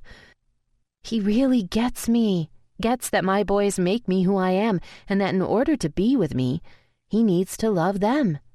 Beckett says I'm Colton's lifeline, but I think he just proved it goes both ways. I swallow back the lump of tears in my throat as he continues staring at me to make sure I hear what he's saying. I murmur in agreement, my voice robbed of emotion. "I'll figure something out," he says, leaning in to brush a kiss to my lips. "I'll make sure you get to see the boys soon without interference, okay?" I nod my head and then curl myself into him as my mind whirls with numerous questions when one jumps out at me. "My turn," I say, wanting and fearing the answer to the question. "Mm-hmm." "That first night?" I pause, undecided about how to ask the question. I decide to dive in head first and hope I'm in the deep end. "What were you doing with Bailey in the alcove before you found me?" Colton barks a laugh followed by a curse, and I think he's a little surprised by my question. "You really want to know?" Do I? No, I'm not so sure. I nod my head and close my eyes in preparation for the explanation to come. "I walked backstage to take a call from Bex." He laughs. "Shit. The minute I hung up, she was on me like a pit viper. She had my jacket stripped, the front of her dress unzipped, and her mouth on mine faster than—" He fades off as I try not to react to the words, but I know he feels my body tense because he presses a kiss into the top of my head in reassurance. "Believe me, Riley, it was not what it sounds like." "Really? Since when does the infamous ladies' man, Colton Donovan, turn down a willing woman?" I can't hide the sarcasm in my voice. Even though I ask the question, it still hurts to hear the answer. Besides, I thought you like women taking control. He laughs again. "There's no need to be jealous, sweetheart, even though it's kind of hot that you are." I poke him with my finger, content that he's trying to soften the blow of the truth, and instead of pulling away, he just holds on to me tighter. "And I've only ever let one woman take control because she's the only one that's ever mattered." I scrunch up my nose as my heart sighs at the comment, but my head questions whether he is just trying to exercise self-preservation. Cynicism wins. I puff out. "I do believe I heard 'sweet Jesus' come out of your mouth and not 'get off me.'" I feel Colton's body shudder as he laughs in that full-bodied way I love. "Think of it more like being eaten alive by a piranha with dull teeth." I can't help the laugh that bubbles up from his comment, and I just shake my head. "No, seriously," he says. "The minute I was able to come up for air, that was the first thing that came out of my mouth because the woman kisses like a fucking bulldog." I can't stop laughing now, my jealousy easing toward relief.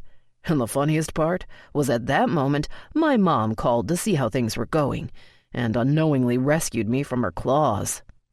"You mean from her voodoo pussy?" "Fuck no," he chuckles.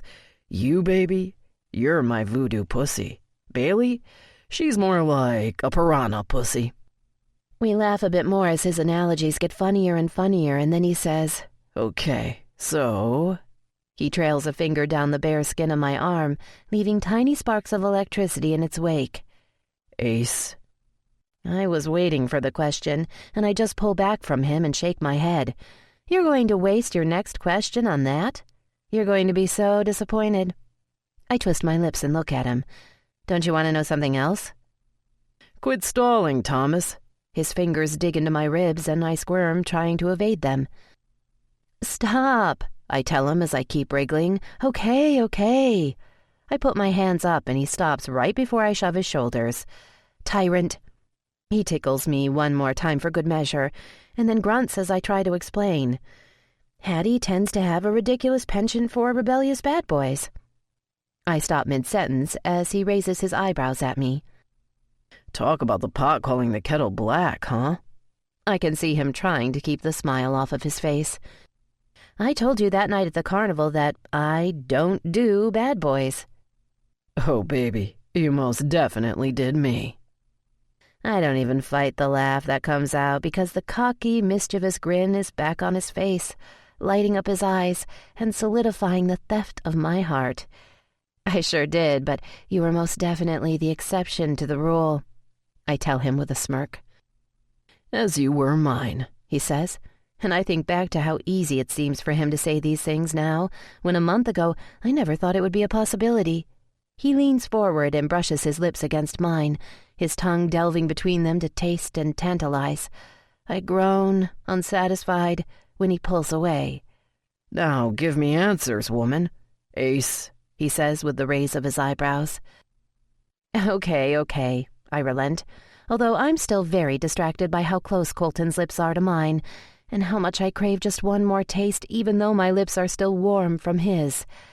Like I said, Hattie goes for tattooed men destined to break her heart. Some are good for her, most are not. Max and I used to always laugh at the revolving door of rebels that surrounded her. In college, she dated this guy named Stone. I just nod when Colton shakes his head, making sure he heard me correctly. Yes, Stone was in fact his name. Anyway, the guy was a jerk, but Hattie was madly in lust with him.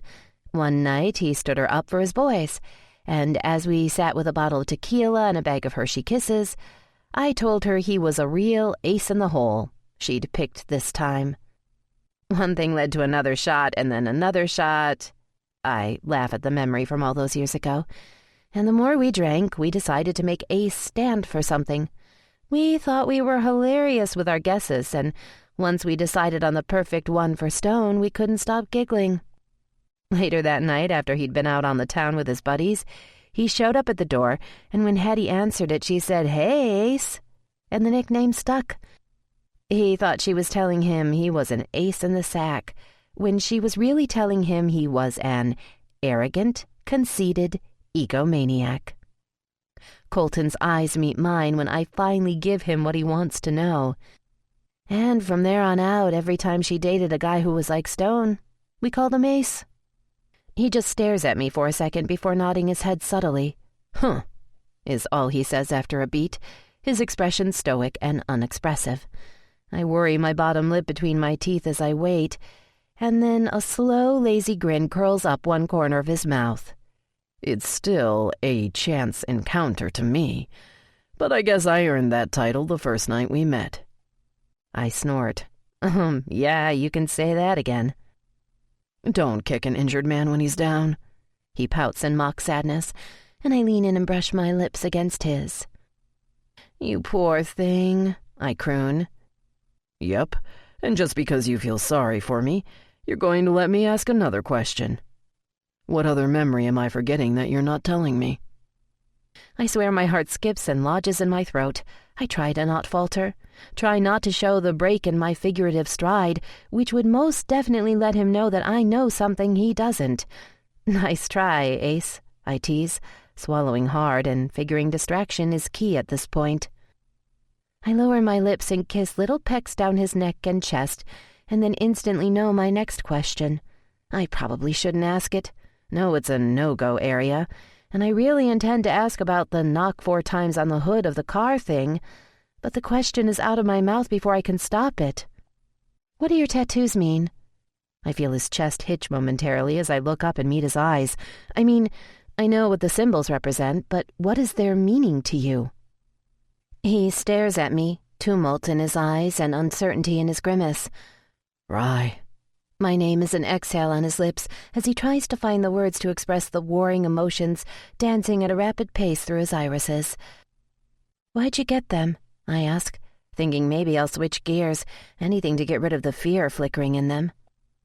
I figured I was scarred permanently on the inside, live with it every day, a constant reminder that never goes away. I might as well scar myself on the outside, too.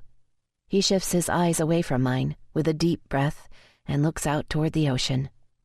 Show everyone that sometimes what you think is a perfect package is filled with nothing but damaged goods, scarred and irreparable. His voice breaks on the last word, and with it so does a little piece of my heart. His words are like acid eating at my soul. I can't stand the sadness that overtakes him, so I take the reins. I want him to see that whatever the tattoos represent, it doesn't matter. Show him that only he could take what he deems an invisible disfigurement and make it visibly beautiful art. Explain to him that the scars inside and out are meaningless because it's the man that wears them, owns them, who is important, is the man I've fallen in love with. And I'm not sure how to show him this, so I move on instinct, touching his arm so he raises it up. I very slowly lean forward and press my lips to the uppermost one, the Celtic symbol representing adversity. I feel his chest vibrate beneath my lips as he tries to control the rush of emotion swamping him when I move ever so slowly down to the next one. Acceptance. The notion that anyone should ever have to scar themselves permanently to accept horrors I can't even fathom hits me hard. I leave my lips pressed against the artistic reminder and close my eyes so he doesn't see the tears pooling in them, so he doesn't mistake them for pity. But then I realize I want him to see them. I want him to know that his pain is my pain. His shame is my shame. His adversity is my adversity. His struggle is my struggle. That he no longer has to battle it alone, body and soul stained in silent shame. As I lift my lips from the symbol of acceptance and move it down to healing, I look up at him through my tear-blurred eyes. His eyes lock onto mine, and I try to pour everything in myself into our visual conversation. I accept you, I tell him. All of you. The broken parts, the bent parts, the ones filled with shame, the cracks where hope seeps through, the little boy cowering in fear and the grown man still suffocating in his shadow, the demons that haunt, your will to survive, and your spirit that fights. Every single part of you is what I love, what I accept, what I want to help heal. I swear neither of us breathe in this silent exchange, but I can feel walls crumbling down around the heart that beats just beneath my lips. Gates that once protected are now forced apart from the rays of hope, love, and the trust breaking through. Walls collapsing to let someone else in for the first time. The absolute impact of the moment causes the tears to fall over and trail down my cheek. The salt on my lips, his scent in my nose, and the thunder of his heart breaks me apart and puts me back together in a magnitude of ways. He squeezes his eyes shut, fighting the tears, and before he opens them, he's reaching down and pulling me up so we're at eye level. I can see the muscles in his jaw tick and see the fight over how to verbalize it in his eyes. We sit like this a moment, as I allow him the space he needs. He starts out, and then his voice fades, lowering his eyes for a beat before raising them back up to mine. I'm not ready to talk about it yet. It's just too much, and as much as it's clear in my head, in my soul, and my nightmares, saying it out loud when I never have is just... My heart splinters for the man I love, fucking shatters into the tiniest shards possible from the memories that just put that lost, apologetic, shameful look in his beautiful eyes. I reach out and cup his jaw in my hands, trying to smooth away the pain etched in the magnificent lines of the face. Shh, it's okay, Colton. You don't need to explain anything. I lean in and press a kiss to the tip of his nose, as he does to me, and then rest my forehead against his. Just know I'm here for you if you ever want to. He exhales out a shaky sigh and pulls me tighter against him, trying to make me feel secure and safe when I should be doing that for him. I know, he murmurs into the darkening night. I know. And it's not lost on me that he let me kiss all of his tattoos, express love for all of the symbols of his life, except for the one denoting vengeance. Chapter 16. Colton. Motherfucker! Where the fuck am I? I jerk awake and sit up. My heart's racing, head's pounding, and I'm out of fucking breath. Sweat beads on my skin as I try to wrap my head around the jumbled images floating, then crashing through my dreams. Memories that vanish like fucking ghosts the minute I wake up and leave nothing but an acrid taste in my mouth. Yeah, the two of us. Nightmares and me. We're tight. Thick as motherfucking thieves. I glance at the clock. It's only 7:30 in the morning, and I need a drink already. Screw that. A whole fucking fifth to deal with these goddamn dreams that are going to be the death of me. Talk about motherfucking irony. Memories of a crash I can't fucking remember are going to kill me trying to remember them. Can you say fucked up with a capital F? I laugh out loud, only to be answered by the thumping of Baxter's tail against his cushion on the floor beside me. I pat the bed for him to jump up on it, and after a bit of petting, I wrestle him to lie down, laughing at his wildly licking tongue. I lie back on my pillow and close my eyes, trying to remember what the fuck I was dreaming about, what empty spaces in my mind I can try and fill. Absolutely fucking nothing. Sweet Jesus, throw me a goddamn bone here. Baxter groans beside me. I open my eyes and look over at him, expecting puppy dog eyes begging for attention. Nope, not in the slightest. I can't help but laugh. Fucking Baxter. Man's best friend and shit, and also comedic relief when needed most. Seriously, dude? If I could lick myself like that, I wouldn't need a woman. My words don't even make him hesitate as he finishes cleaning himself. After a beat, Baxter stops and looks at me, head angled, handy tongue hanging out the side of his mouth. Don't give me that smug look, you bastard. You might think you're top dog now with all that flexibility and shit, but dude, you'd hold out too for Rye's pussy. Fucking grade A voodoo, Bax. I reach out and scratch the top of his head and laugh again with a shake of my head. Am I that fucking desperate that I'm talking to my dog about sex? And the doc says my head's not fucked up? Shit, I think he's taken one too many right turns on an oval track. Baxter stands and jumps off the bed. I get it, use me and then leave me, I say to him, and Riley's words to me the first night we met resurface. Fuck 'em and chuck 'em. Fucking Riley. Pure class, gorgeous as fuck with a defiant mouth and feisty attitude. How the fuck did we get from there to here? I swear to God, life is a fucking series of moments. Some unexpected, most not, and very few inconsequential. Fuck if I would have ever expected a stolen kiss to lead to this. Riley and me. Motherfucking checkered flags and shit. Blowing out of breath as the headache starts, I roll over on the bed to grab my pain meds from the nightstand. It feels like my head explodes with a bright burst of white. A flash of memories from the driver's meeting hits me like a fucking sledgehammer, and then disappears before I can hold on to more than a tenth of what flickered. God damn it! I shove up and out of the bed, the dizziness not as bad as yesterday, as the day before yesterday. I feel restless as I try to force myself to remember, to make my fucked up head recall all that I'd just glimpsed. I pace, my mind drawing nothing but fucking blanks. I'm frustrated, feeling fucking confined, unsettled. More fucked up than not. I don't feel like me anymore, and I need that right now more than fucking anything. To be me, to be in control, to be on top of my fucking game. To still be Colton fucking Donovan. I shout, because fucking is most definitely what I need right now. What will help me find the fucking me I need to be again. I may be pacing in front of my bedroom window, but my dick is hard as a rock and my balls are so fucking blue I'm gonna turn into goddamn Papa Smurf if the doc doesn't clear me soon.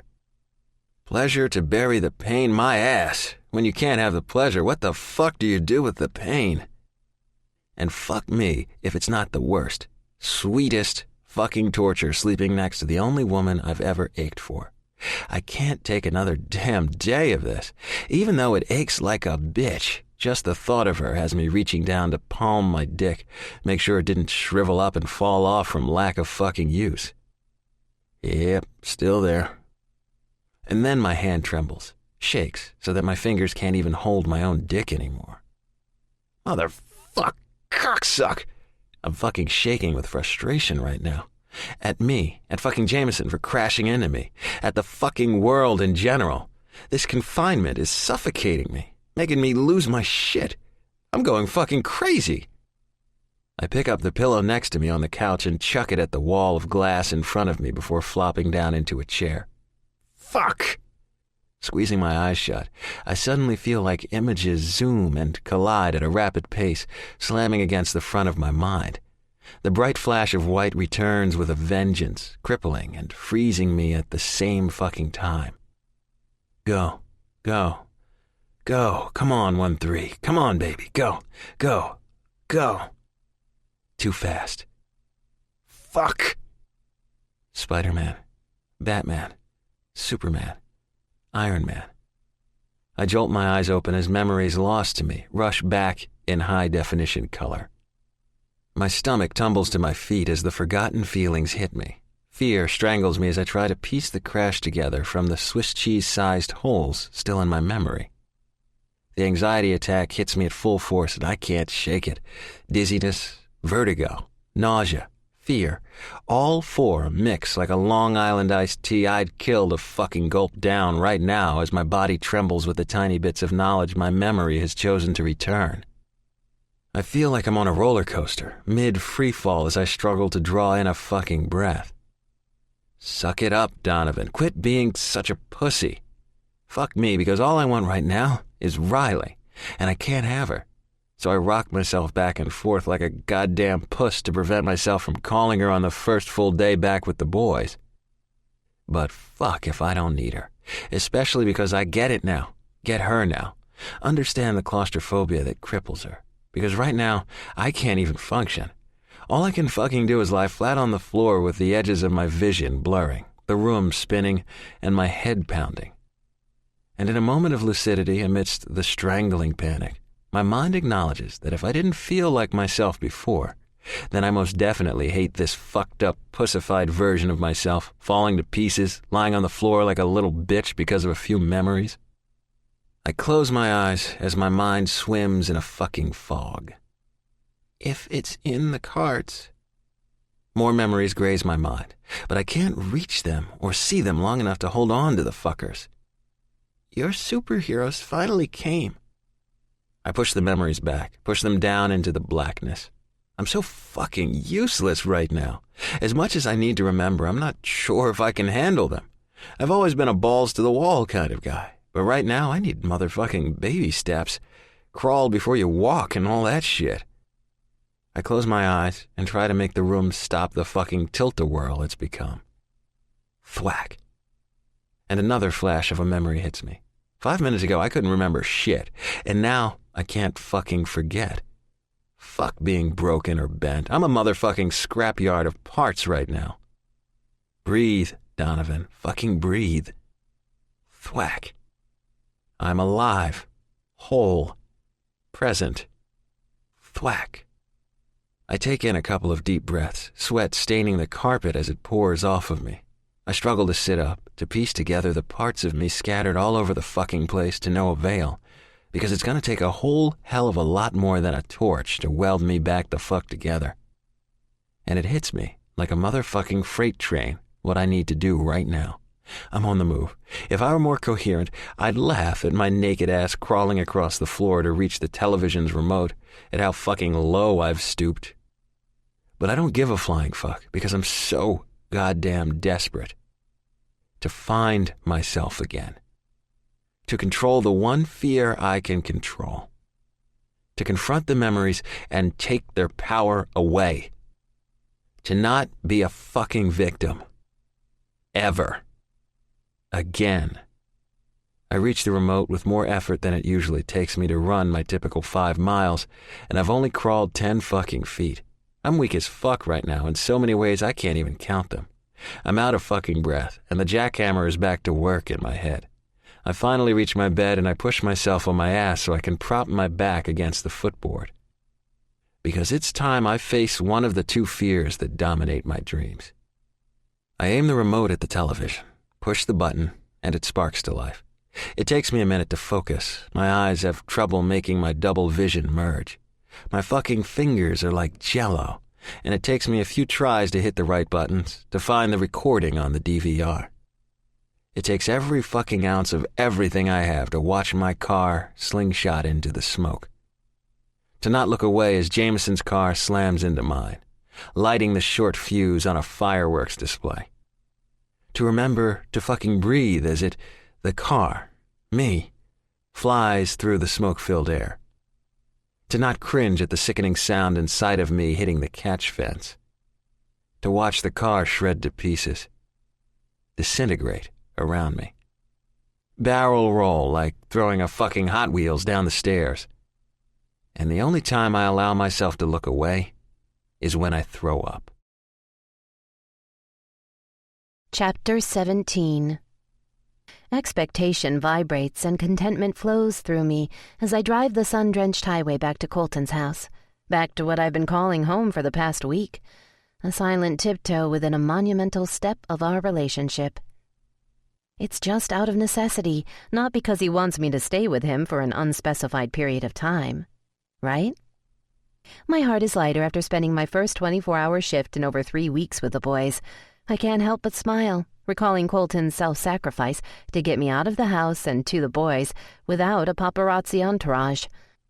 As I was behind the wheel of the Range Rover and its heavily tinted windows, Colton opened the gate on his driveway and walked right out into the media frenzy, drawing all of the attention on himself. And as the vultures descended, I drove out the other side and left without anybody tailing me. Anticipation is not inconsequential. The phrase dances through my mind. A parade of possibilities rain from the 4 words Colton texted me earlier. And when I tried to call him to ask what he meant, the phone went to voicemail and another text was sent in response. No questions, I'm in control now. See you after work. And the simple notion that after being with him basically nonstop for 3 weeks, and now I'm not allowed to talk to him, that in itself has created serious anticipation. But the question stands, what exactly am I supposed to be anticipating? As much as my body has already decided, vibrating at what it knows to be the answer, my mind is trying to prepare me for something else. I'm afraid that if I think he's really been cleared by the doctor and he hasn't, I'll be so frenzied with need and overwhelmed with desire that I'll take what I want, am desperate to have, even though it's not safe for him. I can't help but smile in satisfaction as I think of what tonight just might bring, on the heels of a great shift with the other men in my life. I felt like a rock star walking into the house from the warm and loving reception I received from the boys. I missed them so much, and it was such a comforting sound to hear Ricky and Kyle bickering over who was the best baseball player, to hear the sweet sound of Xander's voice and its sporadic but steady bouts, to listen to Shane rattle on about Sophia and Colton getting better so he can teach him how to drive. There were hugs and affirmations that Colton really is okay, and all of the headlines in the papers saying otherwise were not true. I turn up the radio when What I Needed comes on and start singing aloud, the lyrics bolstering my good mood, if that's even possible.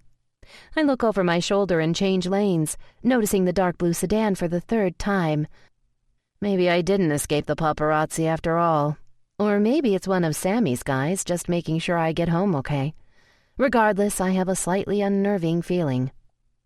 I start to get paranoid and reach for my phone to call Colton and ask him if he had Sammy put a security detail on me. I reach across to the passenger seat and my hand hits all of the homemade gifts the boys made for Colton. It's then I realize that when I loaded my stuff into the back of the car, I set my phone down and forgot to pick it back up. I glance in my mirror again and try to shake the feeling away that eats at me, that makes me worry when I see the car still a few lengths back, and force myself to concentrate on the road. I tell myself it's just a desperate photographer, not a big deal. This is Colton's territory, something he's completely used to, but not me. I blow out an audible breath as I make my way through the beachside community and onto Broad Beach Road. I shouldn't be surprised that the paparazzi still obstruct the street outside of Colton's gates. I shouldn't cringe at having to navigate the street as they descend upon me when they notice I'm driving his car. I shouldn't check my rearview mirror again as I push the button for the gates to open and see the sedan park itself against the curb.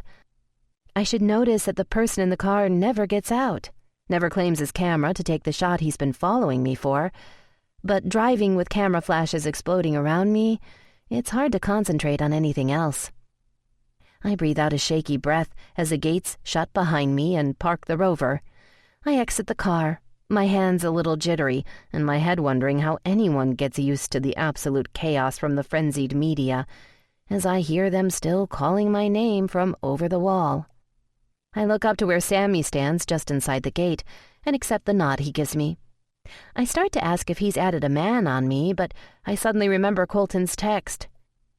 Anticipation is not inconsequential. Everything in my body clenches and coils.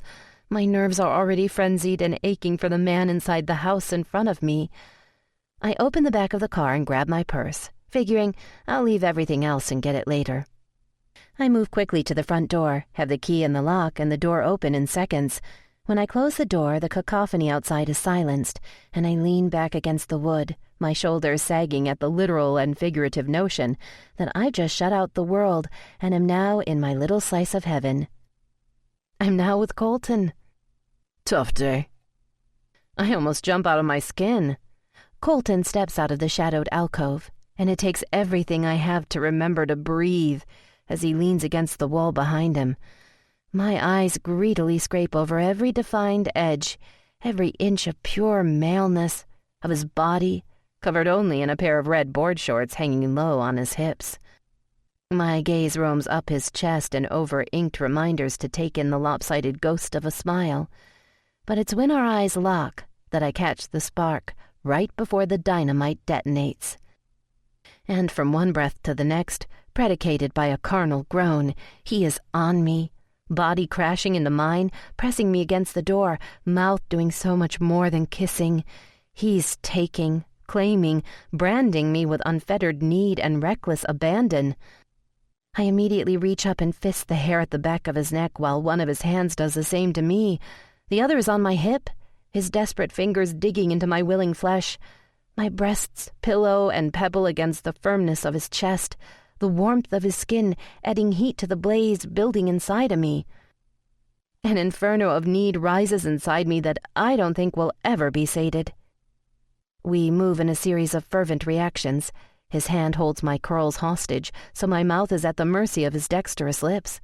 So his tongue may delve and tantalize and taste like a man savoring his last meal, like a man saying fuck off to his restraint and accepting gluttony as a welcome sin.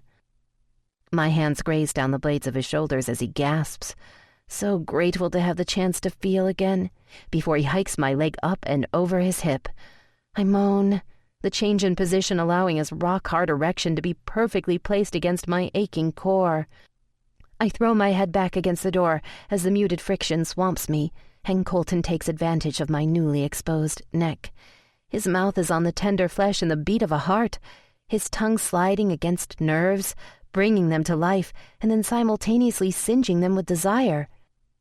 My fingers grab onto flexing biceps, as his hands make quick work of the button on my jeans.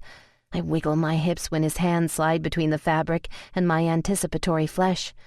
I step out of them as his fingers roam, feathering over my swollen folds to tempt, but not take. His other hand palms my backside, a barrier between me and the door, and presses me further into him. Need swells to unfathomable heights as the parasitic strains of desperation consume every part of my body. "Colton," I groan, wanting, no, needing, him to complete our connection. My hands grope his torso and tear apart the Velcro on his board shorts. I hear the hiss of his breath as my hands find and encircle his tortured length. His whole body tenses at the feel of my skin on his. Rye. He pants my name as I slide my hand up and down him. His hands find their way beneath my top, stripping it off me and making fast work of my bra clasp. "Riley," he says between gritted teeth. He's so overwhelmed with the sensations ricocheting through him that he stops kissing me, stops moving his hands over my flesh, and braces them against the door on either side of my head. He presses his forehead against mine as he vibrates with the need coursing through him, his breath coming out in short, sharp breaths against my lips. He says something so quietly I can't hear it underneath the heavy breathing filling the otherwise silent room. I move my hands again, enjoying the feeling of him trembling against me. "Stop," he says quietly against my lips. And this time I hear him. I instantly stop and move back to look at him, fearing that his head is hurting, and I am immediately unnerved by the sight of his eyes squeezed shut. He draws in a pained breath and opens his eyes slowly to meet mine, as his fingers gently knead my ass. "I'm fucking desperate to bury myself, feel, lose, find myself in you, Rye," he says, the strain in his neck visible and his desperation audible. "You deserve soft and slow, baby. But all I'm going to be able to give you is hard and fast because it's been so fucking long since I've had you." My God, the man is so damn sexy. His admission such a turn-on that I don't think he realizes I don't care about soft and slow, My body is strung so tight, emotions, nerves, willpower, that a single touch from him will undoubtedly break me, shatter me into a million fucking pieces of pleasure that oddly will make me whole again. I angle my head up to him, lean in and brush my lips to his. I hear his pained intake of breath, feel the tension in his lips as I pull gently on his bottom one from between my teeth. When I pull back, I meet his lust-laden eyes. "I want you," I whisper to him, one hand wrapped around his iron length, and the other fisted tight in his hair at his nape, so he can feel the intensity of my desire. "Any way I can have you. Hard, fast, soft, slow, standing, sitting. It doesn't matter so long as you're the one buried in me." He stares at me for a beat, disbelief warring with the need raging in his eyes. I can see him try to rein it in, can feel him tremble with need, and know the instant his resolve crumbles. His mouth meets mine, bruising lips and melding tongues, as he takes, tastes, and tempts as only he can. Strong hands map the lines of my torso, thumbs brushing the underside of my breasts already heavy with need, before descending back down the curve of my hips. If I thought the seeds of desire planted before it bloomed, I have never been more wrong, because right now,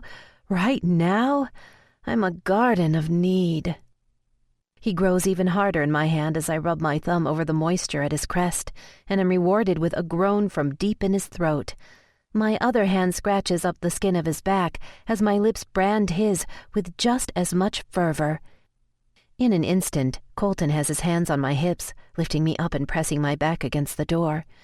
My legs try to wrap around his waist, but he holds me up, suspended, so the one connection I want the most isn't made, so the steeled length of him against my thighs is a torturous tease to my begging apex. He sucks in a breath as I reach between my legs and grip him, wanting to control the man who is uncontrollable, needing him in the worst way, the best way, in any way. His eyes flicker with some undecipherable emotion, but I'm so pent up, so preoccupied with what's going to happen in the next few moments, I don't even give a second thought to what it is. I release him momentarily and reach between my legs to wet my fingers with the pool of moisture within, before encircling his crest and coating it, preparing him physically and showing him figuratively what he does to me, and what exactly I want from him. And my little demonstration weakens all of his restraint. His fingers dig into my hips and lift me up a little higher as I line him up before he pulls me back down and onto him. We both cry out as our connection is made, as my wet heat stretches past its limits to accommodate his invasion. And it feels like it's been so long since he's filled me. My body has forgotten the pleasurable burn his presence can evoke. My God, I breathe as my body takes him in. I'm so tight, I tell him, chalking it up to the fact that it's been over 3 weeks since we've been intimate. "No, baby," Colton says, mirth dancing in his eyes as he stills his hips so I can adjust. "I'm just that big." The laughter fills my mind but never makes it to my lips before I see a flash of his cocky grin, and then his mouth is on mine again. But this time, as his kiss claims mine, his hips begin to move, hands begin to guide, and his cock begins to stroke over every attuned inch within my nerve-laden walls. He is in complete control of our movements, our motions, our escalation of sensations. I lift my head up from its leaning position against the door and take in the sight of him. His own eyes are closed, lips slightly parted, hair mussed from my hands, and shoulder muscles rippling as he moves us in rhythmic motion. My broken man is now in pure dominant mode, and every nerve in my body screams to be taken, to be made his, to be the one he proves his virility to. "Fuck, you feel good," he tells me, as he pushes me up and then plunges back into me as my muscles clench and nerves are paid the attention they most definitely have been craving. "Colton," I pant, my fingers digging into the tops of his shoulders as he drives me higher and higher. Sensation spirals, little shock waves of pleasure preparing me for him to shake the earth beneath my feet, and warmth starts to spread like a wildfire through my core. He drives back in again as my thighs tighten around him. My fingernails score lines, and my mouth seeks his with a frenzied need. It only takes a few more seconds before the pleasure ratchets into an explosion of white in the abyss of darkness that has consumed me, and I am instantly lost to a world beyond our connection. It's just him and me, sensation overwhelming and breath robbed, as I drown in the liquid heat and lose myself to the feeling, his name a repeated pant from my lips. Within moments, Colton's cry breaks through my pleasure-induced coma at the same time his hips convulse wildly beneath mine, finding his own release. He rocks back and forth in me a few times, trying to draw out the moment, his breath ragged and chest gleaming with our combined sweat. His body sags against mine as he buries his face into the crook of my neck. My arms wrap around him from my position atop his pelvis and pressed against the door. I absorb the moment, the rapid rise and fall of his chest, the warmth of his breath against my neck, the unmistakable scent of sex, and understand without a doubt that I'd move heaven and earth for this man without a second thought. Colton adjusts his grip on my hips, and I slowly lower my feet to the ground. Although my head is still figuratively in the clouds, he slips out of me, and yet our connection is not lost because he gathers me in his arms, skin to skin, as if he doesn't want to let me go just yet. And I'm okay with that because I don't think I'll ever be able to let him go either. Fuck, I needed that. He sighs with a slight chuckle, and all I can give him is a non-committal answer because, frankly, I'm still riding my own high. We fall silent for a few moments, lost in the moment, enjoying the comforting feel of just being together. I can't believe you didn't tell me, he says, breaking the silence, and shakes his head back and forth before pulling back so he can look at the questioning look on my face. Tell you? I'm confused. A ghost of a smirk graces his mouth as he brings one hand up to cup the side of my face, his thumb brushing ever so softly over my lips, still swollen from his kisses. What I said to you before I got in the car? My inhaling breath dies, and my heart skips a beat, lodging itself in my throat from the words on his lips and the emotion in his eyes. I want to ask him to say it, to tell me the words himself, because hell yes, I know what he said. But I want to hear that he remembers those words and still feels the meaning behind them. I try to control the hitch in my breath and wavering in my voice, but I have to ask. What do you mean? I'm a horrible liar, and I know he can see right through my feigned confusion. He chuckles a quiet laugh and leans in to brush a tender kiss against my lips and then the tip of my nose before leaning back so he can look into my eyes. He darts his tongue out to wet his lips and says, I race you, Riles. My heart melts and my soul sighs at hearing him repeat those words I've used like glue to bind the broken pieces the crash created. Even though the words bring me peace, I can hear nerves shake his voice, can sense the anxiety in the bottom lip he worries between his teeth. And now I'm starting to get nervous. Did he say the words and now doesn't feel the same way he did then? I know it's a ridiculous thought, considering what happened between us moments ago, but the one thing I've learned about Colton is that he is anything but predictable. Yeah, I sigh, meeting the temerity in his eyes. Those words. Are you saying them now because you've reclaimed the memory or because you still mean them? There. I've laid it out on the table, given him the option to say it's the former and not the latter, and out in case he no longer races me, in case the accident has changed how he feels, and this, us, me and him, have reverted back to a just casual status. Colton angles his head and studies me a moment, eyes beseeching but lips motionless. The silence stretches as I wait for the answer, as I wait to see if he'll rip me apart or be the soothing balm to my healing heart.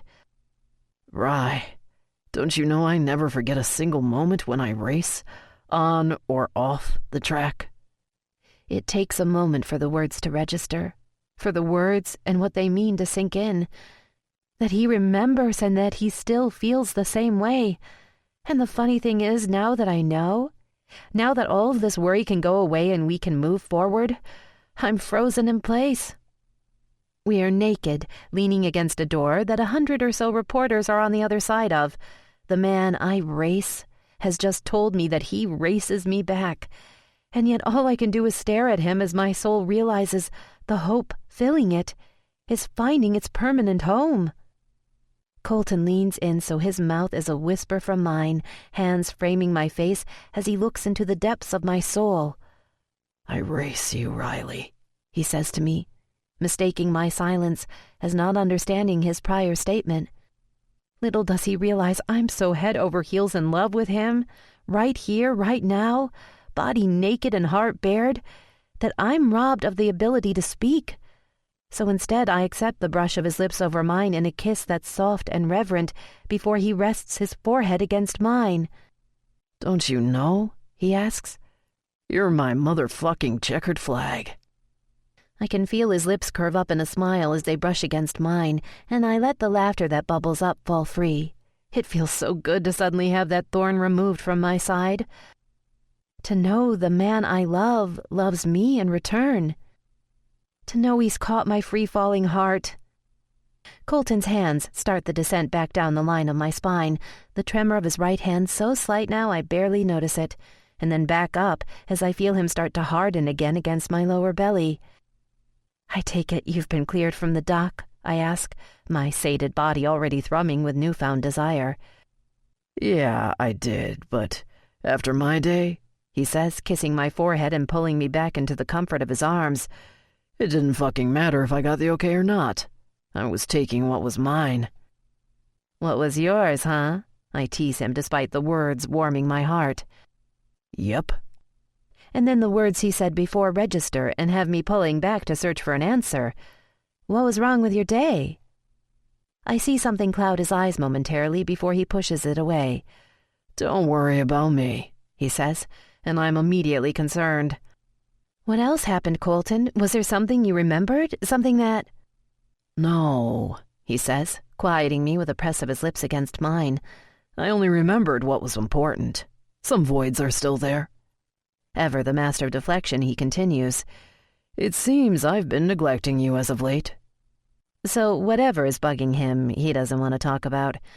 Okay, well then, on the heels of the past 20 minutes, I will most definitely give him the unasked-for space and not push. Neglecting me? "Yes, not treating you properly," he says as he slaps my butt. The sting it leaves has nothing on the shock waves that ripple through the hypersensitive flesh between my thighs.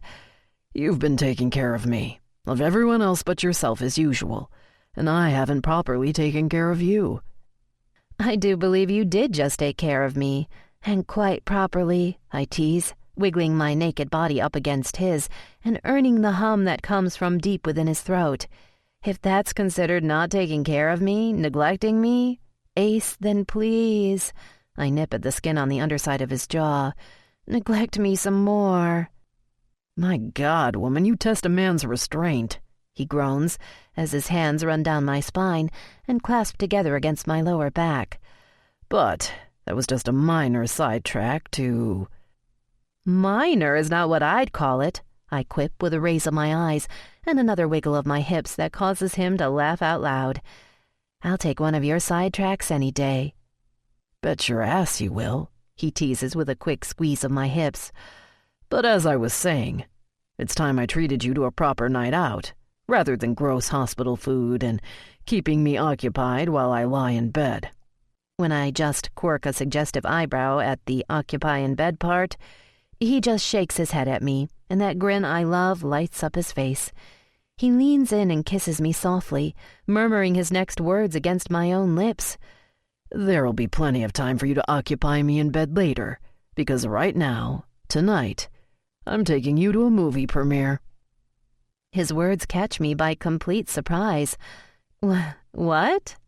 I look at him with incredulity on my face and lips parted in shock. He just grins at me with a cat that ate the canary look because he's surprised me. A little thrill of excitement shoots through me at the thought of experiencing something new with Colton, making new memories, but at the same time that means I'll have to share him with them. The paparazzi who sit outside the gate and will no doubt be at the event with their intrusive questions and in-your-face cameras. And it also means we have to step outside of this world, away from our cozy little realm where we can make sweet, lazy love whenever and wherever we want. I know which one I prefer." His sarcastic comment to Bex from days earlier chooses right now to hit my ears and take hold. The words are out of my mouth before I can filter them. "I thought once you got the okay, nothing was going to come between you and me but a change of sheets for a long fucking time." I repeat his own words back to him. Colton's eyes instantly darken with lust and spark with mischief as his mouth twists, his mind figuring out which option he'd prefer. "Well," he says with a laugh, "I did in fact say that." He traces a finger lazily down my cheek, to my neckline, and then down between my breasts. I can't help the breath I suck in, the pebbling of my nipples, or the swelling of my heart. "And you know me, Riles, always a man of my word. So how exactly am I going to keep you naked with the exception of a sheet, and at the same time attend a premiere I've already committed to?" Decisions," he whispers, as he leans down and traces the curve of my neck with the tip of his tongue. "What shall we do?" I open my mouth to answer, but all I can do is try and breathe when his teeth tug playfully on my earlobe. "I guess the world's about to learn how damn sexy you look wrapped in a sheet." My eyes snap open to meet his, as shock kicks my libido down a notch. Within a second, Colton and his devilish grin have picked my naked self up and placed me over his shoulder. "No!" I shriek as he starts toward the stairs. "Put me down!" "The media's going to have a field day with this one," he taunts as I swat his ass, but he carries on. "Well, one way to look at it, it's not going to take you long to pick out what to wear." "You've lost your marbles!" I shout, my comment earning me another smack on my bare ass, perched so seamlessly over his shoulder. "My loss is your gain, sweetheart," he chuckles as he climbs the last step up the stairs. "Gain my ass," I mutter under my breath, and he belts out another laugh. "Oh, really?" he says, angling his head to the side and placing a chaste kiss on my hip beside his face. "I didn't know you liked to play that way, but I'm sure we could explore that avenue when the time's right."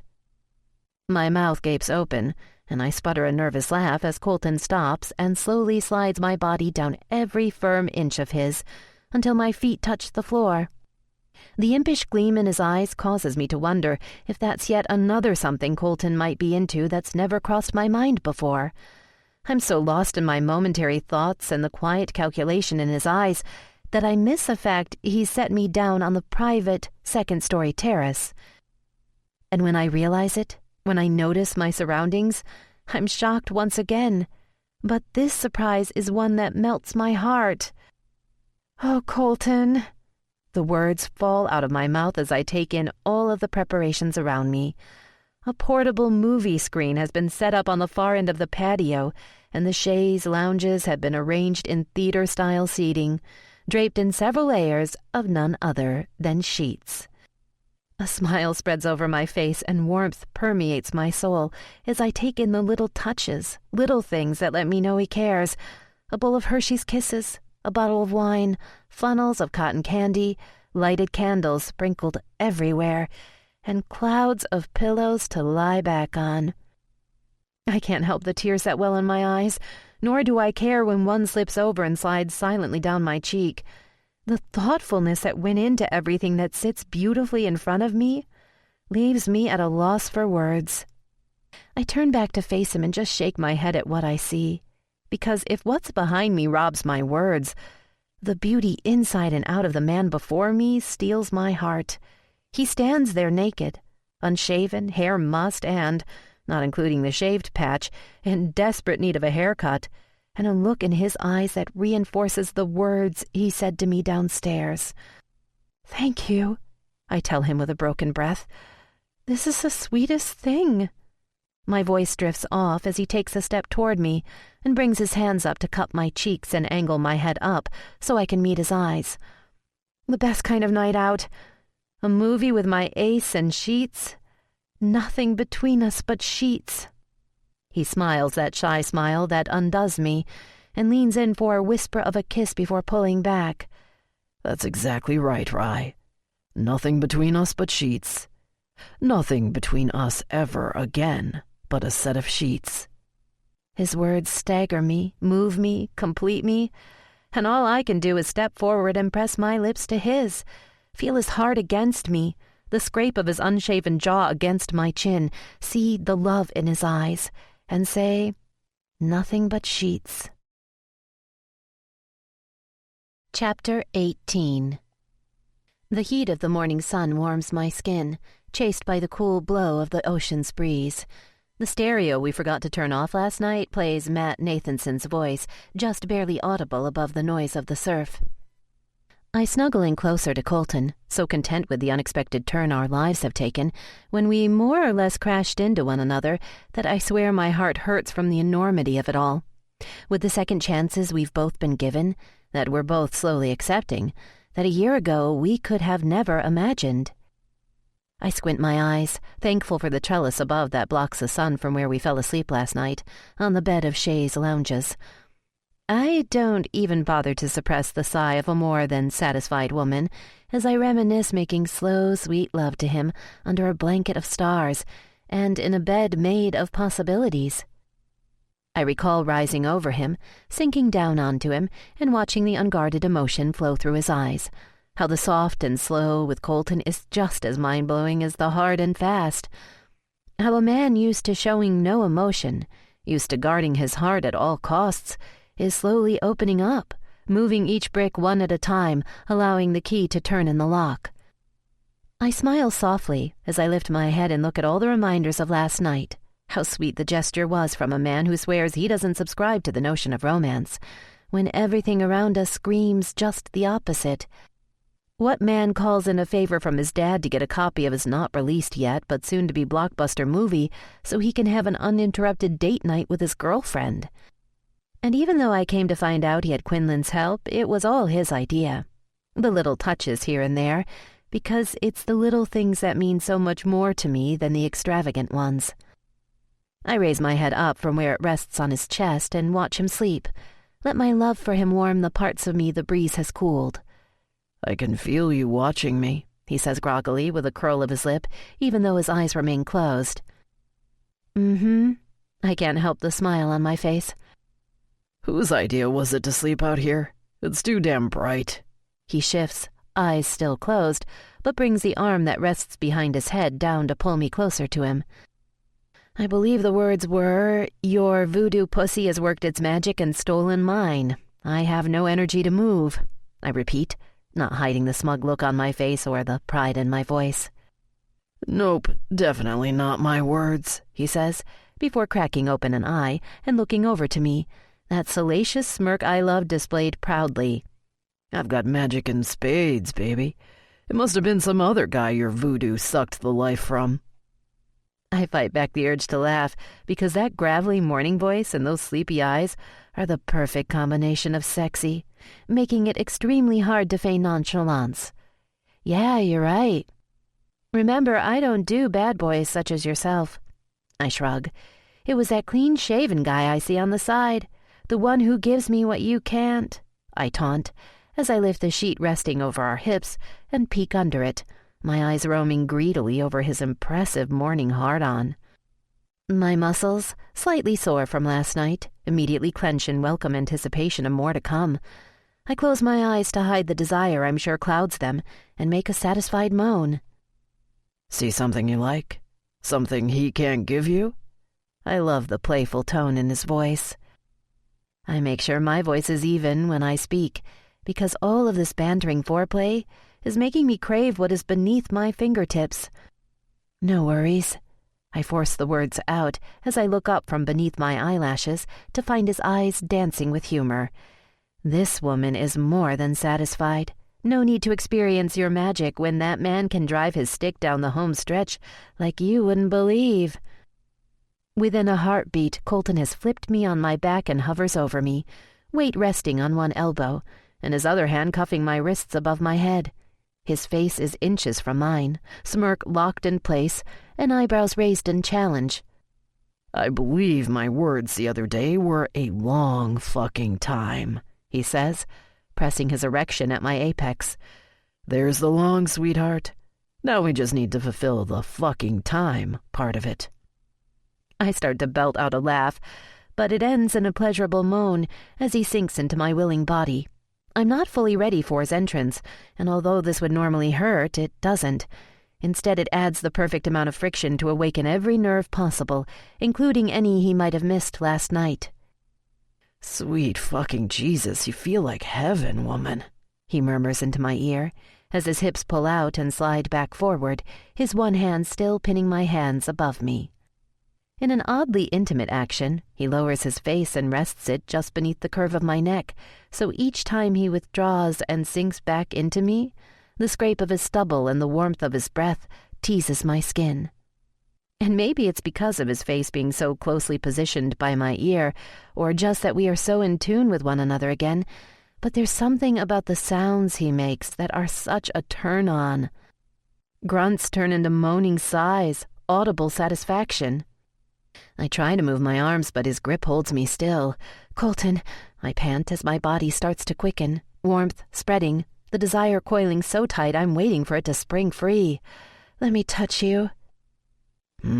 He murmurs, the vibration of his mouth against my neck rolling through me.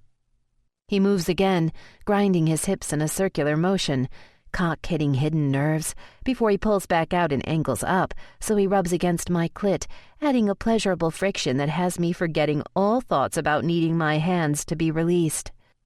He chuckles, knowing exactly what he's just done. "That feel good?" "God, yes," I moan as he does it again, my thighs starting to tense and my skin becoming flushed as the tidal wave of sensation surges in preparation for its final assault on my body. "I know I'm good, baby, but God might get a little jealous if you start comparing us." The playful tone, the lazy love-making, because this is making love for us. He may call it racing, but this, murmured words, utter acceptance, complete knowledge of the other's body, comfort, is most definitely him showing me how he loves me. I can't help the carefree laugh that falls from my mouth any more than I can help the arch of my back and the angling of my hips on his next thrust in his slow, skillful rhythm. "Well, be prepared to get jealous in turn," I taunt, causing him to lift his head from his position on my neck and scrape his whiskers purposefully across my bare nipple, causing unfettered need to mainline straight to where he is manipulating so expertly between my thighs. He raises his eyebrows at me in amusement, trying to figure out what exactly I mean, as his hips rotate again within me, and I'm lost. To the moment. To him. To the orgasm single-handedly ripping through my body and drowning me in its overwhelming sensations. To the, "Oh God, oh God, oh God," that falls from my lips as wave after wave surges through me. And I succumb to the haze of my desire, but I hear him chuckle when he realizes just why I thought he might be jealous. My body is still pulsing around him, still coming, when he leans down into my ear, his morning rasp adding a soft tickle to the violent sensations reverberating through me. "You may be calling his name now, sweetheart, but in a minute you're going to be thanking me," he says, as he nips my shoulder with his teeth before my hands are released and the warmth of his body leaves mine. I'm so lost in riding out my climax that the warmth of his mouth on my already sensitive flesh has me calling out his name, hands fisting in the air on his head positioned between my legs, tongue sliding along the length of my seam. "Colton," I cry as his tongue licks into me, drawing out the intensity of my orgasm, prolonging the free fall of ecstasy. "Colton," I say again, starting to squirm my hips against his mouth as the pleasure becomes almost too much to bear. He licks his tongue back up again, and this time keeps going, drawing a line of open-mouth kisses and licks up my belly, chest, and neck to my mouth, so when his tongue pushes between my lips, I can taste my own arousal. His mouth on mine absorbs my gasped moan as he enters me once again and begins to chase his own orgasm. When he pulls back from my mouth and sits back on his knees, holding my legs apart as he starts to move within me, he grants me that lightning flash grin I can never resist. "I told you it would be my name you were calling in the end." I start to say something, but he grips my hips and rears back and thrusts into me. The start of a punishing rhythm that has my hands gripping the sheets, and his name becomes a pant on my lips as he takes us to the edge together. "What did Bex want?" I ask Colton as I walk into his office and lean my backside on the desk to face him. If it weren't for my positioning, I would have missed the uncertainty flicker through his eyes before he grimaces. "Is it a bad one?" I ask of the headache I can tell he's trying to hide. "No, not too bad. They're getting fewer and farther between," he says, falling silent as he unbends the paperclip in his hand with fierce concentration. "Bex?" I prompt, sensing that something is wrong. He, asked if I wanted to reserve some time at the track since they book out far in advance, to make sure I had some time if I wanted it." He averts his eyes and focuses on the paperclip he's unfolding with his fingers. "He thinks I should get back in the car." Fucking Beckett. I want to scream at the top of my lungs, but settle for chastising him silently. Okay, I've gotten my unfounded anger out at him for doing what I agree is right, but it still doesn't mean I like it. At all.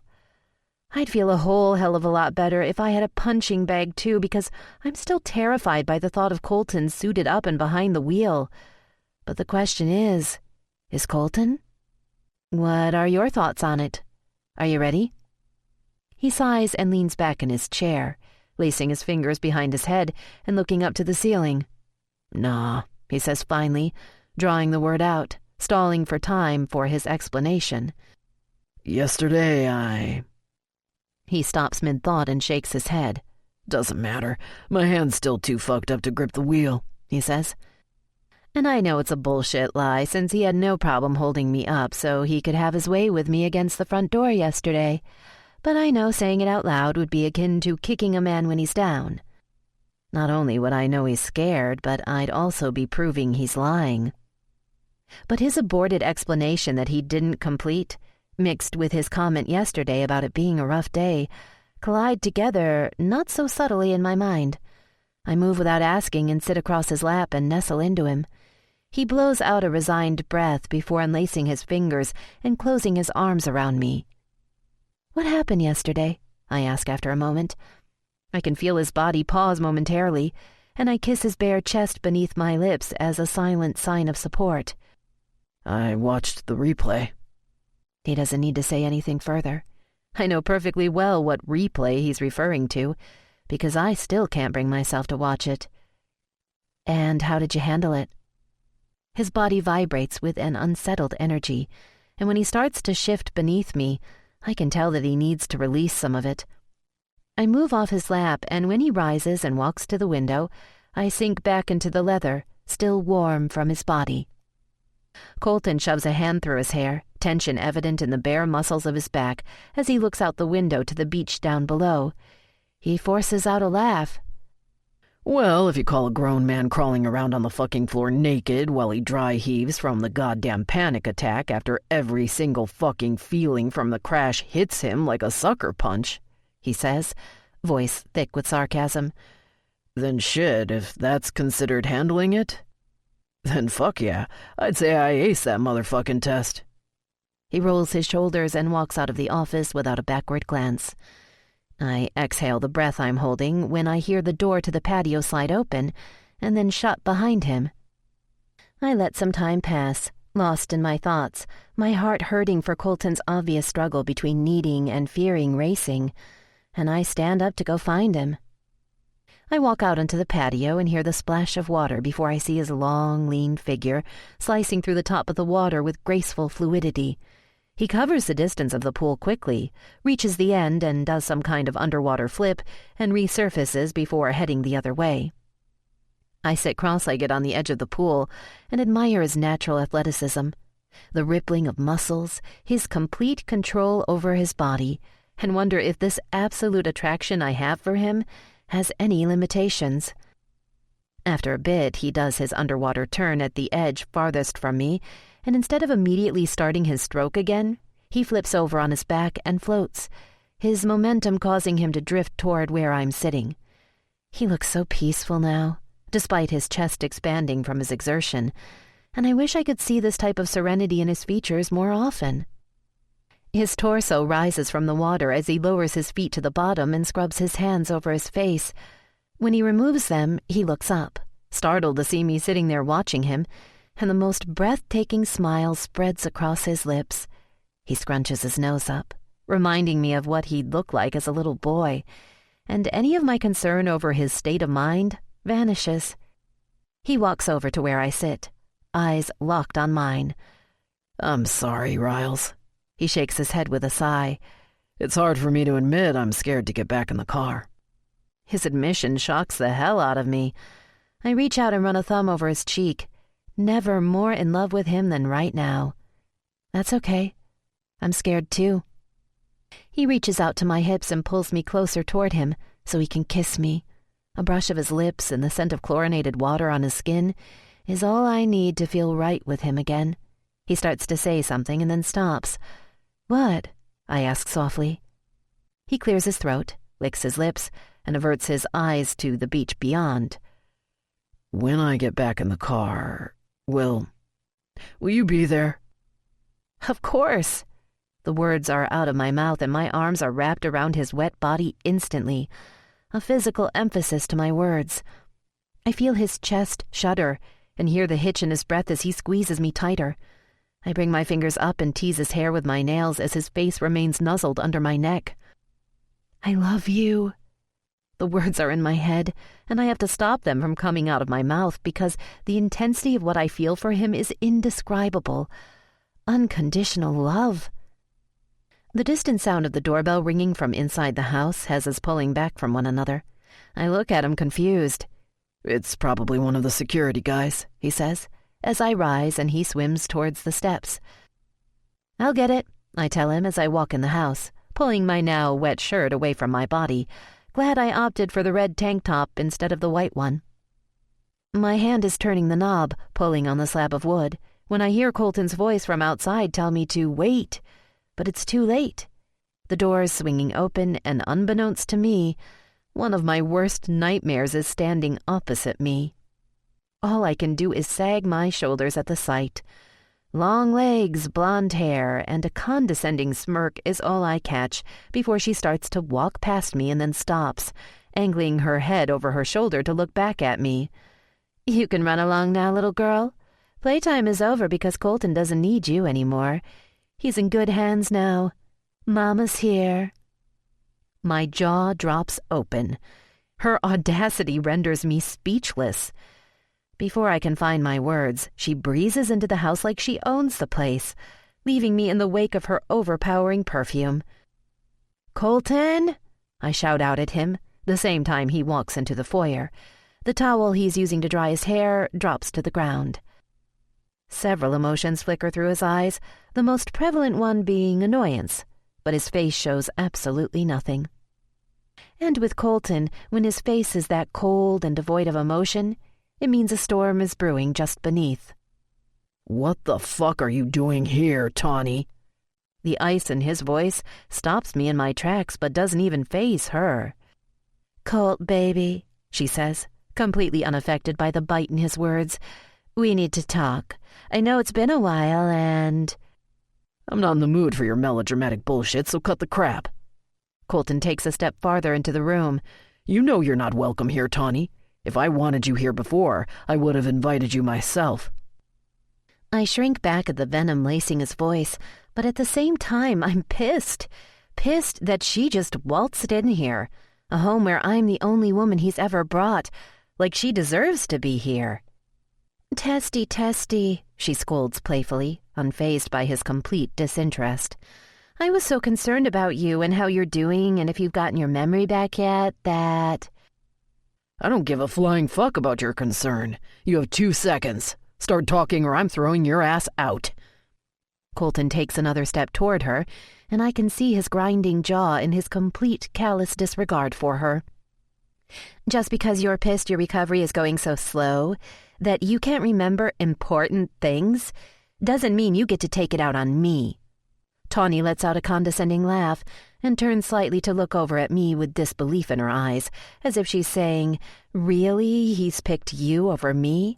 before she says, I'm sure this is amusing to you, being his nursemaid and all doll, but you're no longer needed. I'm off the wall in an instant, a ball of anger flying at her, but Colton beats me to the punch. Rage emanates off of him in palpable waves as he grips her bicep. "Time to go," he growls out as he starts to direct her toward the door. "You don't come into my house and disrespect right—" I'm pregnant. The words that float out of her mouth die in the sudden silence of the room, and yet I can see them vibrating within Colton. His body stops, fingers flex on her arm, and teeth grind. It takes a beat for him to catch his stride again, pulling her toward the front door. "Good for you, congrats," he bites out, sarcasm dripping from his words. "Nice knowing ya." He starts to open the front door as she yanks her arm free. "It's yours." Colton's hand stills on the doorknob as my heart twists at the words coming from her lips. I'm watching this unfold, all of it right before my eyes, but I feel like a complete outsider 100 miles away. I watch his head sag down between his shoulders for a beat, notice his hands clench and fists at his sides, see the fury rage in his eyes as he turns ever so slowly around. His eyes dart over and hold mine for a beat, and what I see knocks the wind out of me. It's not the rage they glisten with. No, it's the disbelief-laced apology he's offering up to me. The apology that tells me deep down he fears her words are true. Lead drops into my stomach as the mask he's let slip is reapplied, and he turns to direct his anger toward Tawny. "You and I both know that's not possible, Tawny." He takes a step forward, and I can see every ounce of restraint he has, how he's trying so hard to not pick her up and physically throw her out. His eyes dart from her face to her stomach, and then back up again. "What?" she gasps, shock laced with hurt in her voice. "You don't remember?" She holds a hand to her mouth, tears welling in her eyes. "Colton, you and I? The night of Davis's birthday party? You don't remember that?" My stomach wrenches because if I thought she might be acting, playing the part to get him back, she just stole the show with the hurt look on her face and desperation in her voice. Oh my God. Oh my God. It's my only coherent thought because my entire body trembles with every imaginable emotion possible. "No," Colton says, shaking his head back and forth, and the look on his face, the one that says if he keeps repeating no over and over, this will all just be a nightmare, kills me, tears into parts deep inside of me, opening me up, preparing me for the onslaught of hurt to come. "It's the only possibility," she says quietly, placing her hand over her midsection, where I can see the slight bump, now that her shirt is smoothed down. "I'm 5 months, baby." I have to fight the bile that rises in my throat as my faith falters.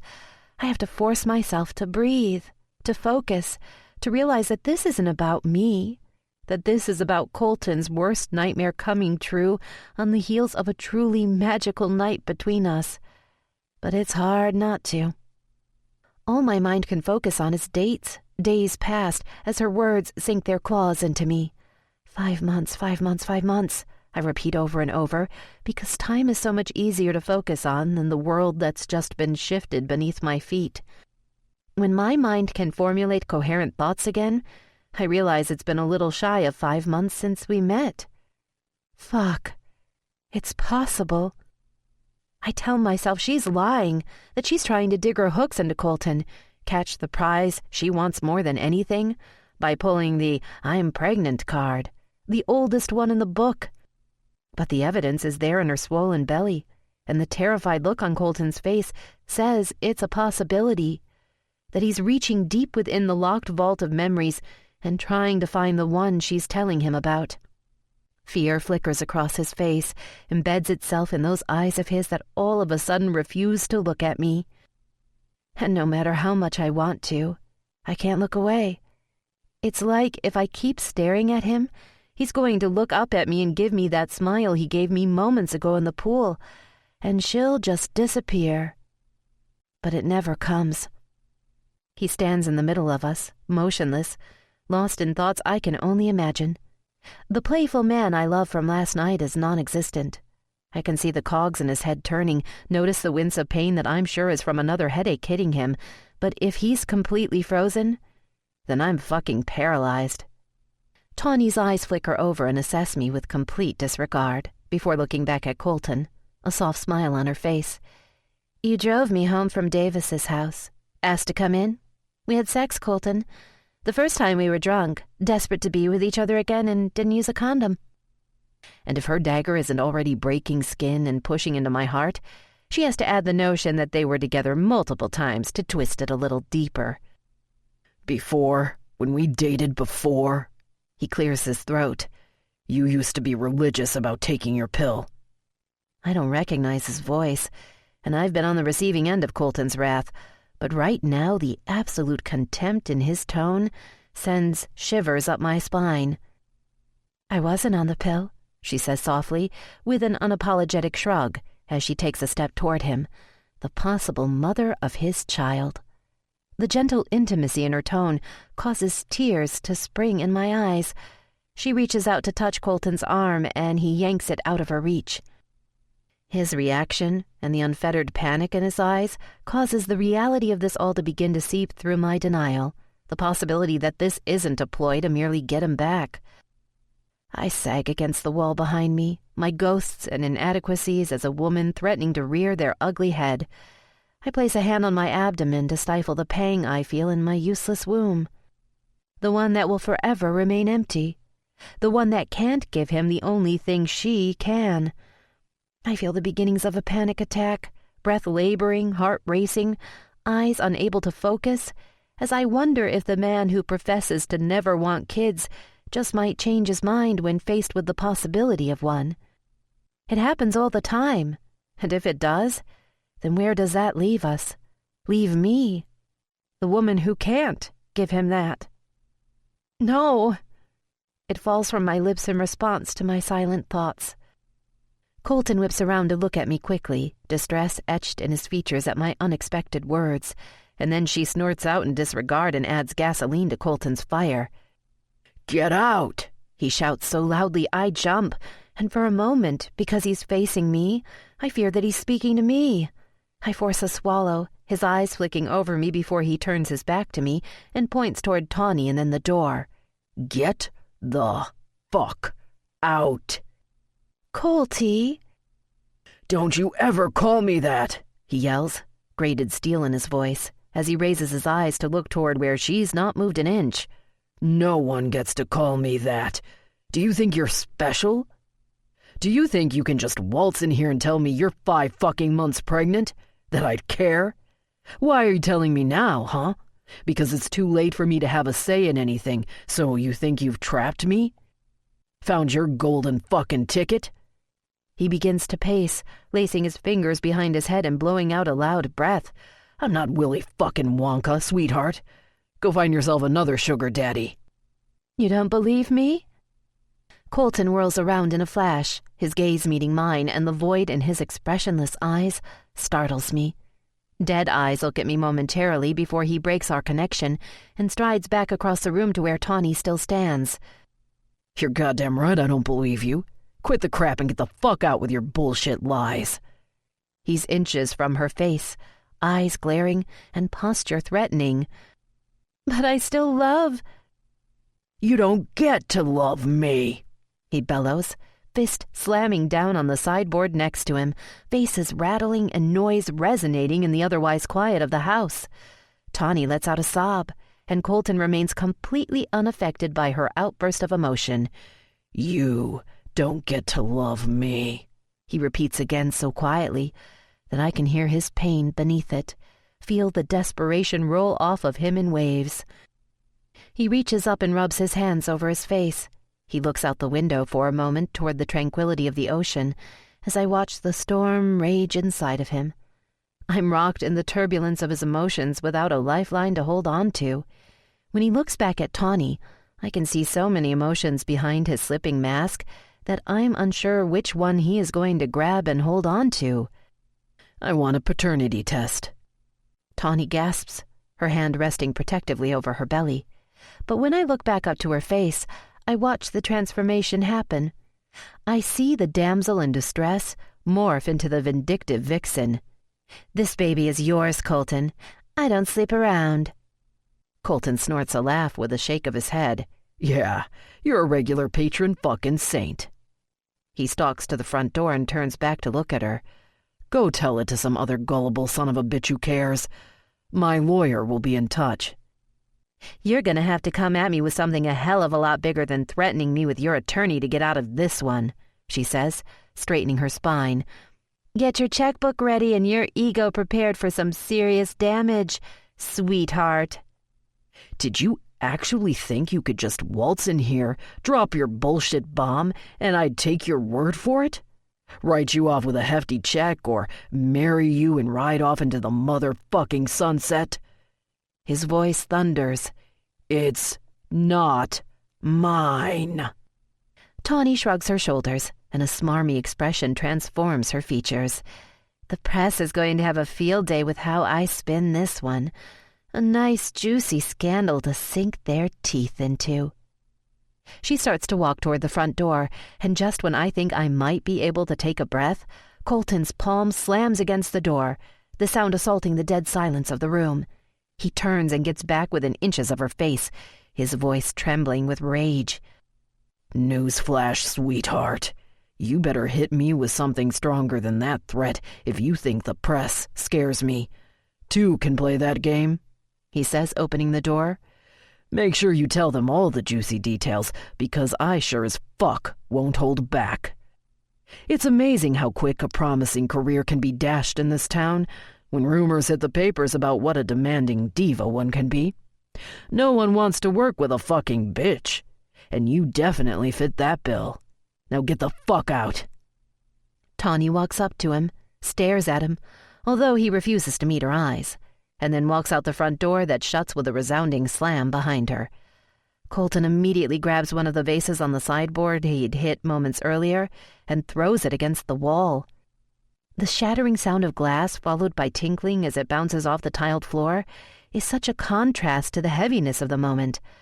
Not getting the release he needed, he places his hands on the sideboard and braces his weight against it.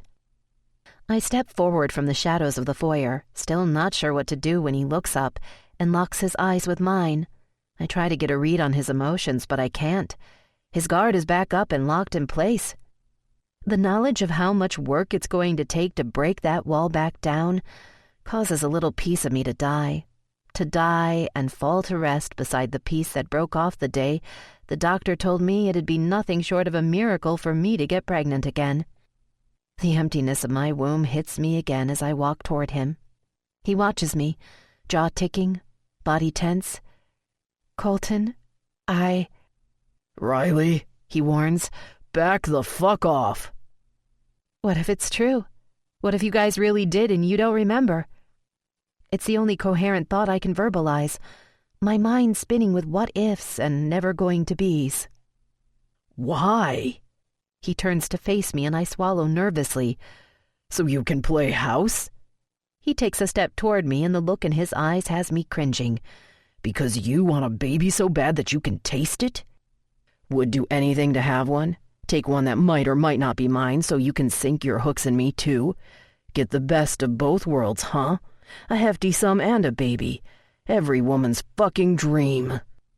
His words whip out and slap me, rip apart the part of me that knows I would do anything to have the chance to have a baby. "It's not true!" His voice thunders at me. "It's not true," he says again, in too calm of a voice. I'm stuck in place, wanting to run, wanting to stay, hurting for me, devastated for him, at a crossroads of uncertainty, and all I want to do is curl into a ball and shut the world out.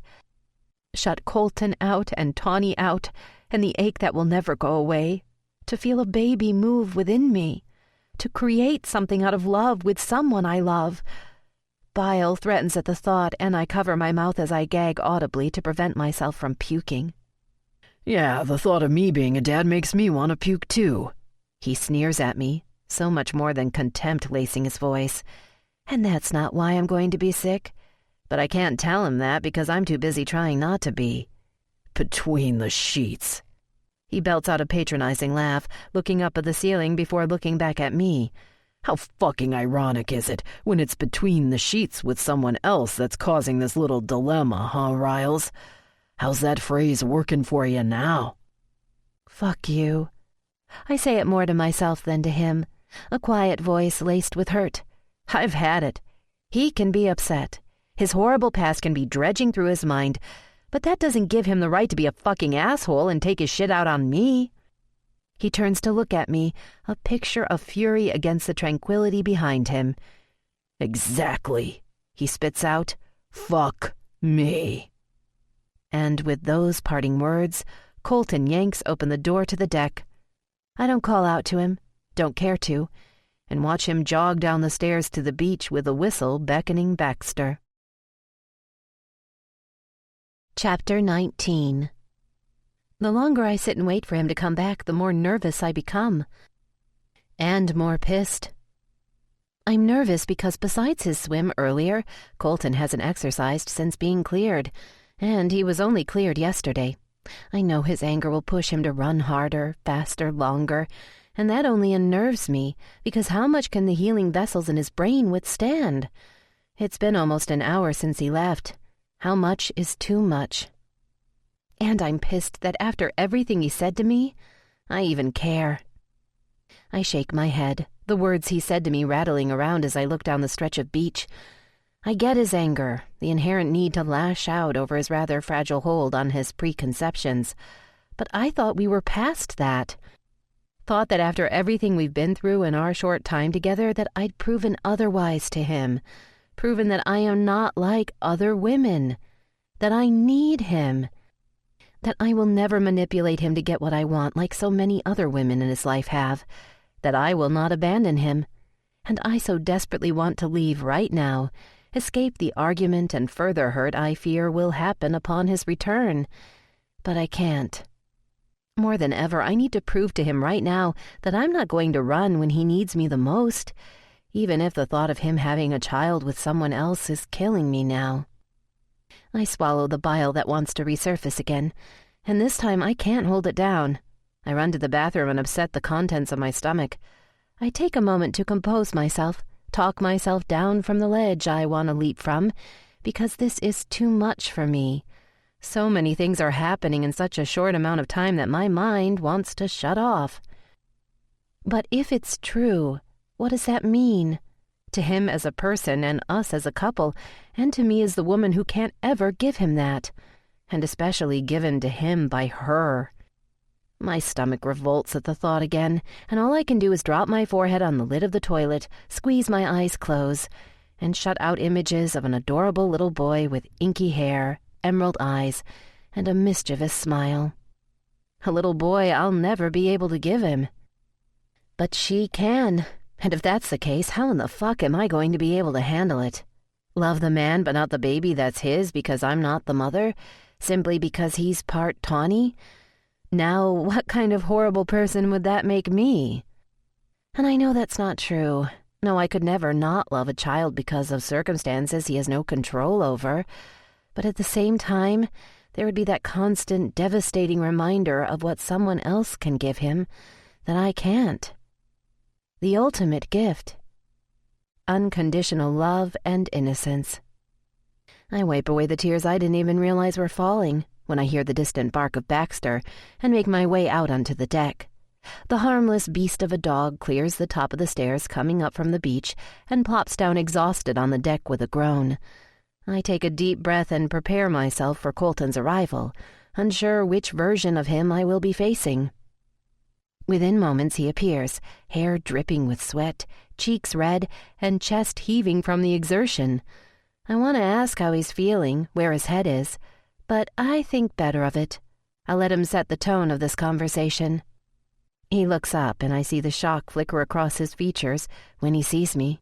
He stands, hands propped on his hips, and just stares at me for a beat. Why the fuck are you still here? So that's how this is going to be.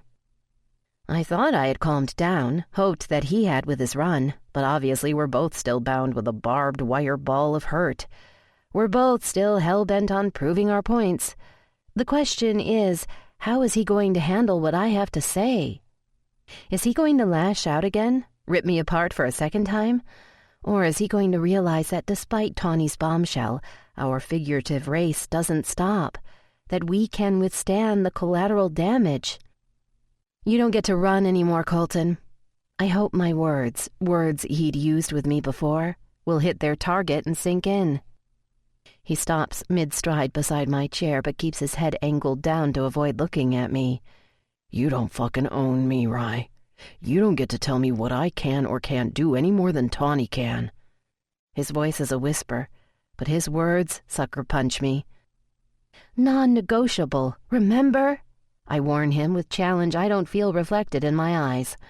He just stands there impatiently, muscles tense, and I feel compelled to continue, to either stop or start the fight brewing between us. You're right. I shake my head. I don't own you, nor do I want to. But when you're in a relationship, you don't get to hurt someone because you're hurting and then bail. There are consequences. There are... I told you, Riley. He turns to face me now, his eyes still averted, but the tone of his voice, one of pure disgust, has me rising to my feet.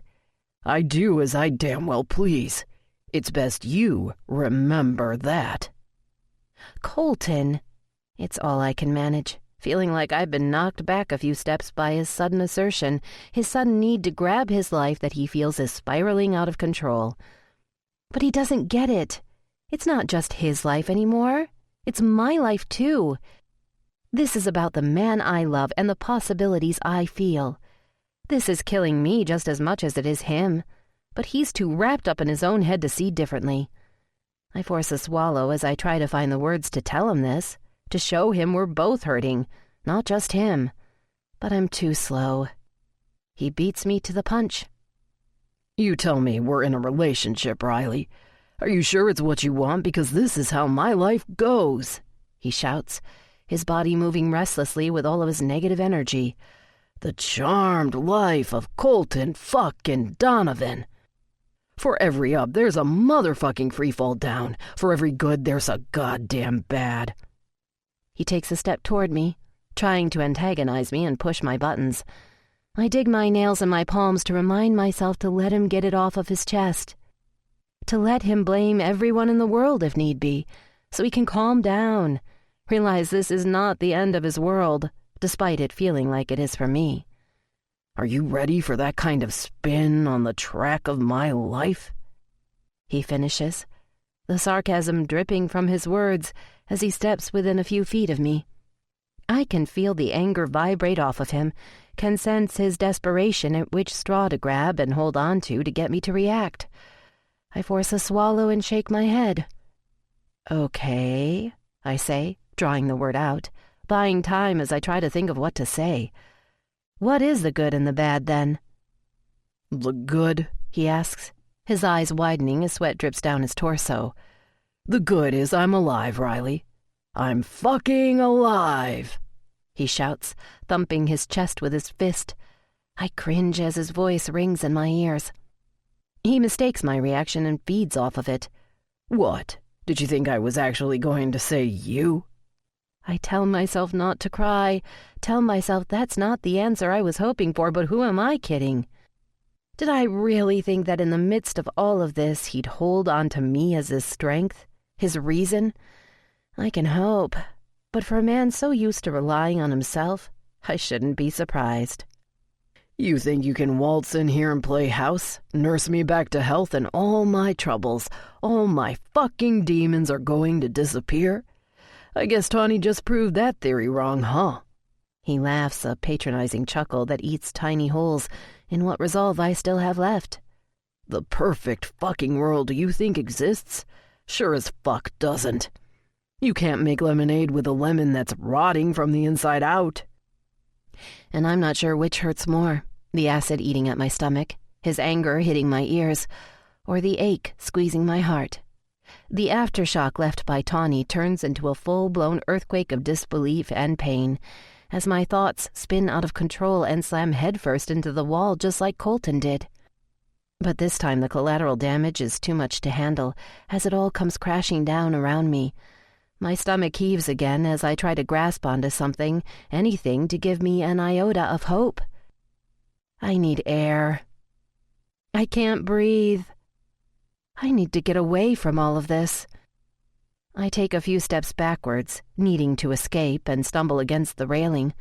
I fight the need to throw up again, my hands squeezing the wood beneath my fingers as I try to steady myself.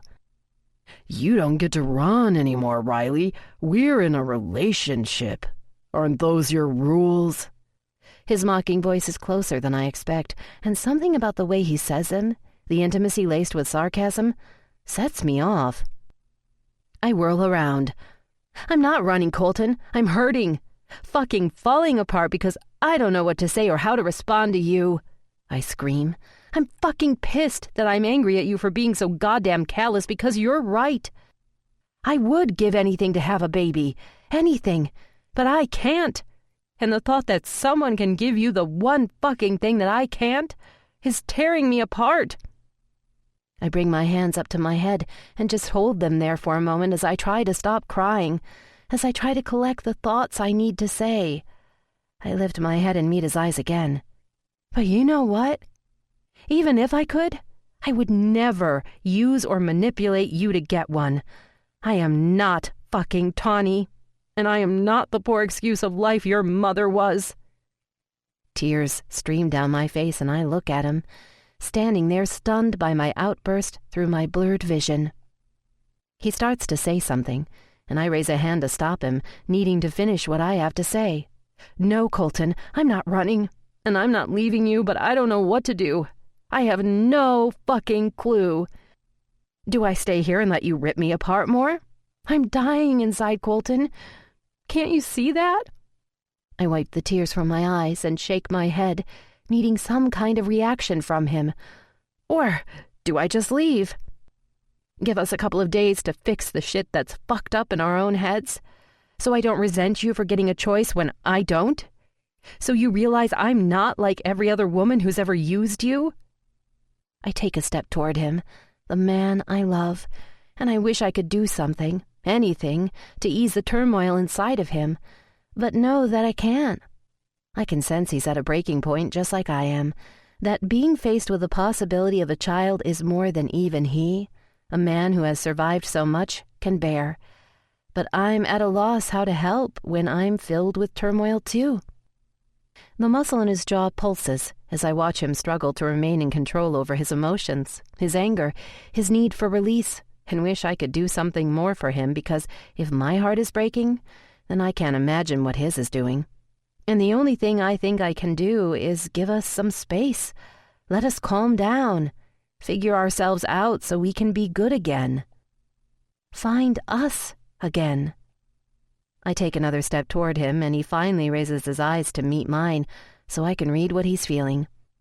And maybe it's the fact that we really know each other now, have broken down each other's walls, because regardless of how hard he's trying to mask his emotions, I can read every single one of them flickering through his eyes.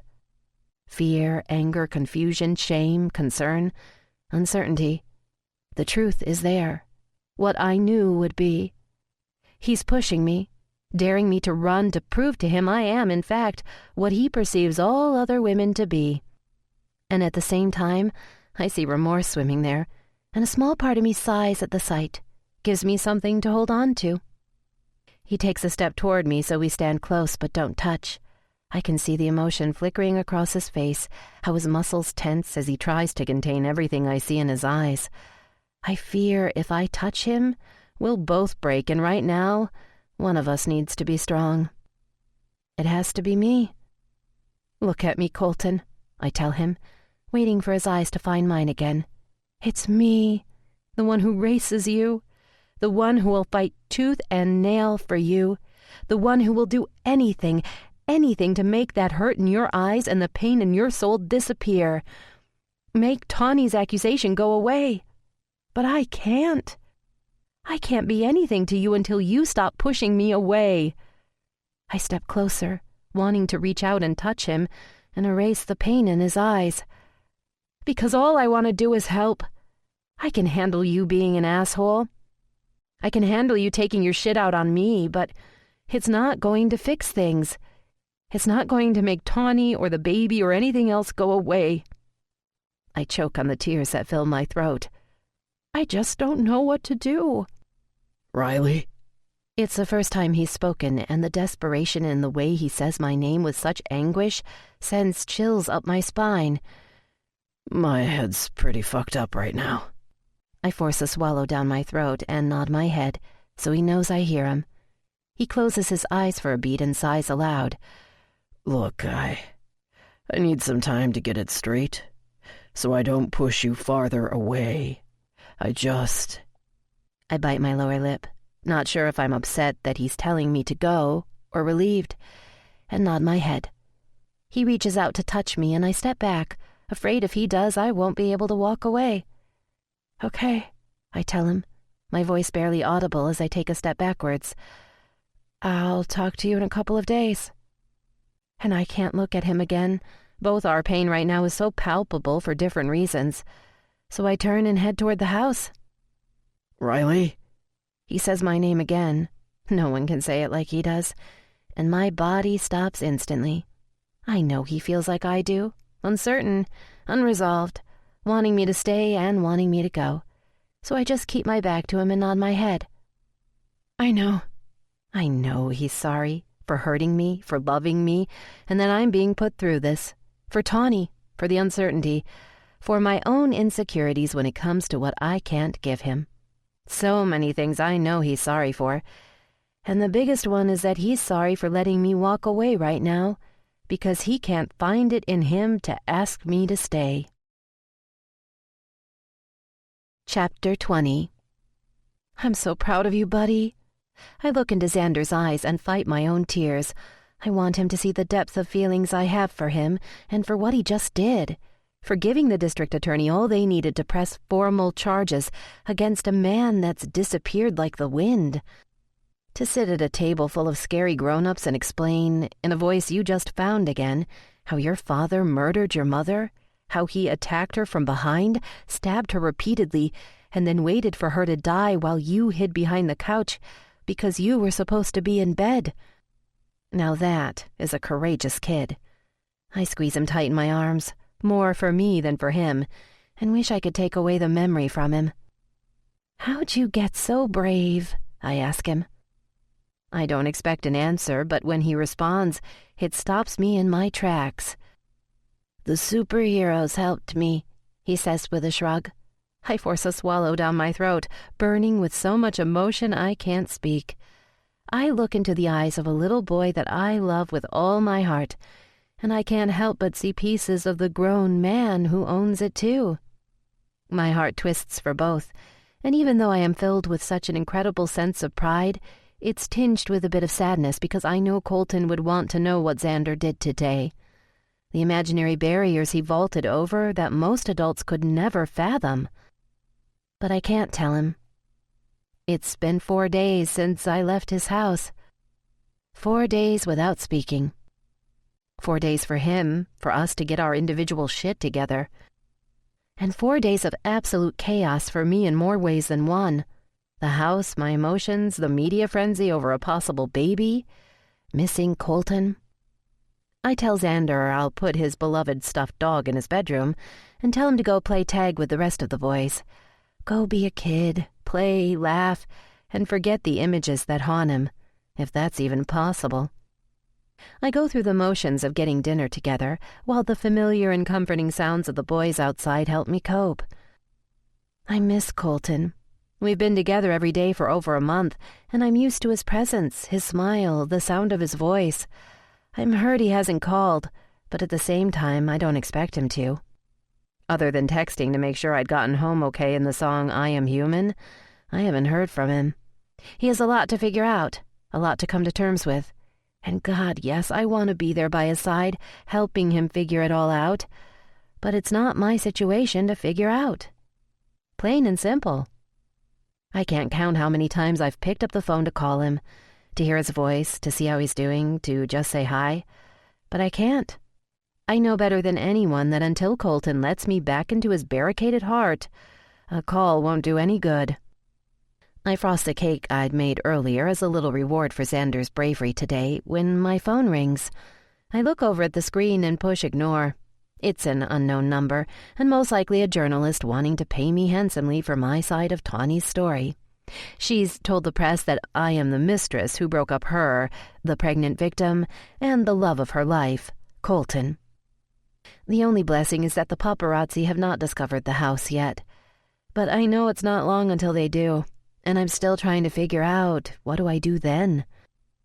And for some reason, the story Tawny's painted makes me laugh. I don't believe the inside scoop on page 6 that says she and Colton have rekindled their love affair. I was in Colton's house. I know how much he despises her and everything she represents. That's not why I'm sad. I just miss him. Everything about him. The funny thing is, this time around, I'm not worried he's going to turn to another. We've passed that hurdle, and quite frankly, adding another woman to the mix would just complicate his life further. No, it's not him turning to another woman I worry about. It's him not turning to me. Voices break through my thoughts as I cut the potatoes up for dinner. I catch Connor saying, "The douchebag's here again." "We could always egg him." That one was Shane. What in the heck are they talking about? "Hey, guys," I call out to them as I wipe my hands off and head out to the living room. "Who's here again?" Shane tilts his head toward our front window. "That guy," he says, pointing. "He thinks he's so incognito parked over there." "Like we can't see him," Connor interjects. "And don't know he's a photographer. Camera's a dead giveaway, dude." I'm immediately pulling the curtains back, looking down the street. Before I even spot the car, I know what I'm going to see. The dark blue sedan is parked a couple of houses down, partially hidden by another car. I had completely forgotten about it. At least this lone paparazzo is greedy and keeping my whereabouts quiet so he can get all the monetary gain for himself. For that, I can be grateful. But it also means that if he's figured it out, others will soon follow, wanting to get the scoop from the homewrecker I am purported to be. Fuck. I knew the house's anonymity was too good to be true. Come on, guys, time to... "That's so cool that you're gonna be famous," Connor says as he starts walking down the hall. I start to correct him when Shane does it for me, with a playful shove to his shoulder. "No, she's not, dickweed. Colton's the one who's famous. Don't you know anything?" "Hey, clean it up," I shout after them. "Thanks for picking me up." "Not a problem," Hattie says as she guns the motor when the light turns green. It was kind of fun teasing the photographers, although I don't think any of them believed me when I said you were hiding away inside the house. I groan. It's taken a while to get used to photographers milling about the house, but now I fear that the few I'm used to will turn into a whole yard full. Dare I ask? Hattie looks over at me and just flashes her devil-may-care grin. Nope, you may not, because we are not thinking about it. Or Colton, or me. Abso-fucking-lutely nothing of any significance. We're not? I look over at her and can't help but smile, can't help but be happy she was available to pick me up from work to try and keep the vultures at bay. Nope, she says, as the tires squeal on a turn. We're going to find a dark corner and drown our sorrows, and then we're going to find a wicked hot beat to dance to until we can't remember shit. I laugh with her, the idea sounding like heaven. A moment to escape from the thoughts constantly running through my head and the heaviness in my heart. What's going on with you? What sorrows are you drowning?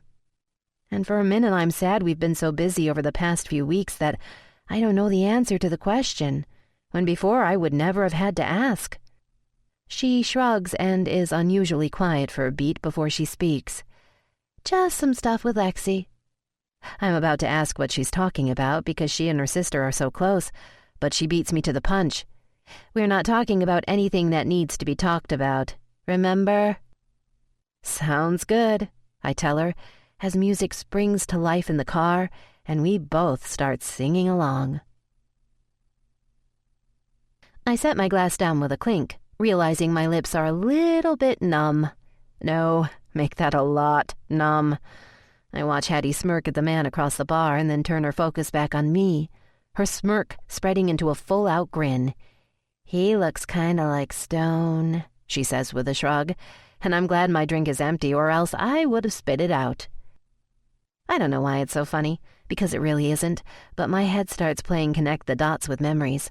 Stone makes me think of Ace, and Ace makes me think of Colton, and the thought of Colton just makes me want him.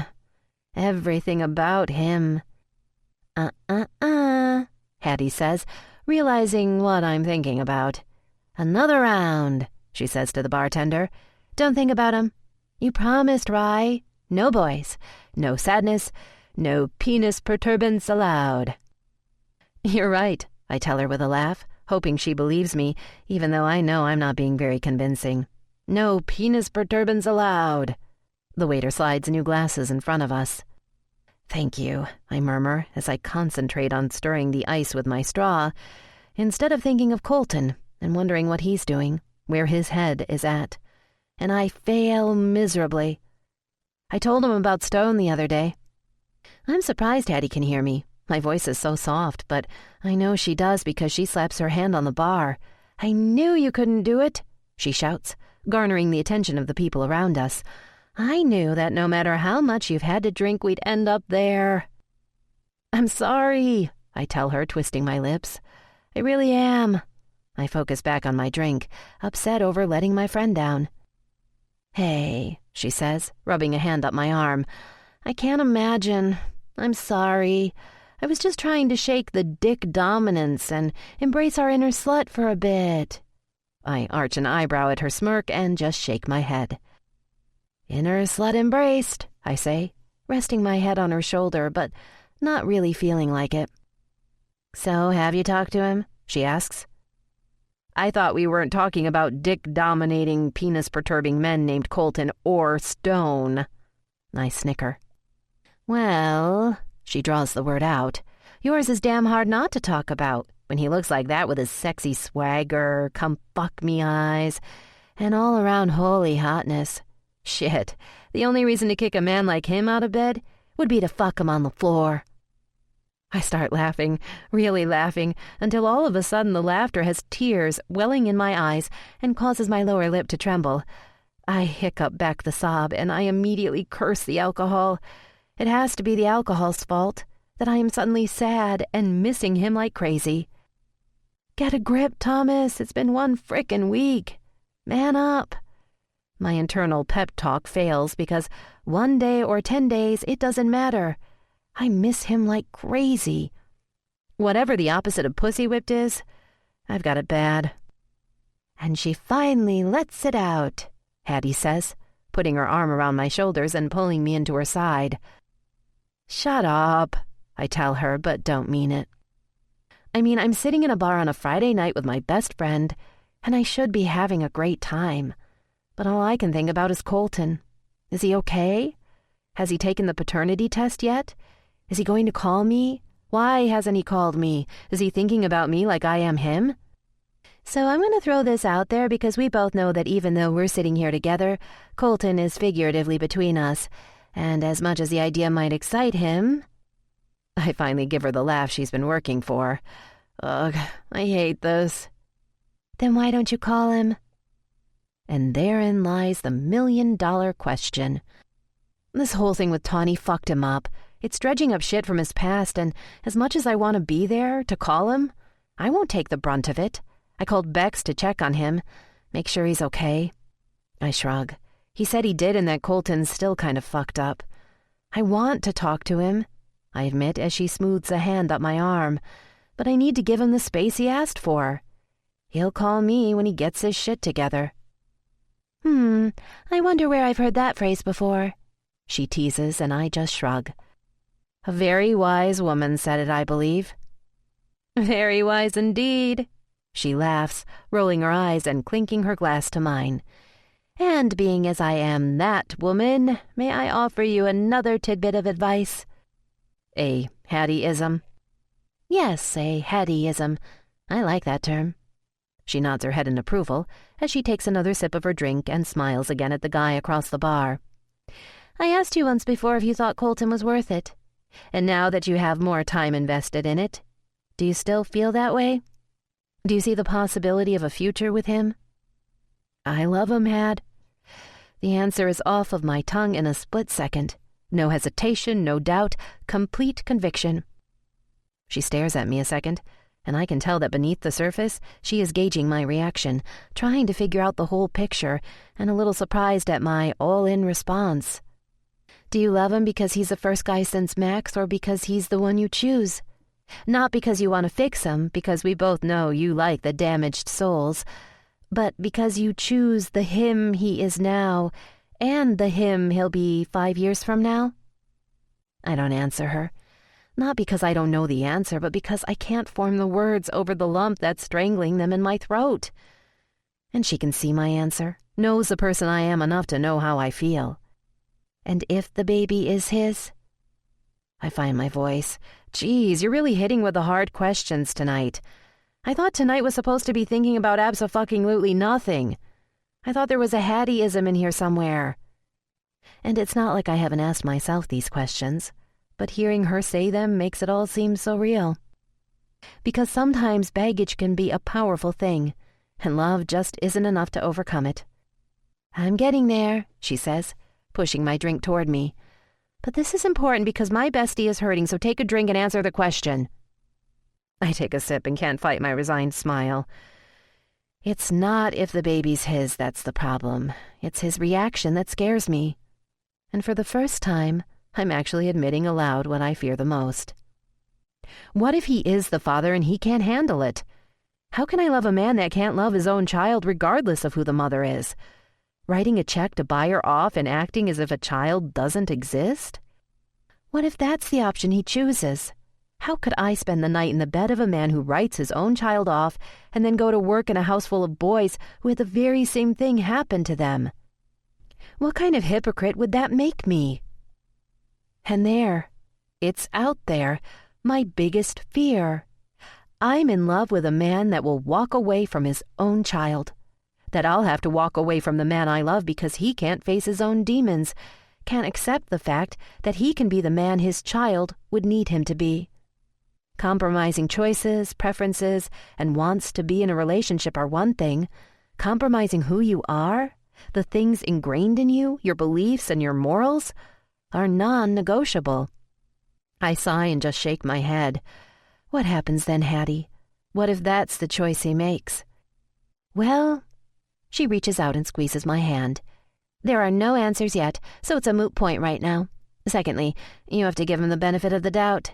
He was shocked, upset, pissed off the other day when she blindsided him.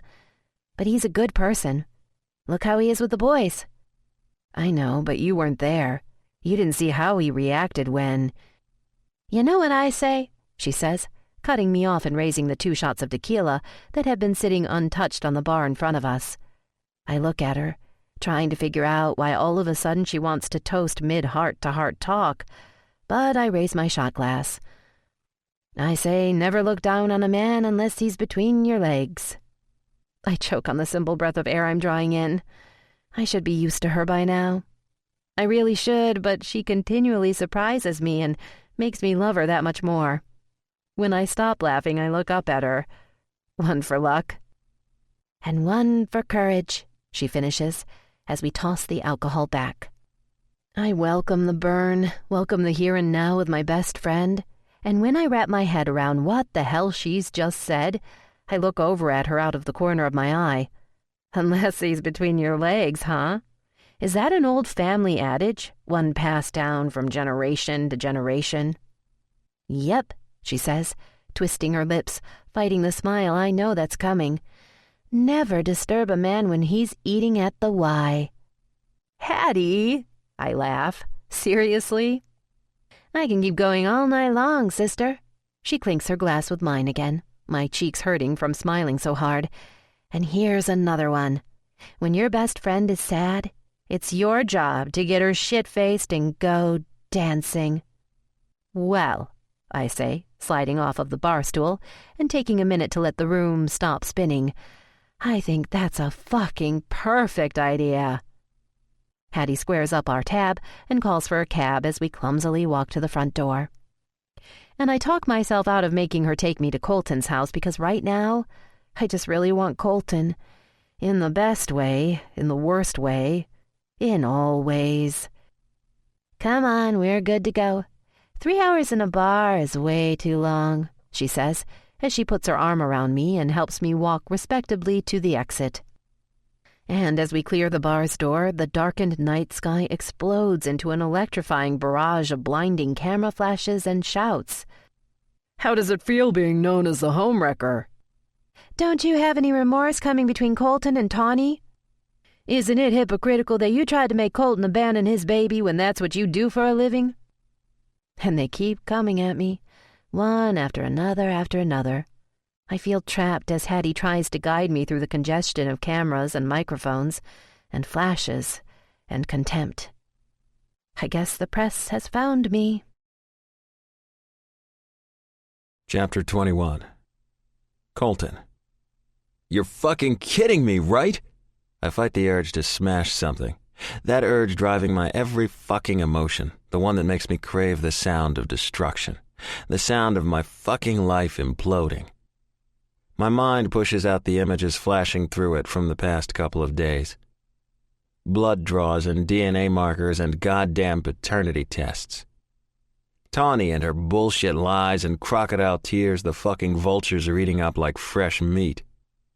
Visiting with Jack and Jim and getting so sick of looking at my life through the bottom of an empty glass, I just choose to drink straight from the goddamn bottle. And then there is Riley. Motherfucking Riley. Little pieces of her everywhere, sheets that still smell like her, a ponytail holder on the bathroom counter, the cans of her beloved Diet Coke lined perfectly in the refrigerator, her Kindle on the nightstand, the strands of her hair on my shirt, evidence that her perfection exists, evidence that something so good, so pure, actually can want someone like me, tainted and fucked up with a capital F. I want, need, hate that I need her so fucking bad, but I can't do it. I can't pull her into this fucking rainstorm of bullshit surrounding me. Don't want her to deal with the fucked up me that even I hate until I can wrap my head around everything, until I can control the emotions that are ruling my actions, until I get a negative on the DNA match.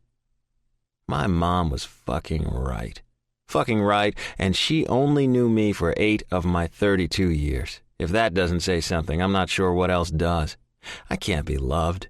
If someone loves me, if I let someone in too much, my own demons will start in on them too, work their way through the cracks in me and find a way to ruin them.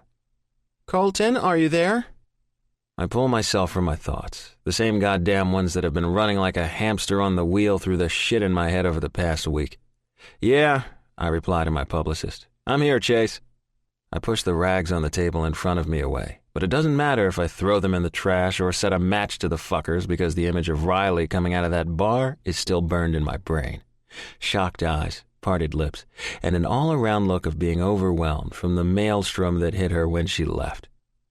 And it fucking kills me, rips me apart that my bullshit, being with me, caused that look on her face, the fear in her eyes.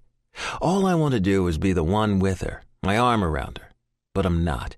I can't because I don't have the words or actions to make it better, to make it go away, to protect her. This is fucking bullshit and you know it. I hear my publicist sigh on the other end of the line. She knows I'm pissed. Knows no matter what she says, I'm not going to be happy unless she tells me to find the bastards that are harassing Rye and let loose my need to destroy. Colton, in light of Tawny's accusations, it's best that you do nothing. If you react, your public image...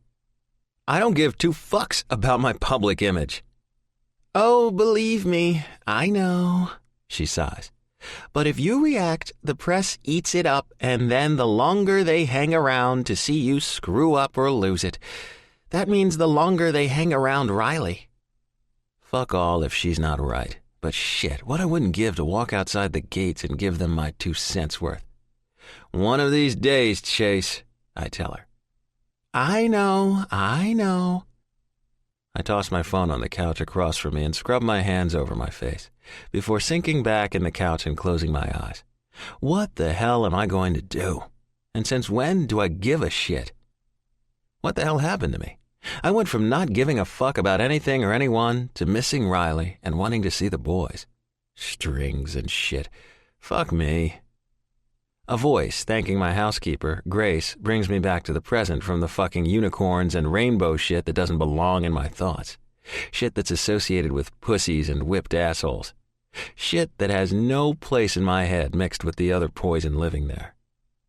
I wait a second. I know he's there, watching me, trying to figure out my current state of mind, but doesn't say anything. I crack open an eye and see him leaning against the door jamb, arms folded across his chest and concern filling his eyes. You gonna just stand there and watch me, or are you going to come in and pass judgment on me face to face?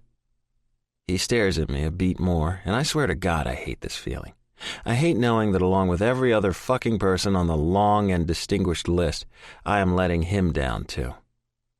No judgment, son, he says as he makes his way into the room and sits on the couch across from me. I can't bring my eyes to meet his, and thank Christ for fucking Grace, or this place would be a disaster, and he'd really know how much this whole Tawny situation has fucked me up. I draw in a deep breath, wishing I had a beer right now. Might as well get this party started, right? Lay it on me, Dad, because I sure as shit know you're not here to just say hi. He sits silent for a bit longer, and I can't fucking stand it. I finally look at him. He meets my gaze, gray eyes contemplating what to say as he twists his lips in thought. Well, I can honestly say I stopped by to see how you were doing in the midst of all of this, he says, waving his hand in the air with indifference. But it's pretty obvious since you're in such a shitty mood. He leans back in the chair and props his feet up on the coffee table and just stares. Shit, he's making himself comfortable. You gonna talk, son, or are we going to sit and stare at each other all night? Because I've got all the time in the world. He looks at his watch and then back up to me. Fuck. I don't want to talk about this shit. I don't want to talk about babies and gold-digging women and little boys I miss and a woman I can't stop thinking about. Fuck, I don't know. You're gonna have to give me more than that, Colton. Like what? That I fucked up? Is that what you want to hear? I goad him to react, and it feels good to push someone for a change. Everyone else has been walking around me, treating me with kid gloves this past week, afraid of my temper snapping, so it feels good, even if I'm going to feel like fucking shit later for doing it to my dad. You want me to tell you I fucked Tawny, and now I'm getting what I deserve because I dumped her like a hot fucking coal, and now she's coming after me saying she's pregnant? That I don't want a kid, will not have a kid with her or anyone else, ever? Because I refuse to let someone use a child as a pawn to get what they want from me? Because how the fuck can someone like me be a father to a kid when I'm just as fucked up now as I was when you found me? I shove up off of the couch and start pacing the room. I'm annoyed with him that he hasn't taken the bait, hasn't pushed back and given me the fight I'm itching for. And it's just sitting there with that look of complete acceptance and understanding. Pacification. I want him to tell me he hates me, that he's disappointed in me, that I deserve all that I'm getting right now because that is so much fucking easier for me to hold on to and believe than the opposite. And what does Riley think of all this? I stop and turn to look at him. What? I didn't expect that to come out of his mouth. What do you mean? I asked, what does Riley think about all of this? He leans forward, elbows on his knees, eyes questioning me beneath the arched brows. Fuck if I know, I grunt, and my dad shakes his head. God, I hate having to explain myself. But it's my dad, my endgame superhero. How can I not? She was here when Tawny dropped the bomb. We got in a fight because I was taking everything out on her, being an inconsiderate ass. Bitching about a baby I don't want when she can't have one. I was in stellar form, I tell him with a roll of my eyes. We agreed to a few days apart to get our heads straight again, get my shit together. And you haven't talked to her since?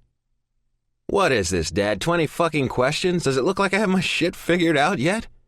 I snort out a derisive laugh. 1 step forward and then fucking 20 steps backwards. Is Tawny still fucking pregnant? Have the test results come back yet? Yes, and a big fucking no. So, no, I haven't called her back yet. Chalk it up to just another thing for you to hold against me. He just stares at me, Is that what I'm doing? Holding your shit against you? Because it looks like you're doing a damn fine job of it yourself, son. So let me ask you the question you should be asking yourself. Why haven't you pulled your head out of your ass and called her? I blow out a loud breath. Fucking A. I don't want to go there right now, Dad. Just go away. Let me down the next bottle of Jack while the clock ticks for the doctors to take their sweet-ass time to decide if I've just fucked up the life of an unborn child. Because if the kid's mine, fuck, he's already starting off with a tainted soul, and that's something I can't have on my conscience. Well, I do want to go there. So pull up a chair to your own pity party, Colton, because I'm not leaving until we finish talking. Understood? My mouth falls open, and I'm transported back to 15 years ago, and my one night in custody for drag racing. To that moment in time when he picked me up, raked me over the proverbial motherfucking coals, and told me how it was going to be from there on out. Fuck me. I've got chest hair and houses and shit now, but he can still make me feel like a teenager. Anger flashes through me. I don't need a fucking shrink right now. I need a negative fucking blood test. And Riley wrapped around me with a soft sigh falling from her lips as I sink into her. The ultimate pleasure to bury all of this bullshit pain. So, he says, pulling me back to him instead of thoughts of her. You're seriously going to let her go without a fight? Let her walk out of your life because of Tawny? She's not walking away, I shout at him, upset that he would even think she would. Would she? He just quirks an eyebrow. Exactly. My eyes snap up to meet his. So quit treating her like she did. She's not your mother. I want to scream at him that I fucking know she's not. To not even put her in the same sentence as my mother. But instead, I play with the seam on the couch as I search for the answer I think he wants to hear. That I'm trying to convince myself is the truth. She doesn't deserve this. The shit that comes with me. My past, now my possible fucking future. He makes a hum in his throat, and I hate it because I can't figure out what it means. Isn't that up to her to decide, Colton? I mean, you're making decisions for her. Shouldn't she get a say? Shut up, I want to tell him. Don't remind me what the fuck she deserves because I already know. I already fucking know. And I know because I can't give it to her. I thought I could. Thought I might be able to, and now with this, I know I can't. It's reinforced all of the things she said. All of the things I'll never be able to cleanse from my fucking soul. You say she's not going to leave you when things get tough, son. But your actions are telling me something completely different. And yet you didn't see her fighting for you every damn day you lay in that hospital bed. Every damn day. Never leaving. So that leads me to believe this little dilemma you have here isn't about her at all. Every part of me revolts against the words, he says. The words that said by anyone else would have me ready to rage. But respect has me holding back from yelling at the man whose words are hitting a little too close to home. It's about you. The quiet resolve in his voice floats out in the room and slaps me in the face. Taunts me to take the bait. And I can't hold back anymore. And I don't want to do this any more than I want to spend another night without Riley in my bed. Looking too close causes dead ghosts to float to the goddamn surface. And I don't have any more room for ghosts because my closet's already full of fucking skeletons. But the match is lit, gasoline thrown, fire inside fucking ignited, and all of the frustration and uncertainty and loneliness from the past week comes to a head, explodes inside of me. I wear a hole in the goddamn floor, pacing as I try to fight it, try to rein it in, but it's no use. Look at me, Dad, I shout at him while he perches on the couch. I hold my hands out to my side, and I hate myself for the break in my voice, hate myself for the unanticipated show of weakness. Look what she did to me! And I don't have to explain who she is, because the contempt dripping from my voice explains enough. I stand there, arms out, blood pumping, temper raging, and he just sits there, calm as can fucking be, and smirks, fucking smirks, at me. I am, son. I look at you every day and think, what an incredible person you are. His words knock the wind out of my sails. I yell at him, and he comes back at me with that. What kind of game is he playing?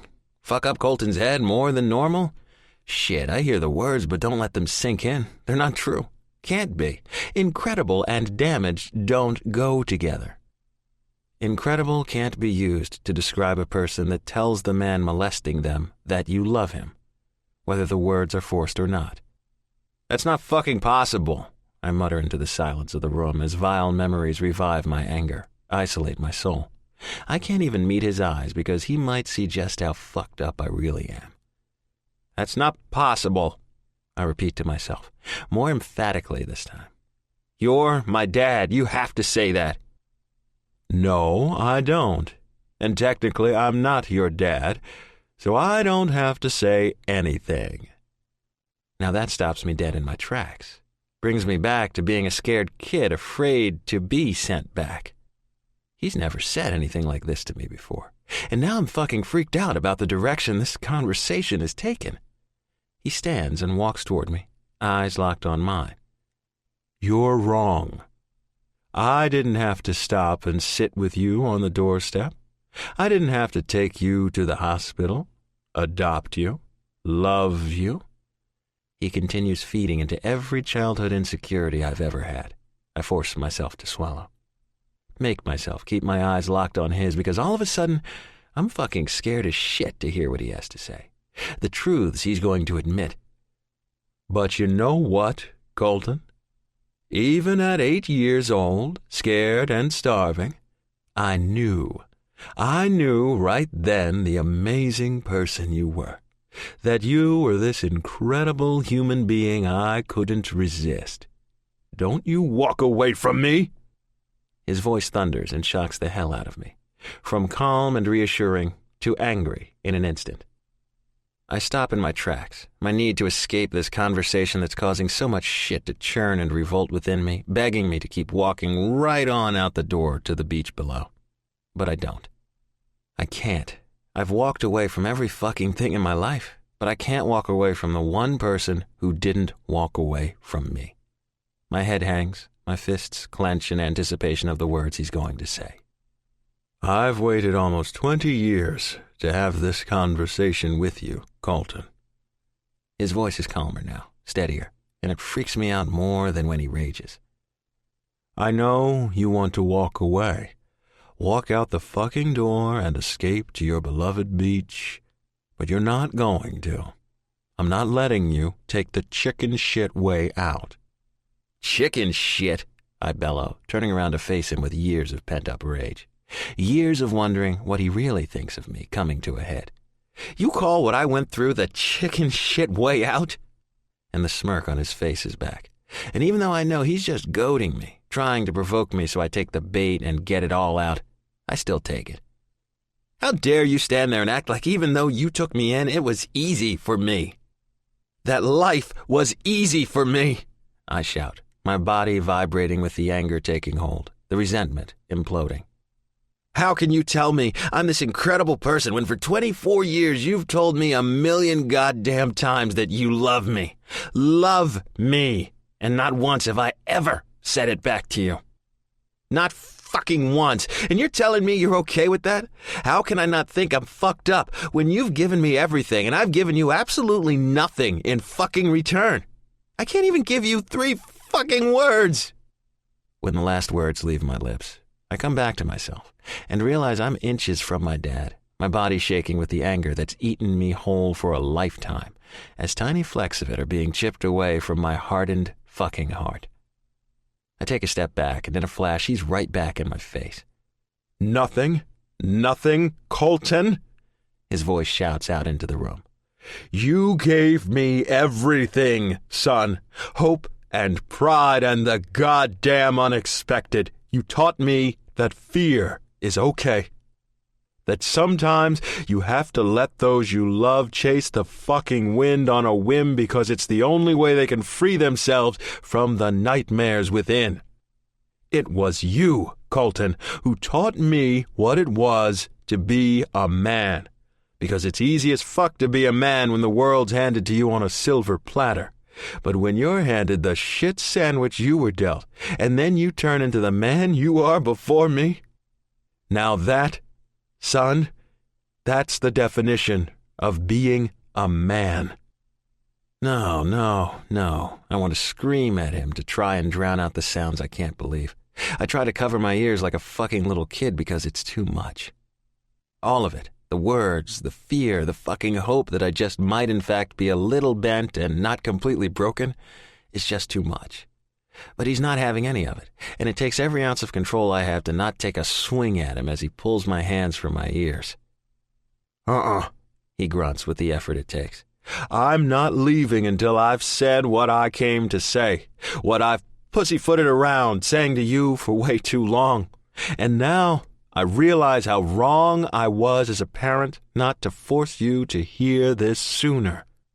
So the more you fight me, the longer this is going to take. So I suggest you let me finish, son, 'cause like I said before, I've got all the fucking time in the world. I just stare at him, lost in two warring bodies. A little boy desperately begging for approval, and a grown man unable to believe it once he's been given it. But it's not No buts, son. None, he says, turning me around so he's not touching me from behind, knowing I can't handle that still all these years later, so he can look into my eyes, so I can't hide from the absolute honesty in his. Not a single day since I met you have I ever regretted my choice to choose you. Not when you rebelled, or fought me, or drag raced down the street, or stole change off of the counter. My body jolts from the comment. The fucking little boy in me devastated I've been caught, even though he's not angry. Did you think I didn't know about the jar of change and box of food you hid beneath your bed?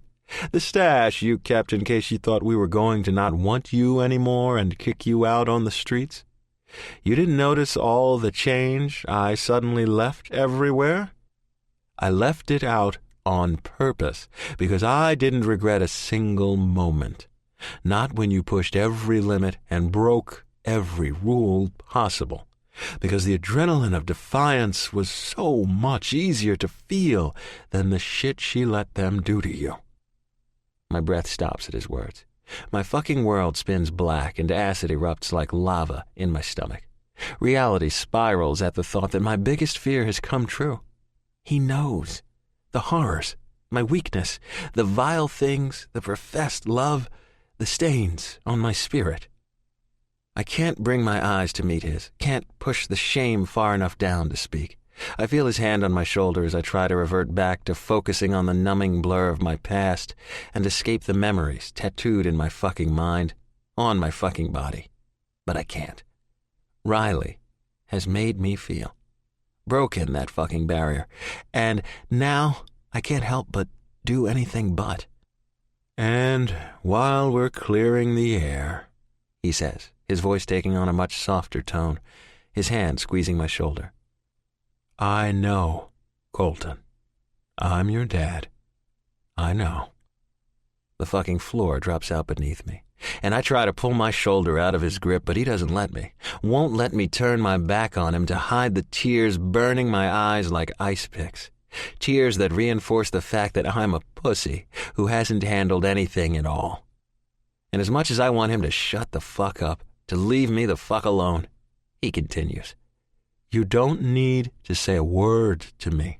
You don't need to cross that imaginary line in your head that makes you fear an admission will make everyone leave you, will prove you to be less of a man, will make you the pawn she wanted you to be. He pauses, and it takes every ounce of everything inside of me to try and meet his eyes. And I do, for a split second, before the fucking door to the patio, the sand beneath my feet, and the burn of oxygen in my lungs as my feet pound down the beach calls to me like heroin to an addict. Escape. Run. Flee. But I'm fucking frozen in place. Secrets and lies swirling and colliding with the truth. The truth he knows, but I still can't bring myself to utter after 24 years of absolute silence. So don't speak right now. Just listen. I know she let them do things to you that are vile and repulsive and make me sick. My stomach pitches and rolls, my breath shuddering at hearing it aloud. Things no one should ever have to endure. But you know what, Colton? That doesn't make it your fault. It doesn't mean you deserved it, that you let it happen. I slide down the wall behind me until I am sitting on the floor like a fucking little kid. But his words, my dad's words, have brought me back there. Have scared me. Changed me.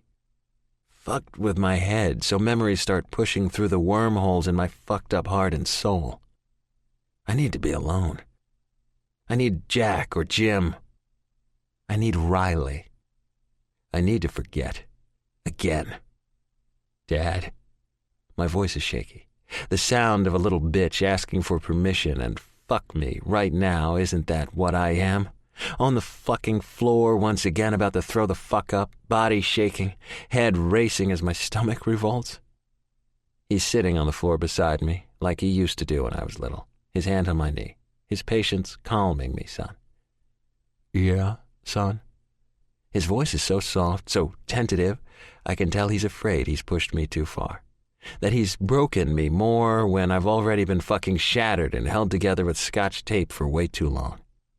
I need to be alone now. I hear him draw in a breath, feel his resigned acceptance and his unending love, and I need him to go. Now, before I lose it. Okay, he says softly. But you're wrong.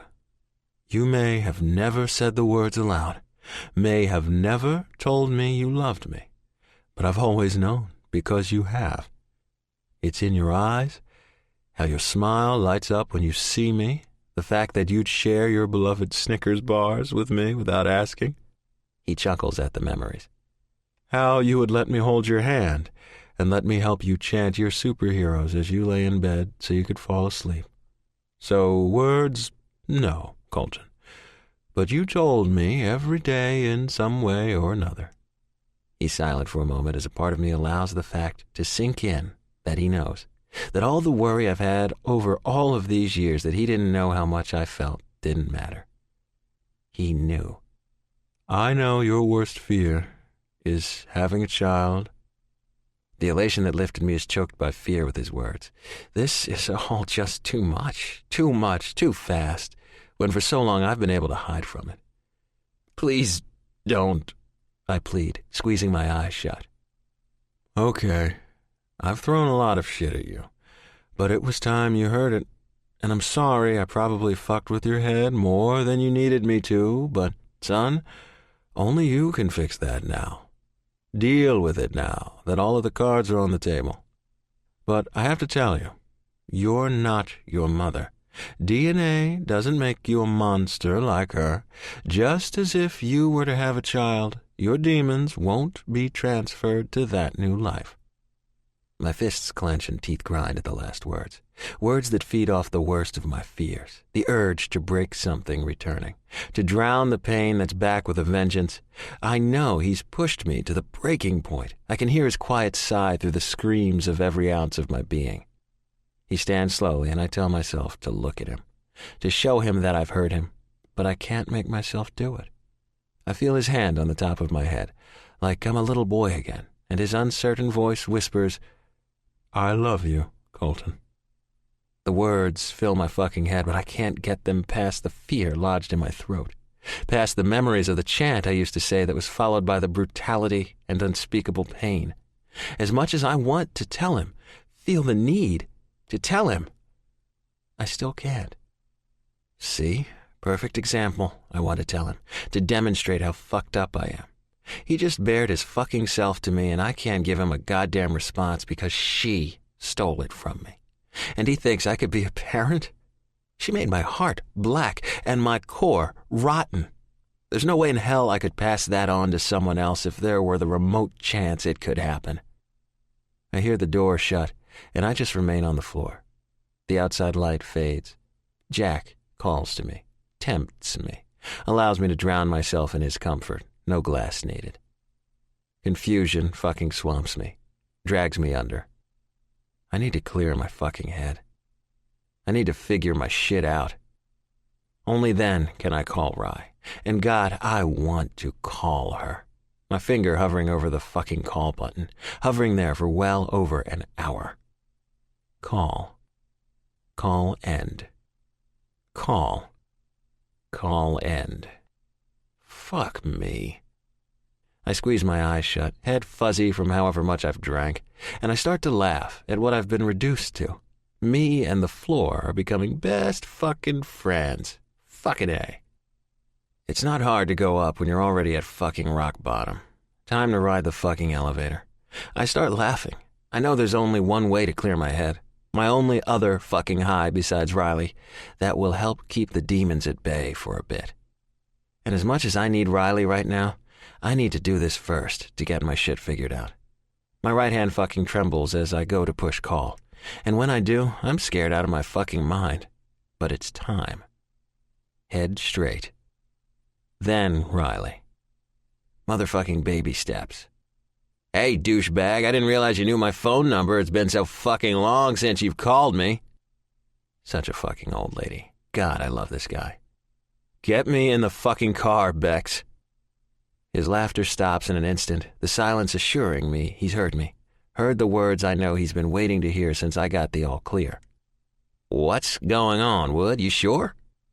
What's with everyone fucking questioning me tonight?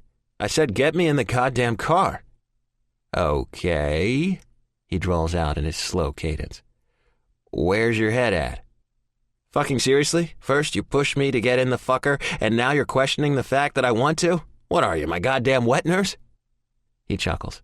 Well, I do like my nipples played with, but shit, Wood, I kinda think you touching them would give me a reverse boner. I can't stop the laugh that comes. Fucking Beckett. Always a bucket of fucking laughs. Quit fucking with me. Can you get me on the track or not? Can you get the slur out of your voice and put down Jack? Because that's a dead giveaway your head is still fucked up. So I'll repeat my question again. Where's your head at? All over the fucking place, I shout at him, failing miserably to not sound drunk.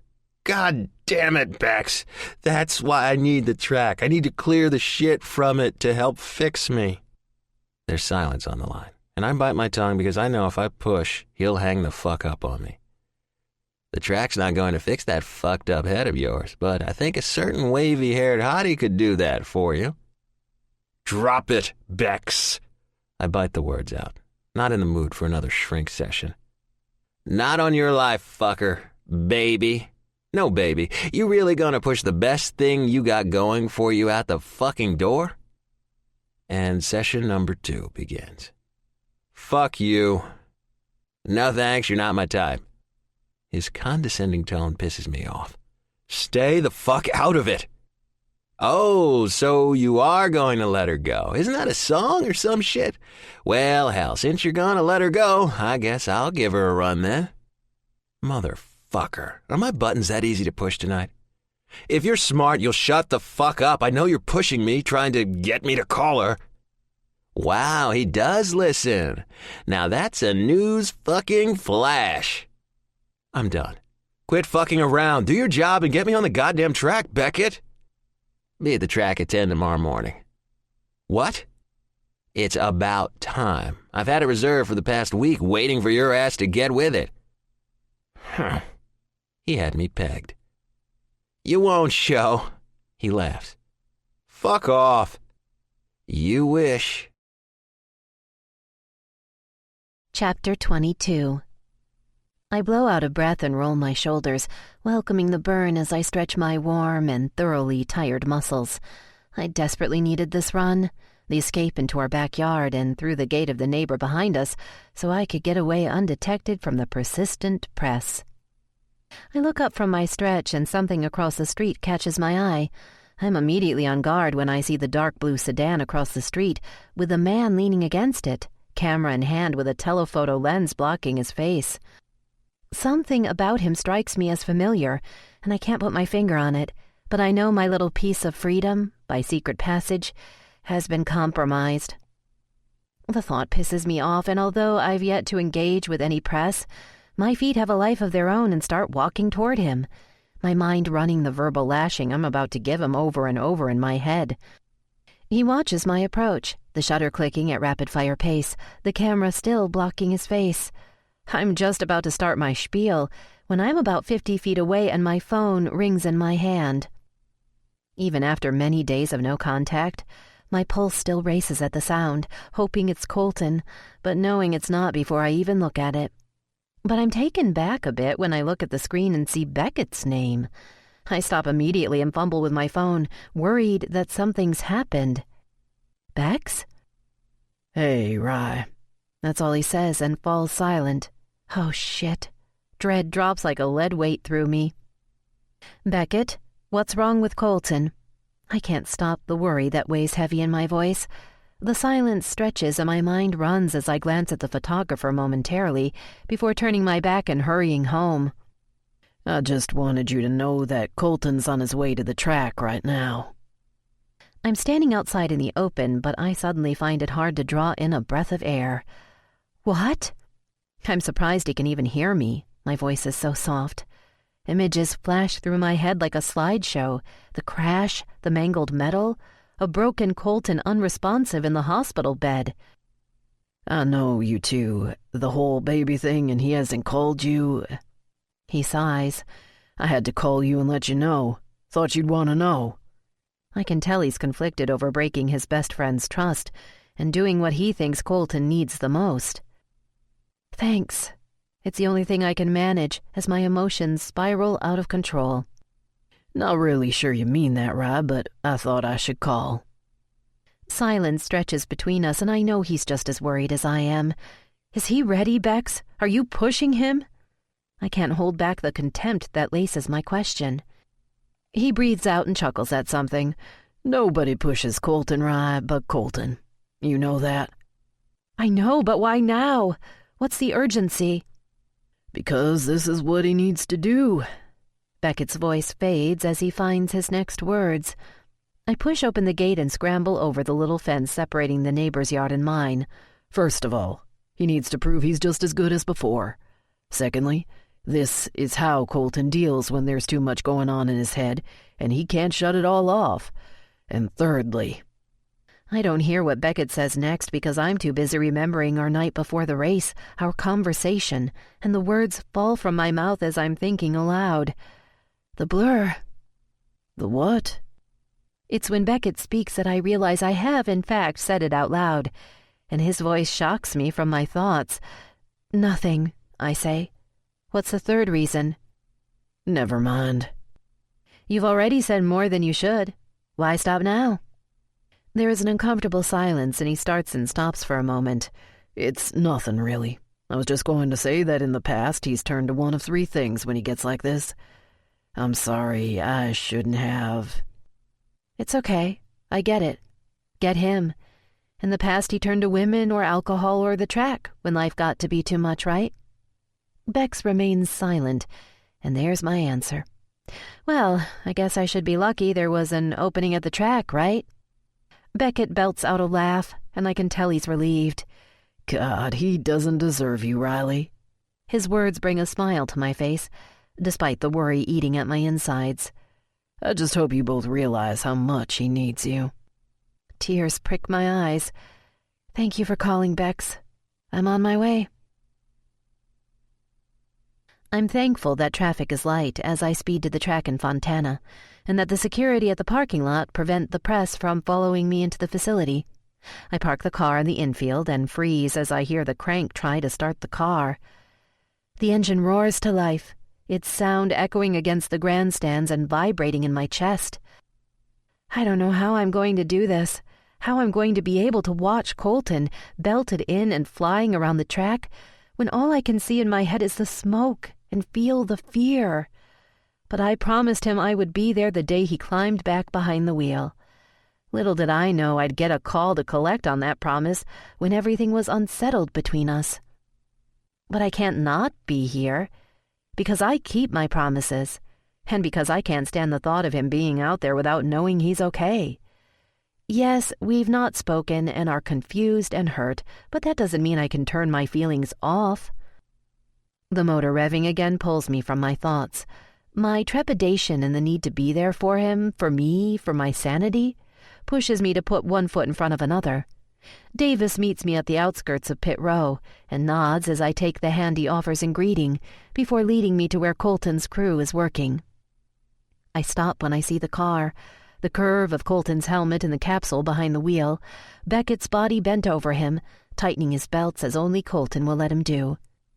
I force my throat to swallow, but realize there is nothing to ingest because my mouth is filled with cotton. I find myself going to worry the ring I no longer wear, out of nervous habit, and have to make do with clasping my hands. Davis leads me up the flight of stairs to the observation tower above, much like the one I sat in while I watched Colton spiral out of control. Each step up reminds me of that day. The sound, the smell, the churning of my stomach, the absolute terror. Each riser is another memory of the moments after the car hit the catch fence. My body wants to turn and flee, but my heart tells me I have to be here. I can't quit on him when he needs me the most. The pitch of the engine changes, and I don't have to turn and look at it to know he's driving slowly down Pit Row toward the banked asphalt of the track. I stand in the tower, a few members of the crew focused on gauges reading the car's electronics, but in the mere seconds I stand there, I can sense the nervous energy, can feel that they are as anxious about Colton being in the car as I am. I hear footsteps on the stairs behind me and know it must be Beck's. Before I even have a chance to say anything to him, the sound of the car's motor eases, and we both look toward it at the end of the vacant pit row. After a moment, the engine's rumble revs again, and the car moves slowly onto the track. Beckett looks over to me quickly and hands me a headset. The look in his eyes tells me that he's just as on edge and uneasy about this as I am, and a small part of me is relieved by this. He leans in close before I situate the headphones on my ears and says, "He doesn't know you're here." I just nod at him, eyes telling him thank you, lips telling him, I think that's for the best. He motions toward a chair at the front of the tower, but I just shake my head resolutely. There is no way in hell I can sit down right now. Nervous energy assaults my senses, and I shift back and forth on my feet, while my soul remains anchored solid from my fear. The engine purrs gently into the back end of turn 1, and I twist so my eyes can track Colton, although I want to scream for him to stop, to get out, to come back to me. The car starts to accelerate into turn 2. "That's it, Wood. Nice and easy," Bex says to him in a gentle, coaxing voice. All I hear on the open mic is the cadence of the engine and Colton's harsh breathing, but no response from him. I bite my lip and glance over at Beckett, not liking the fact that he's not speaking. I can only imagine what is running through Colton's head. "God damn it, Bex." It's the first time I've heard his voice in over a week, and the sound in it, the fear woven through the anger, has me holding tight onto the earpieces. "This car is shit. I thought you checked everything. It's..." "Nothing's wrong with the car, Colton." The evenness of Beck's voice comes through loud and clear, and Beckett glances over to another crew member and subtly shakes his head no at something. "Bullshit. It's shuddering like a bitch and is gonna come apart once I open her up." The vibration that's normally in his voice from the force of the motor isn't there. He's not even going fast enough out of turn 2 to affect him. "It's a new car. I checked every inch of it." "You don't know what the fuck you're talking about, Beckett. God damn it!" He yells out into the car as it comes to a stop on the backstretch between turns 2 and 3, frustration resonating over the radio. "It's a different car. No one's on the track to hit you. Just take it nice and easy." There is no response. Nothing but the distant hum of an idling motor that I'm sure will die soon, and then they'll need to get a crank start out on the track to get it going again. More time for Colton to sit and think and remember and relive the crash that is incapacitating him. And as time stretches, my concern for the man I love has my own anxiety escalating. Even though we're all here supporting him, I know he's over there feeling all alone, isolated in a metal casket on wheels. My heart lodges in my throat as the panic and helplessness I feel starts to strangle me. Beckett paces back and forth, his hands shoving through his hair, uncertain how to coax his best friend off of the ledge when he's not listening already. I shift again, Colton's ragged breathing the only sound on the radio, and I can't take it anymore. I walk up to Beckett. Get everyone off the radios. He looks at me and tries to figure out what I'm doing. Get them off, I say, desperation tinging the urgency in my request. Radio's off, everyone, Beckett orders immediately, as I move to the mic on the counter at the front of the box. I sit down in the seat and wait for the nod from Beckett once he realizes what I'm doing. I fumble with the buttons on the mic, and Davis leans over and pushes down on the one I need. Colton? My voice is shaky, but I know he hears me, because I hear the hitch in his breath when he does. Riley? It's my name. A single word. But the break in his voice and the vulnerability in the way he says it causes tears to well in my eyes. He sounds like one of my boys right now, when they wake from a terrifying dream, and I wish I could run out onto the track so that I can hold and reassure him. But I can't, so I do the next closest thing. Talk to me. Tell me what's going through your head. No one's on the radio but you and me. Silence stretches for a bit as my palms become sweaty with nerves, and I fret that I'm not going to be able to help him through this. Rye, he sighs in defeat, and I'm about to jump back on the mic when he continues. I can't. I don't think I can. His voice fades as I'm sure memories of the accident assault him, as they do me. You can do this, I say with more resolve than I feel. This is California, Colton, not Florida. There's no traffic, no rookie drivers to make stupid mistakes, no smoke you can't see through, no wreck to drive into. It's just you and me, Colton. You and me. I pause a moment, and when he doesn't respond, I say the one thing circling in my mind. Nothing but sheets. I hear the sliver of a laugh, and I'm relieved that I got through to him, used a good memory to break through the crippling fear. But when he speaks, I can still hear the trepidation in his tone. He stops and sighs, vulnerability a hard thing for a man to accept, especially in the face of a crew who idolizes and respects him. You can do this, Colton. We can do this together, okay? I'm right here. I'm not going anywhere. I give him a few seconds to let my words sink in. Are your hands on the wheel? Mm-hmm. But my right hand. It's perfectly okay. I've seen you use it, I tell him, hoping to ease some of the tension. Is your foot on the pedal? Rye? His voice wavers again. Pedal, yes or no? I know right now he needs me to take the reins and be the strong one, and for him, I'll do anything. Yes. Okay, clear your head. It's just you and the track, Ace. You can do this. You need this. It's your freedom, remember? I hear the engine rev once or twice, and I see relief mixed with pride in Beckett's eye before I focus back on Colton. You know this like the back of your hand. Push down on the gas. Flick the paddle and press down. The engine's pitch purrs a little higher, and I continue. Okay, see? You've got this. You don't have to go fast. It's a new car. It's going to feel different. Bex will be pissed if you burn up the engine anyway, so take it slow. I turn to watch the car with bated breath as Colton starts slowly into turn 3. He's nowhere near even practice speeds, but he's going, and that's all that matters. We're facing our fear of him getting back in the car again together. I just never figured it would be me coaxing him to drive that would lessen my own. The motor guns again, the reverberation hitting my chest as he nears turn 4, and I hear him cuss. You okay? There is nothing but silence around me and the roar of the approaching engine. Talk to me, Colton. I'm right here. My hands won't stop shaking. I don't respond because I'm holding my breath as he picks up the pace and enters into turn 1. Bex is gonna be pissed because my head's fucked up. I glance over at Bex again and see the smile flash on his face, and I know he's listening in, making sure his best friend is okay. It's okay. Watching you out there, mine is fucked up too, but you're ready. You can do this. Aren't we a fucking pair? He snorts into the radio, and I can sense a little of his anxiety and fear dissipating with each passing second.